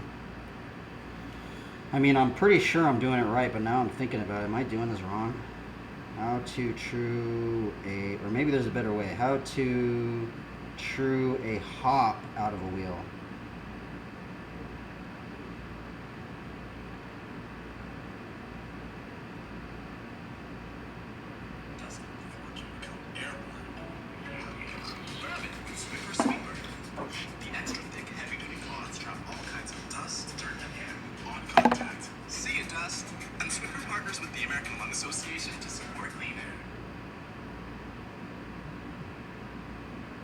Bicycle wheels are a critical part of your ride.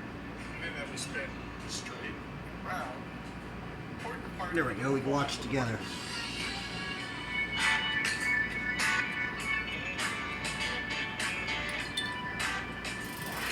Welcome to part 3 of our wheel chewing series, radial chewing. That's the up and down or egg-shaped aspect of a spinning wheel. Before we get into this, check out how a wheel works when we lay out the concepts of wheel chewing, the structure of a wheel, and you're also going to need lateral or side-to-side chewing, which is part 2.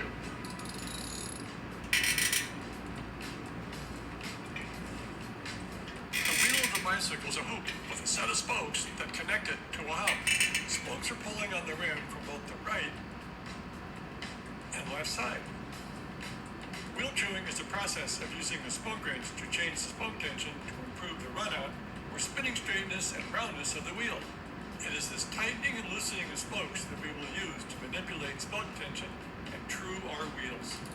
Let's take a look at some common tools and get set up to begin truing. First, we need to hold the wheel steady as it spins. One way to do this is to use a chewing stand like these from Park Tool. These are common in bike shops and adjust to many different hub widths and different wheel diameters. Chewing stands help isolate wheel chewing problems and allow for easier and faster work when chewing. If you don't have a chewing stand, you can use the bike to hold the wheel. The wheel should be able to spin freely, such as by putting it in a repair stand. We need a stationary indicator that will help find radial deviations. The chewing stand has these indicator fingers that can be moved up and down as well as in and out from the rim to help us easily find these deviations. If you are chewing in the bike, you can make an indicator by attaching something to the frame like a zip tie. These can be moved up and down to help show radial deviations as the wheel spins in the frame. We'll also need a way to turn the nipple at the end of the spoke. We increase tension by turning the nipple or the nut of the spoke system. Looking at the nipple from the outside of the rim, we will turn it clockwise to tighten and counterclockwise to loosen. When working on a chewing stand, however, we perceive the nipple is upside down, so this direction is tightening the nipple. When working in the bike, the nipple is right side up, and this is tightening the nipple. Spoke wrenches come in a variety of different sizes to fit different size spoke nipples. It is important to use the correctly sized wrench. Too large a wrench will give a sloppy fit that will likely lead to rounding out the corners and damaging the spoke nipple. If the bike wheel uses a common square-shaped nipple, best practice is to measure the wrench flats using a caliper. This gets you the wrench size that fits the nipple as snugly as possible. Otherwise, a multi-sided wrench, such as the SW7.2, fits the 3 most common square-shaped nipple sizes. There are many different sizes and even shapes for spoke nipples, which we cover in this article on spoke wrench selection at parktool.com. If your wheel has bladed or flat spokes like these, they can twist around as the nipple turns. You'll need something to hold the spoke to prevent this, like the BSH4 from Park Tool. When you begin truing, if the nipple seems hard to turn or they're creaky, they need to be lubricated. Put a drop of lubricant where the spoke exits the nipple and where the nipple exits the rim. Finally, if you're just beginning to learn wheel chewing, it can be useful to take the tire off the rim. With the tire removed, the radial deviations you're looking for at the rim will be easier to see. Radial chewing can be tricky. especially if you're just learning. Expect to go back and forth between radial corrections and the side-to-side or lateral corrections as you work your way around the wheel.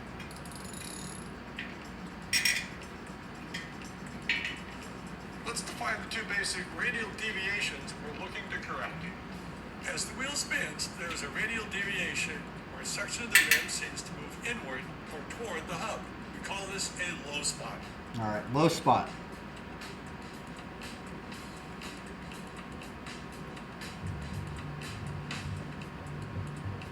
These can be short, say across 2 spokes. Or these can extend longer, spanning 6 or more spokes. The other type of radial deviation is a high spot, where the section of rim moves away from the hub. Like the low spots, these high spots can span a short or long section of the wheel. The wheel, of course, can have a mix of both high and low spots. Because the rim is somewhat flexible, we tend to average out both until we get an acceptably round wheel. Okay, let's watch this. Install the wheel in a towing stand or back into the bike. Before beginning on radial deviations, check that the wheel is reasonably laterally true. If you are not familiar with this procedure, see this video. We did that in the Lateral beginning. wheel truing here. It does not matter whether you are paying attention to the left or right edge of the rim sidewall. In fact, to keep things simple, pull one arm away and block it with a small hex wrench. Spin the wheel and adjust your indicator so that it's sitting below the outer edge of the rim, but not close enough to touch. If you're using a park tool truing stand, use the top of the indicator tip as your reference. Begin by locating the high spot by slowly moving the caliper arm upward until you see or hear it lightly contact the spinning rim. Isolate this high spot by slowly moving the rim back and forth through this area to see where it begins and ends. Correct this radial deviation by moving this section of the rim toward the hub. To make this correction, we're going to tighten spokes from both sides. Okay, so that's okay. I already know how. Okay, The left side. that's exactly what I thought it also was. pull the rim toward the hub. We can simulate what tightening will do by grabbing a spoke from the right and left side and squeezing and seeing that that section of rim is going to move toward the hub. For now, give each of the high spot areas 1/2 of a complete turn. The rim is no longer rubbing, so the high spot was reduced. Now we repeat the process. Spin the wheel and continue to locate, isolate, and correct. You may also find longer high spots. This one seems to involve 5 spokes. To keep this simple, round down to 4 and tighten only 4. If the 5th spoke was needed to correct the high spot, it will show up again as you continue to locate, isolate, and correct. As you proceed, it can occur that there will be some lateral errors created as you correct the radial problems. Check that lateral true is acceptable about every 3 or 4 radial corrections. Oh wait, I have to. Okay, so I have to. Typically, it is best to begin your radial truing with the high spots. After correcting these, the low spots won't look so low. Again, move the indicator below the rim, but not touching it. Spin the rim to locate the gaps between the rim and the indicator. Find that area where the gap looks the largest. Remember earlier what occurs when 2 spokes were squeezed. Watch the rim and note that as the spoke tension was relaxed, this section tends to move outward, away from the hub. Isolate the center of this low spot by moving the rim back and forth in this zone. The section of rim is pulled too close to the hub and needs to be moved away. In this zone, we have 2 spokes. Loosen each 1/4 turn.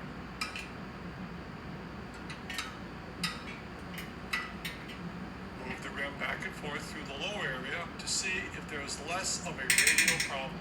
It may take a few attempts to see progress. Continue the process to locate, isolate, and correct. Again, check for lateral errors every few radial corrections. Okay, so that means I have to keep looking at the lateral. That's what I haven't been doing.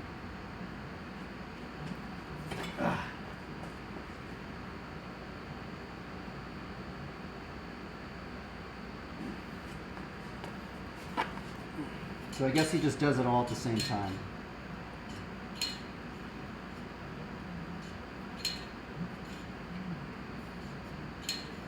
Which is still pretty true. I'm sure he's surprised.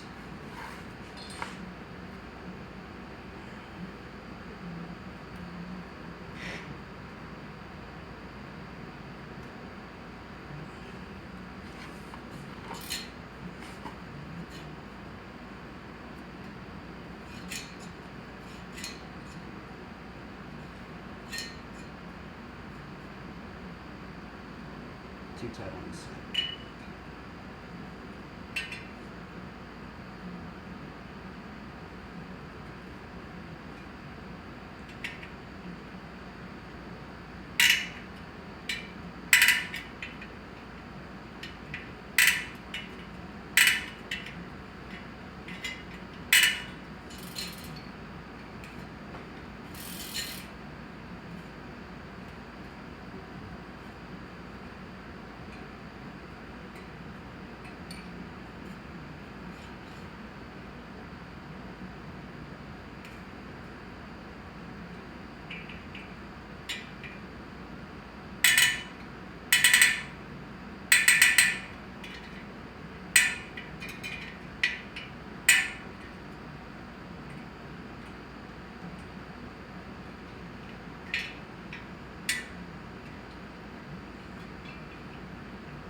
Let's watch something. I'm gonna really try and true this thing up. See, I thought that's what it was. I mean, that's the only thing I was doing wrong is I wasn't making sure I was keeping it true in the middle. I mean, from side to side.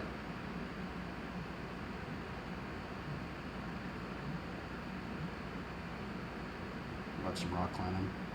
For the power of a deep clean in minutes, try Mr. Clean Clean Freak. Unlike bleach sprays, Clean Freak begins deep cleaning on contact with 3 times the cleaning power to break down tough messes in seconds. So it's perfect for stovetops, tough bathroom soap scum, and even stainless steel. Mr. Clean Clean Freak. Have you ever wondered what the hardest bowler on the kilter board is like? Probably not, but I have. So I decided to check it out, as well as a new 8A Plus V12, which is currently the hardest bowler in the gym.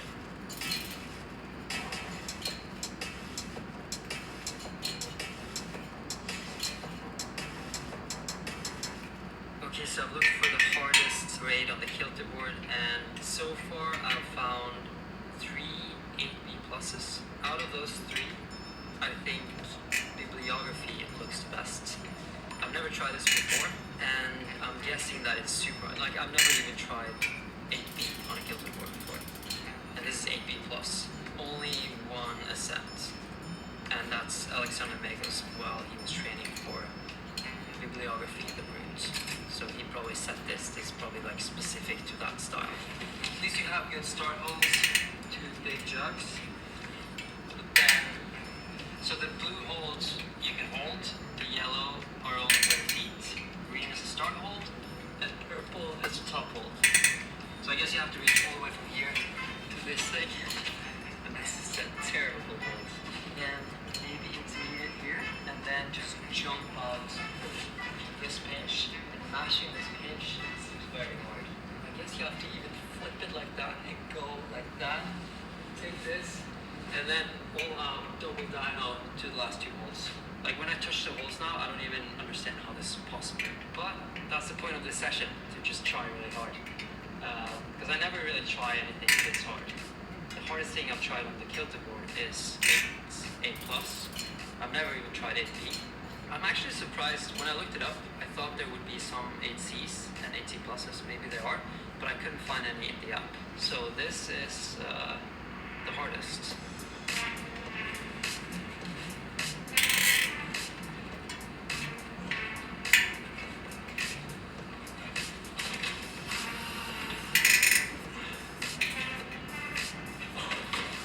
But I did it up to there though. That was I actually didn't expect to do that move. So now I'm going to focus on the match part.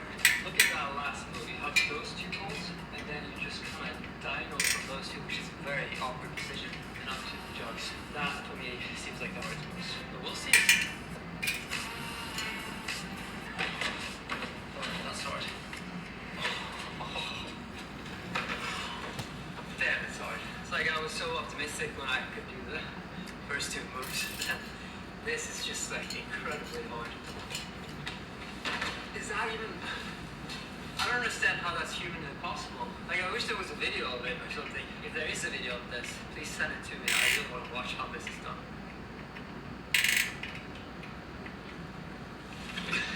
Incredible how hard that is. You can't even begin to understand how you move from that position. Can it be like a different meta, or is it? There's not really any other way of doing it. There's no way across to this. That's the thing with these like boards, that it's not so technical. So I don't think there is any trick to this. It's just stupidly hard. Dude, I actually fixed this rim so much. This rim was so out of true, bro. Wow. The thing about a bowl like this is that there's not that many tricks to it. I feel like the only way I can do it is just if I got stronger. I'm using the jug just to get into the position. And even that, I can't believe, like, this is so hard. Nice. I'm completely stuck. I'm gonna try coming back again though. So the best way to get stronger at a specific move is just to try that move over and over again. If you give it enough full-hearted attempts, your body will prepare and get stronger for next time. There's absolutely no exercise in the world that will help you improve.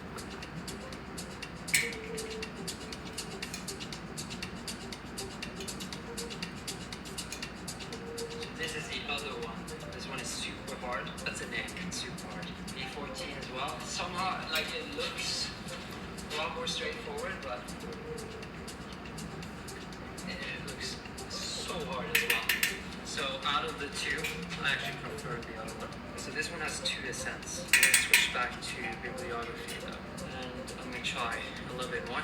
This is not the only project I have. I also have one project downstairs. An 8K plus that I have not done, that I want to try. But I thought it'd be cool to have like a project on this wall. I don't know if this is the right project for me because that last move just feels impossible. It feels like we'll have to get like twice as strong to do it. But it's fun to just like work hard prompts and I don't know, check out the moves. Check out what's like humanly possible. I'm just gonna work it again. So I'm gonna start from the beginning and then work every single move.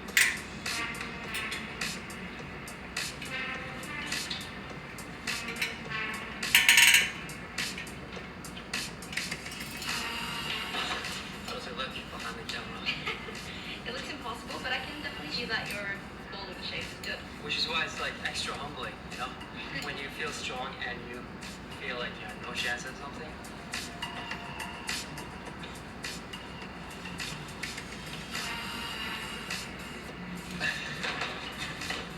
I don't even know what to try, you know? One last time. I really hope that someone can send me a video of how this is done. This is incredible. It's like the most impressive thing ever. This bowler. So this green one is the hardest bowler in the gym right now, and I have not done it. I've not actually been close to doing it, and I wanted to show you the working process because I think there's a lot more to learn from watching me work on a problem than to just cruise a lot of easy problems, which is what I usually do. I don't know if I'm gonna do it today. I don't think so, but I have been feeling really strong lately, so maybe. Want a worry-free way to kill bugs? Zemo, people-friendly, bug-deadly.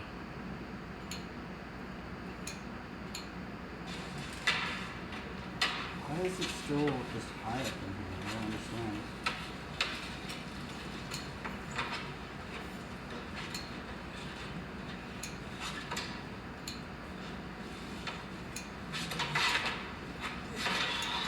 So I point actually, I've gotten that before, so never in the next one. So often I say that I'm in bad shape, but right now I feel like I'm in pretty good shape actually, and it still feels hard.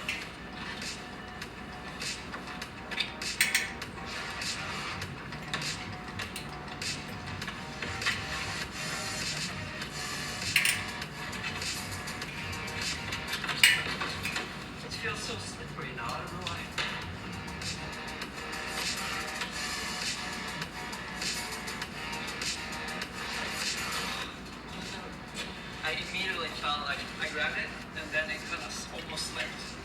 So I just like let go, which is a bit cowardly, but I don't have that many tries, so I want to make sure that every try is a good try.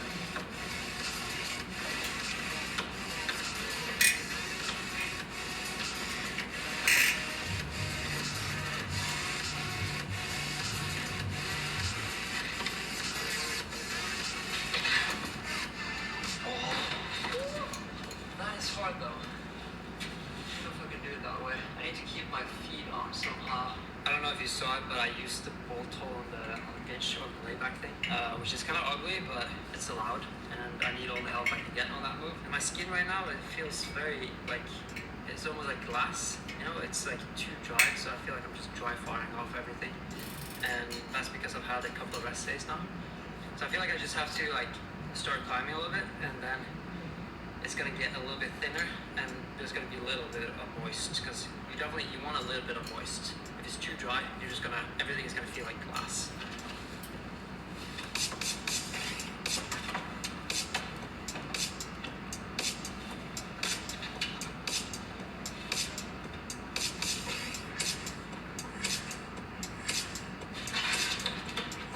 I definitely fixed it a great deal, for sure. Once I get there, I don't want to mess So, up.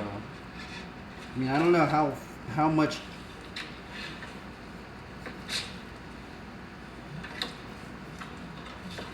I mean, if I really wanted to, I could just go full on minute level, but I think this might be the So best. if I only stick that move, I'm gonna get it. So the next video is probably gonna be from the US, I think, and I have a lot of fun things planned. So I guess this is gonna be like the last video from Norway in a while, which is also why I want to do this green problem, because otherwise I think it's gonna be gone for the next time I film here.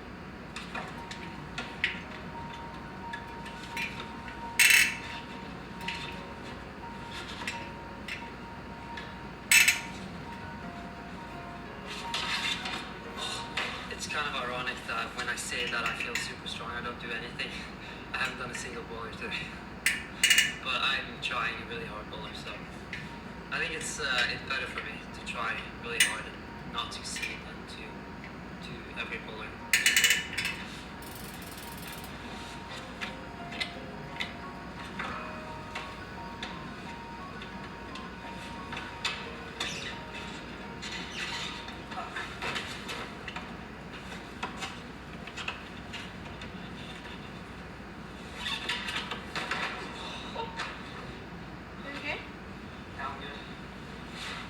Try fire it off. I think I'm gonna end it. So 4 days later, I went back to try the green again, and I did not really feel any stronger, but I was hoping that all my previous attempts would pay off. Because as I mentioned earlier, if you exhaust yourself on a move or a sequence and then give your body some time to rest, it's crazy how much stronger your body can get in only a few days. Climbers will refer to this as muscle memory. But this yellow problem is very different. Technical problems like this can go from impossible to possible in only a session.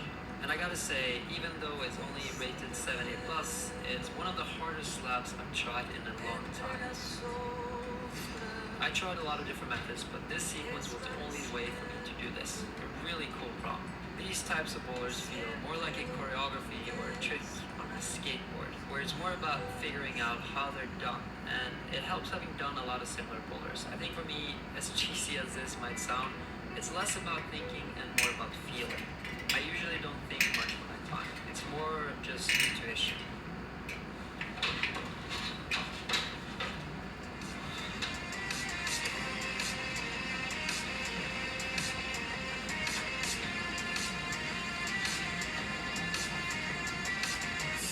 So afterwards, I decided to try the green again, and this was my first attempt.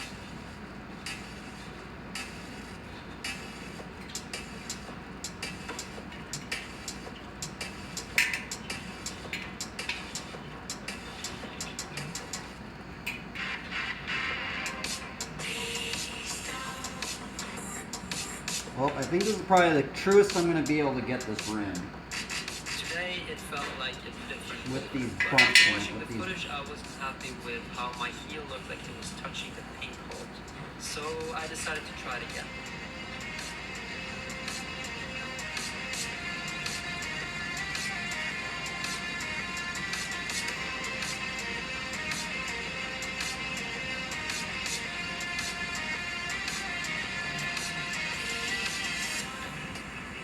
It felt just as easy this time, and it just goes to show that you should never be discouraged to try something you might think is too hard for you. As long as you're strong enough to try the moves, the body will adapt and get stronger.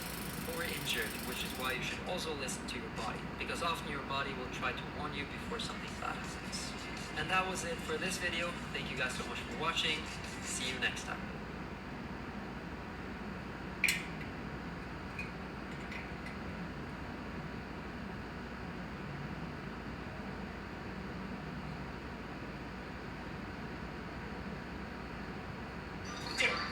Sure.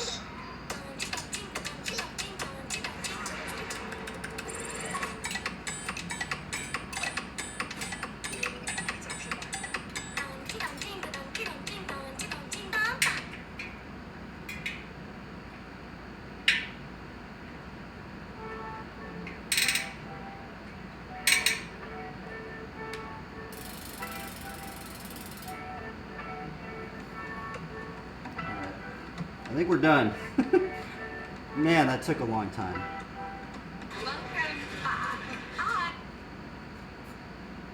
Oh my goodness, did that take a long time, bro? My hands are raw.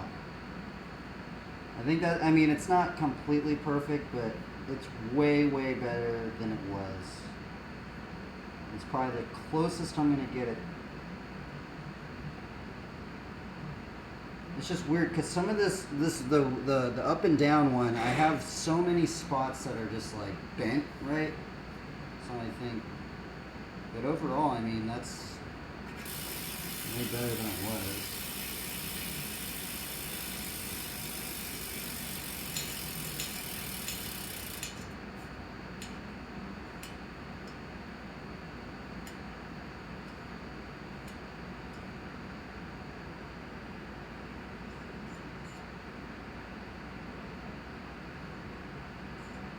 I wonder if I should just keep messing with it. I mean, I guess I could just keep really trying to true it up. Just these flat spots right here from where I bent this rim. It's kind of messing me up. It's kind of tripping me out. I see the, okay, there's that one.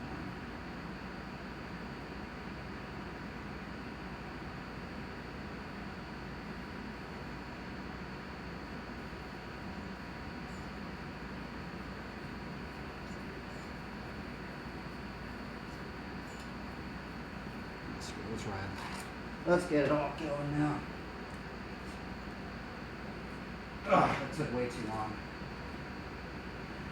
That was ridiculous. But I guess I needed to do that.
Okay, let's put this rim strip on. Ugh.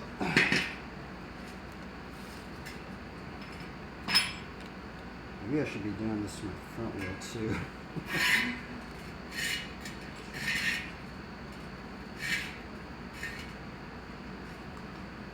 Wait, was there a reason why I didn't use this rim strip?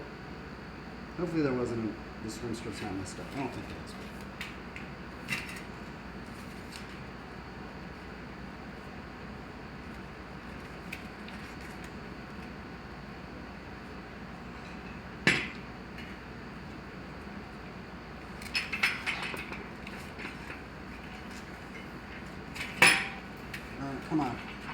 Fit on here.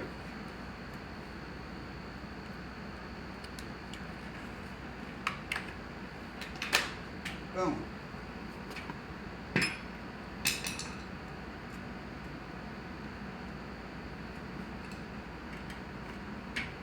So lately I've been using the rim strip, but I've also been having to tape it over.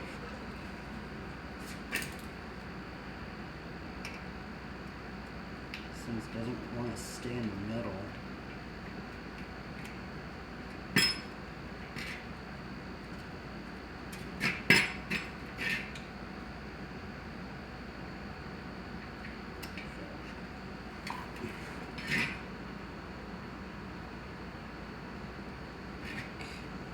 I think this might work.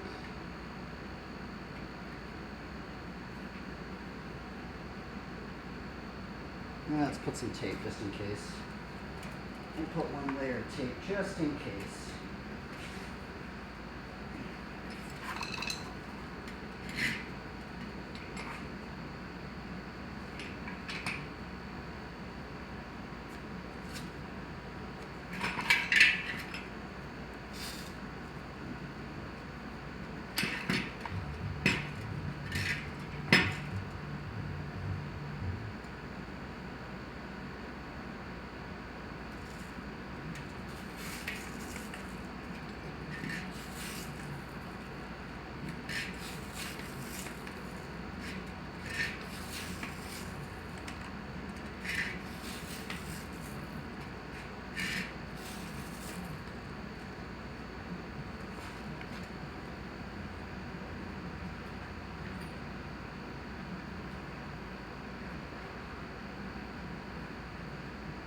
What is this? I guess we might as well just watch it, huh? I don't even know what it is. Some sort of rock climbing video. I'm in a very different environment today. We are at the Cotswold Outdoor British Bouldering Championships, which is a bit of a mouthful. But we're up on the stage, ahead of the qualification round, in front of the qualification box, and I've got my shoes on, and I've got chalk, and we're going to try and climb them. I've enlisted Jamie and Ricky here behind me, playing women's one, but the idea is that we're just going to try them. We've got Nathan behind the camera. Feeling fairly warm. We warmed up in like the warm area behind. But I'm going to start rambling now because like Ricky's like, so you should watch that. The British Bouldering Championships is the UK's national yearly competition, and it sees 120 of some of the best men and women compete for a chance to be crowned the British Bouldering Champion. This year, I managed to somehow convince the British Mountaineering Council to let me have a go on the qualification boulders with my good friends Jamie, Ricky and Nathan before the qualification round started, so that's what you're about to see. But of course first we had to warm up, so let's head to isolation to do that. How are you feeling, Jamie? Excellent. Yeah? Yeah, this is amazing. How do you rate your like competition climbing? Usually not very good with the whole being watched. I'm far too self-conscious, which doesn't go well with nerves and adrenaline, but this is amazing. I got this. Say no to pesky projects. Say yes to Loctite.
and then they get progressively harder.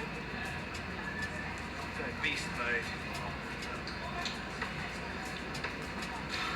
Oh, okay. Yeah. Nearly.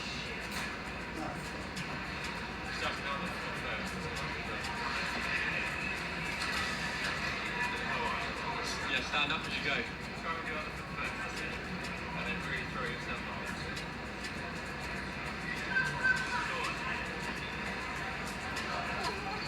That's like my ankle flexibility is. Definitely a flexy one. Oh, yeah. Go on, Nate. Go on. Straight up to that one, like, really.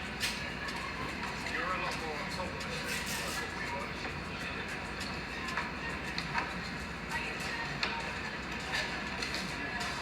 That's actually quite good, like, flat foot there, falling slowly to the cover.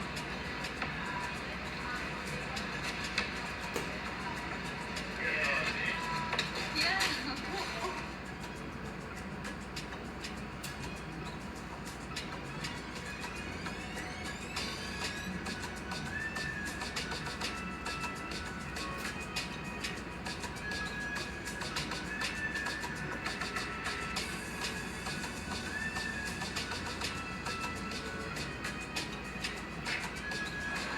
Go on.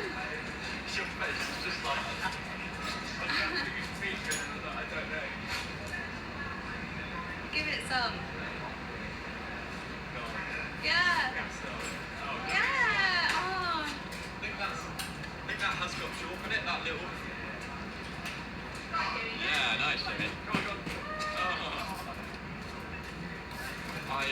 Yeah. Yeah, nice. Go on, go on. Had to use that wall a bit. Yeah. Go on.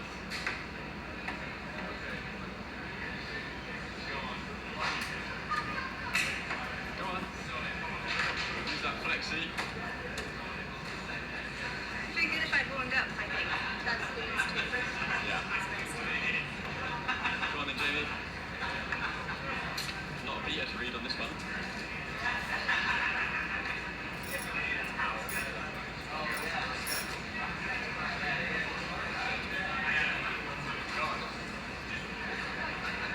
Oh, I wonder if I can stand that. That next one. Oh, nice, Jamie. Come on. Yes, love it. That's nice, mate. I like the read on that. We'll see. I think, should I take... Yeah. Yes. Okay. What do you think of the level so far, Ricky? Way above my climbing grade, for sure. Or it's just not my style. And these are the easier ones. These are the easier ones. And yeah, they're not easy.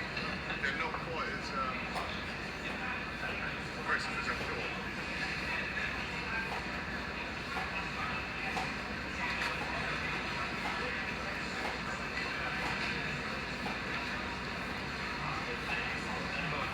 Go on, Hannah.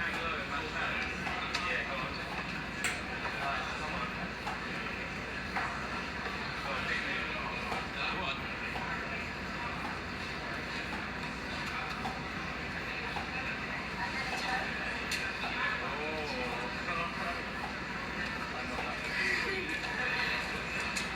So that's men's one.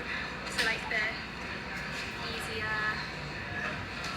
boulder for the men. Which Jamie's making good progress on. Yes, Jamie, go on.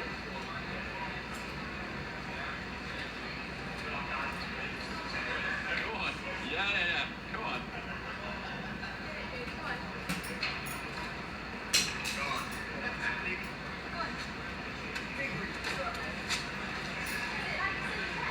I think it's the same move again. I like the read on the dynamic movement. Is that natural, or are you like thinking it's going to be that kind of stuff because it's a comp? Yeah, I think so. Quite fortunate to have Ben Reed and Ben Preston, who obviously work at my local gym, and they're on the, well, Ben's on the, Preston's on the comp scene, so he sets quite compy stuff. It's pretty good. I think the level so far is like, it's good. It's like a good 7A, 7A plus, 7B maybe, which is about right for qualifiers. That one I really like. That one's not quite my jam. There's no, the way you did this first move was a nice foot, but to do the same thing for the second, there's no.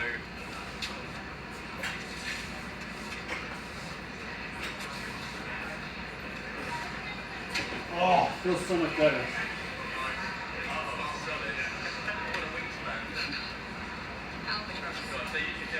Go on, Nate.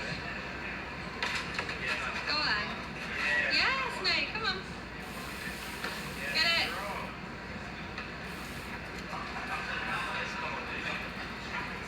Go on.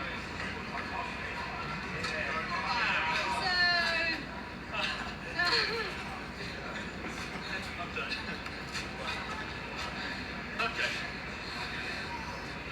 Some wingspan beater there. I wonder. I'd be interested to see if any of the men do that. Has anyone got the wingspan? I've got the wingspan of a mighty sparrow.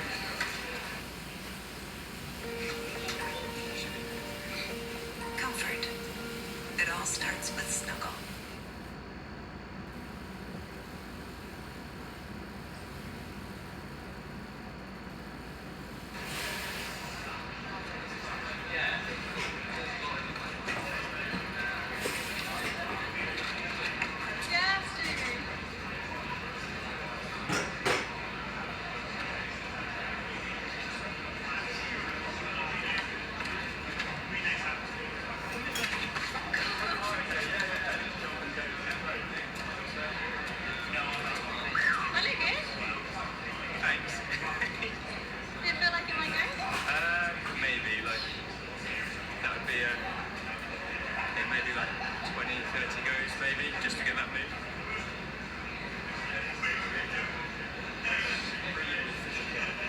Finally start around again.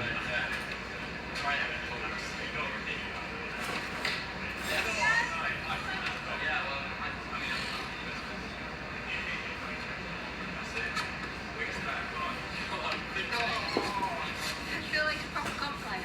Jamie, I got brush out.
Man, that took so long. You gotta swing it up, haven't you? Do you reckon you could go?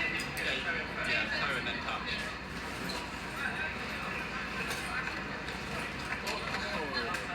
Alright, next up, Jamie. Let me show you a thing or two about toe hooks. Yeah, before the 4 minutes starts, you just want like a tester. Let's see it repeat. Alright, let's see if we can go back to this line I was trying to land. See it. Holy Toledo, bro. Trimming that rim took so long, bro. I didn't even get it that good. I mean, it was alright, but like, at least it's better than it was before. That's what matters. It was better than it was before. Now we're gonna see if we can get this line. Let's get this line. I'm gonna do the upgraded version now.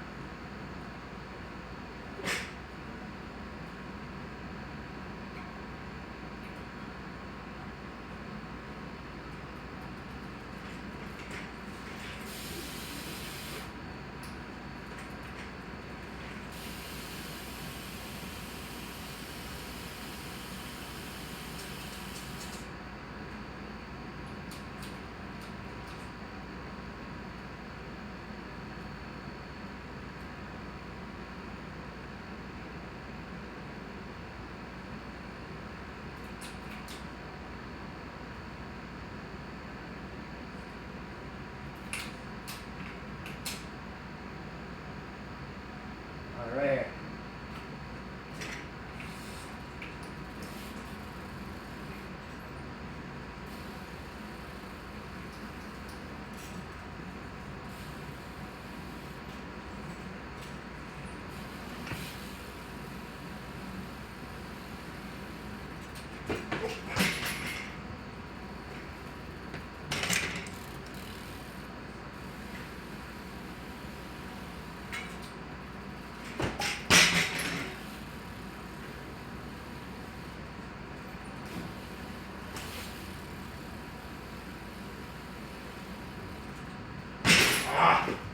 Come on. Can't even hang 5 right now.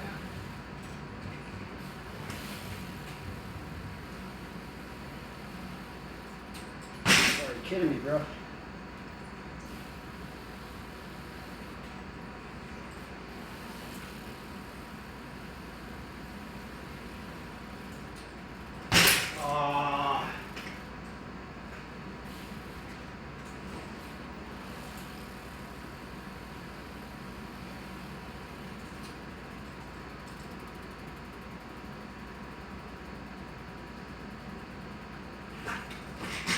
Nope.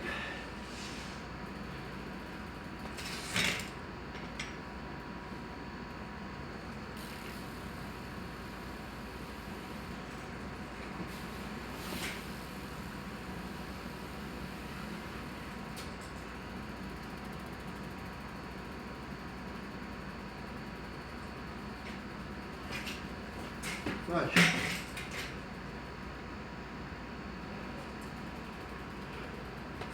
Here, wait up. Let me just do. Let's not do the hang 5 into it. Actually, let's do the hang 5. Why not? Why not? Actually, let's just do the fire hacking into it. See if we want.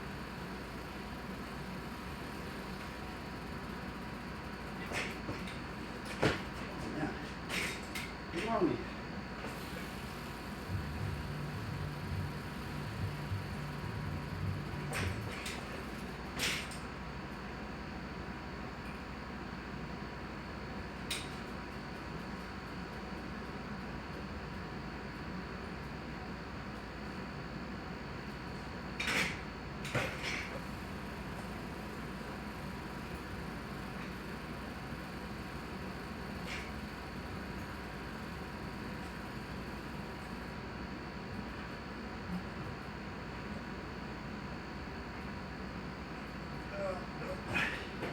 You gotta like balance on there.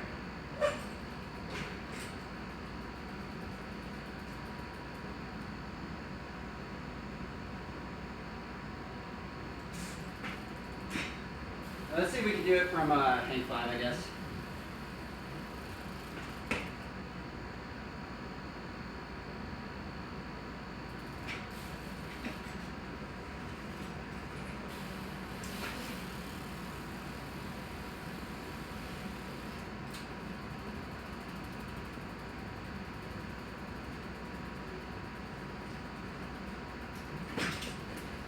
Oh, come on.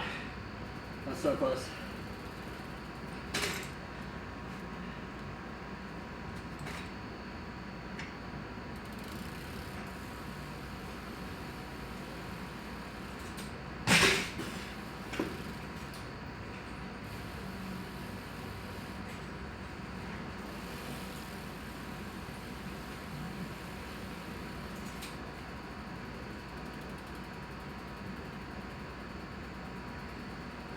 Oh, what's wrong with me, bro? I'm messing up big time.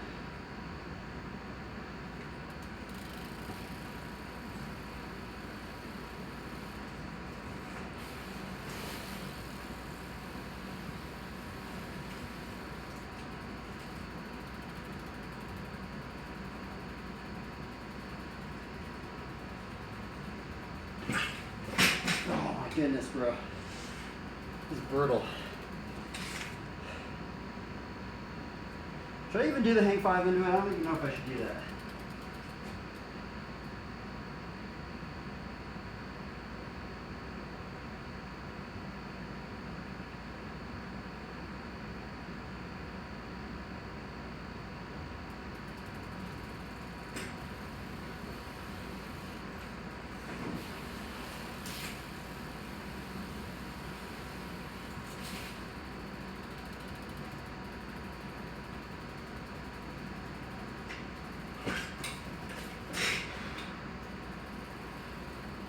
Yeah, let's not even do the hang 5. It's just too inconsistent. Too inconsistent.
Oh!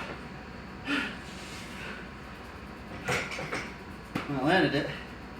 That was kind of sketchy, but we landed it. Oh, bro, I just got cut pretty bad. Oh, something cut me. Huh. I didn't even feel that. That was weird. Just got a cut on my leg. I don't know what it was. Oh, it's from my peg. That's what it was. Okay. I think. Let me put a stream marker on that. See if I could just do it again. I kind of want to do it cleaner. Let's see what it looked like. Kind of want to see what that one thing looked like. Oh yeah, that looks pretty cool. I like how the wheel's moving.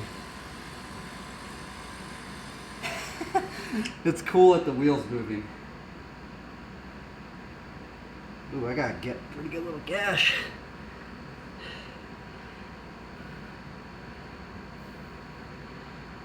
It's from that sandpaper, man. Freaking gashed me open right there.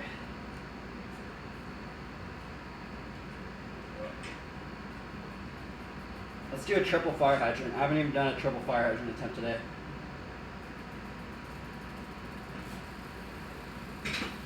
Triple fire hydrants.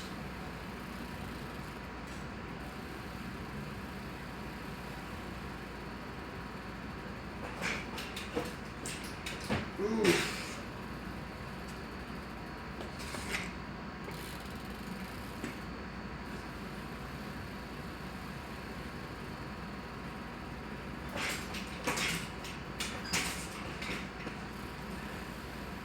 Double doozer. Oh wait, what was that?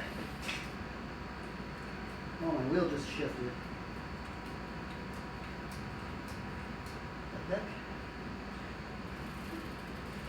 Weird. The wheel just moved on me.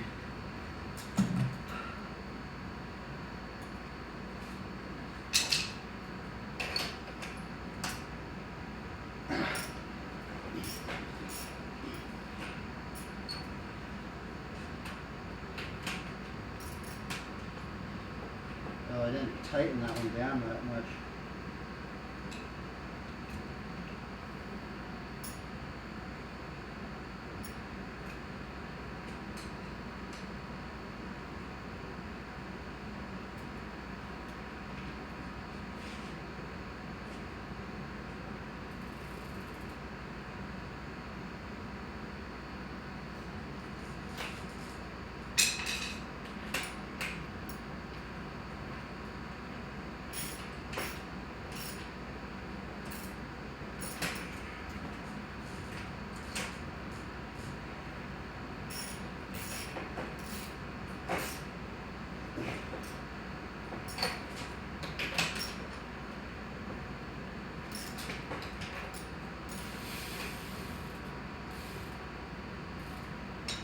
Oh, that's what's loose too.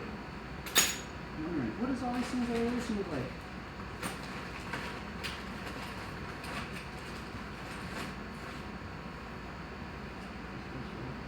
Nope, just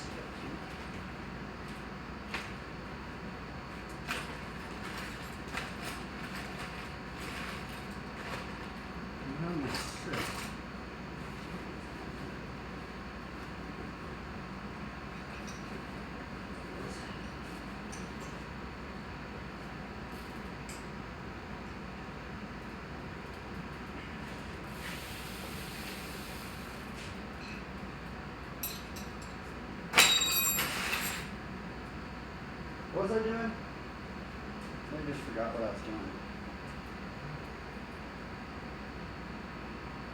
Oh yeah, triple fire hydrant.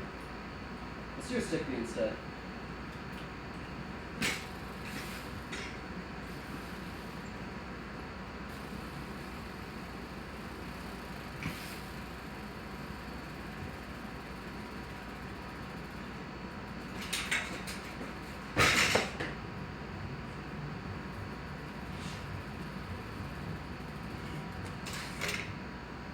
Stick beam barsman.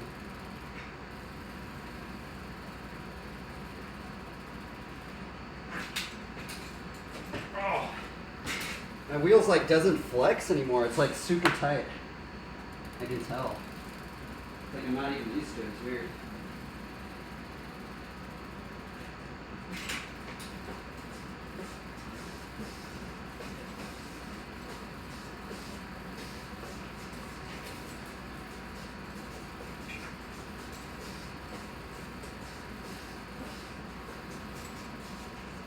Oh no! Messed it up.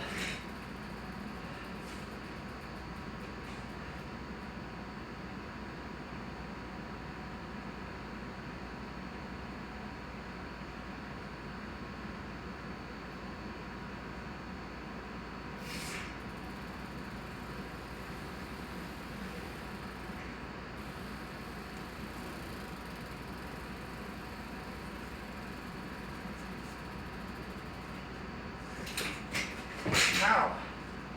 You can hit my finger.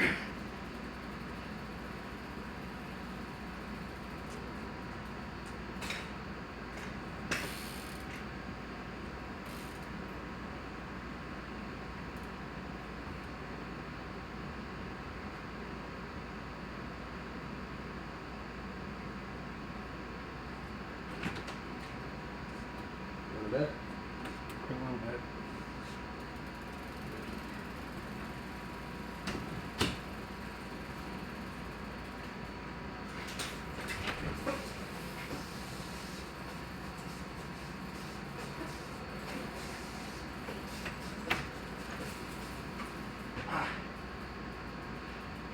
This trick is so inconsistent.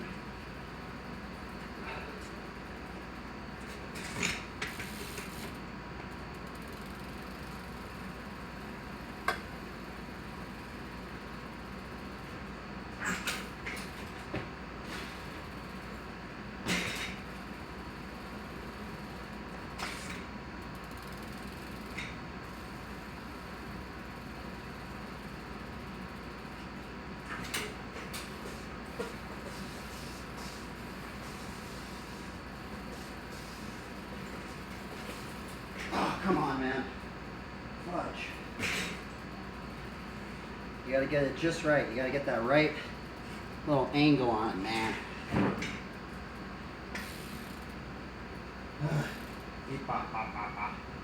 That was a pretty good one though, right there. It's just hard to land that bar spin. It's just so sporadic.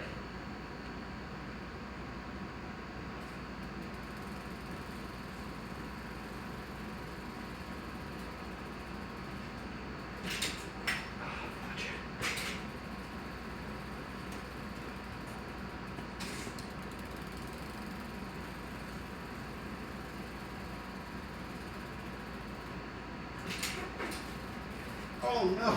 Oh. Fingers almost got caught up in there.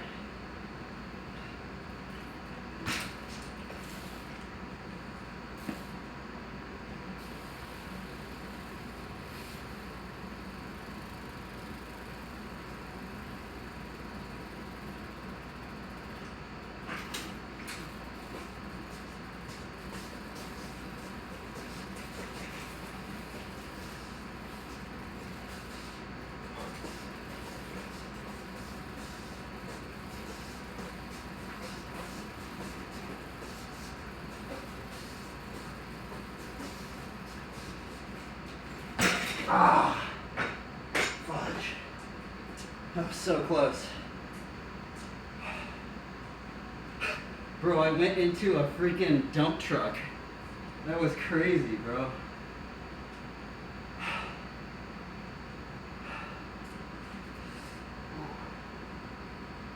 Gash is kind of hurting me.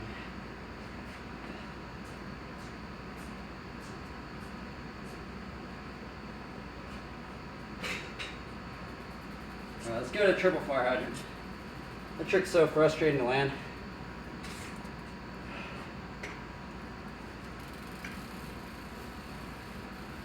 Alright, triple fire hydrant. Let's go.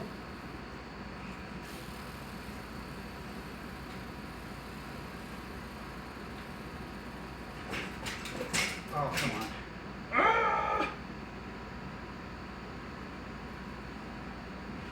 Ipa-pa-la-ba. Ipa-ka-ba-ba. Ipa-ka-ba-ba.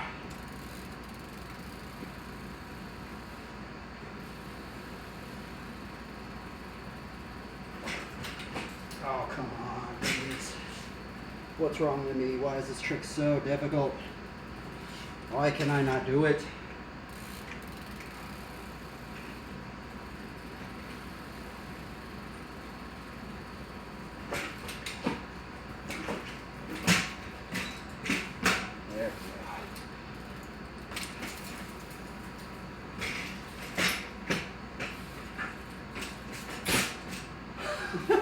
Like the sketchiest thing I ever landed.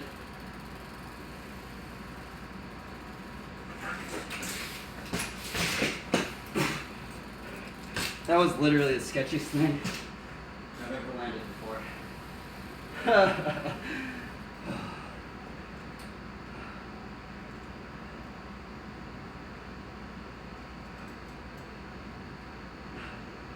At least I landed one.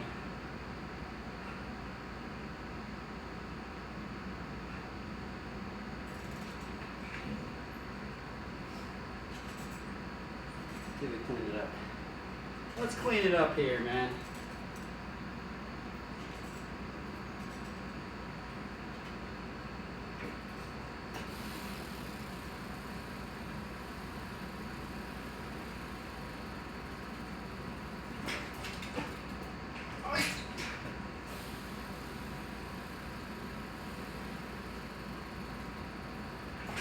Oh, come on.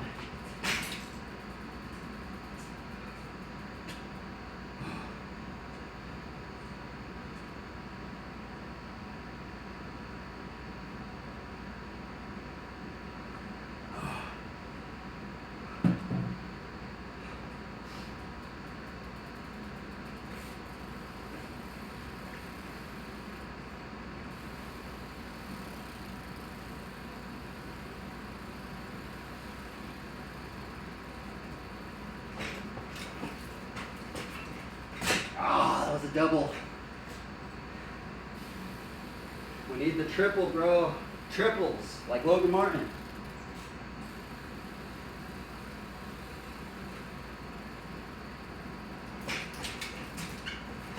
Oh, come on.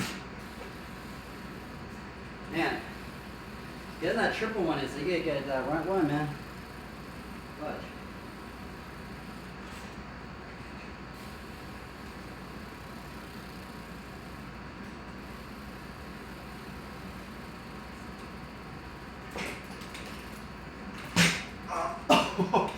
Okay, I'm tired.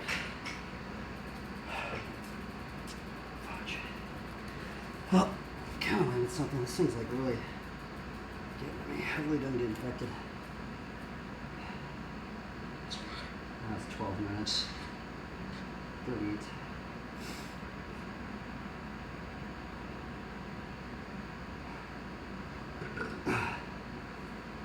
How long do I get straight for?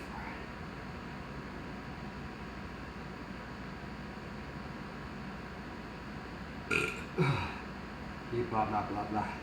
Blah blah blah blah. Yeah, that's in the stream. We will end the stream. Okay. Man, the truing the wheel took so long. No worries. It's okay. We needed to do it anyway, so let's leave it on a biblical verse.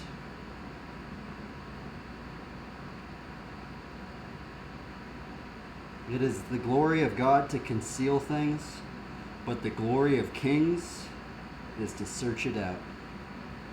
So anybody that's listening to the end, there's a parable that the Lord Jesus Christ likens the kingdom to. It's like a person that put a treasure in the field or something like that. And maybe God's putting out little pieces of treasure everywhere for us to find. And we have to find them. And they ain't easy. I don't think it's like a full-on, here you go. You gotta find them. The Lord wants us to go and find things. Anyway, it's time to end the stream. Ooh. Farewell, everybody. Anybody that's watching this, do your best, have fun, and remember, you can learn flatland BMX anywhere, basically anywhere.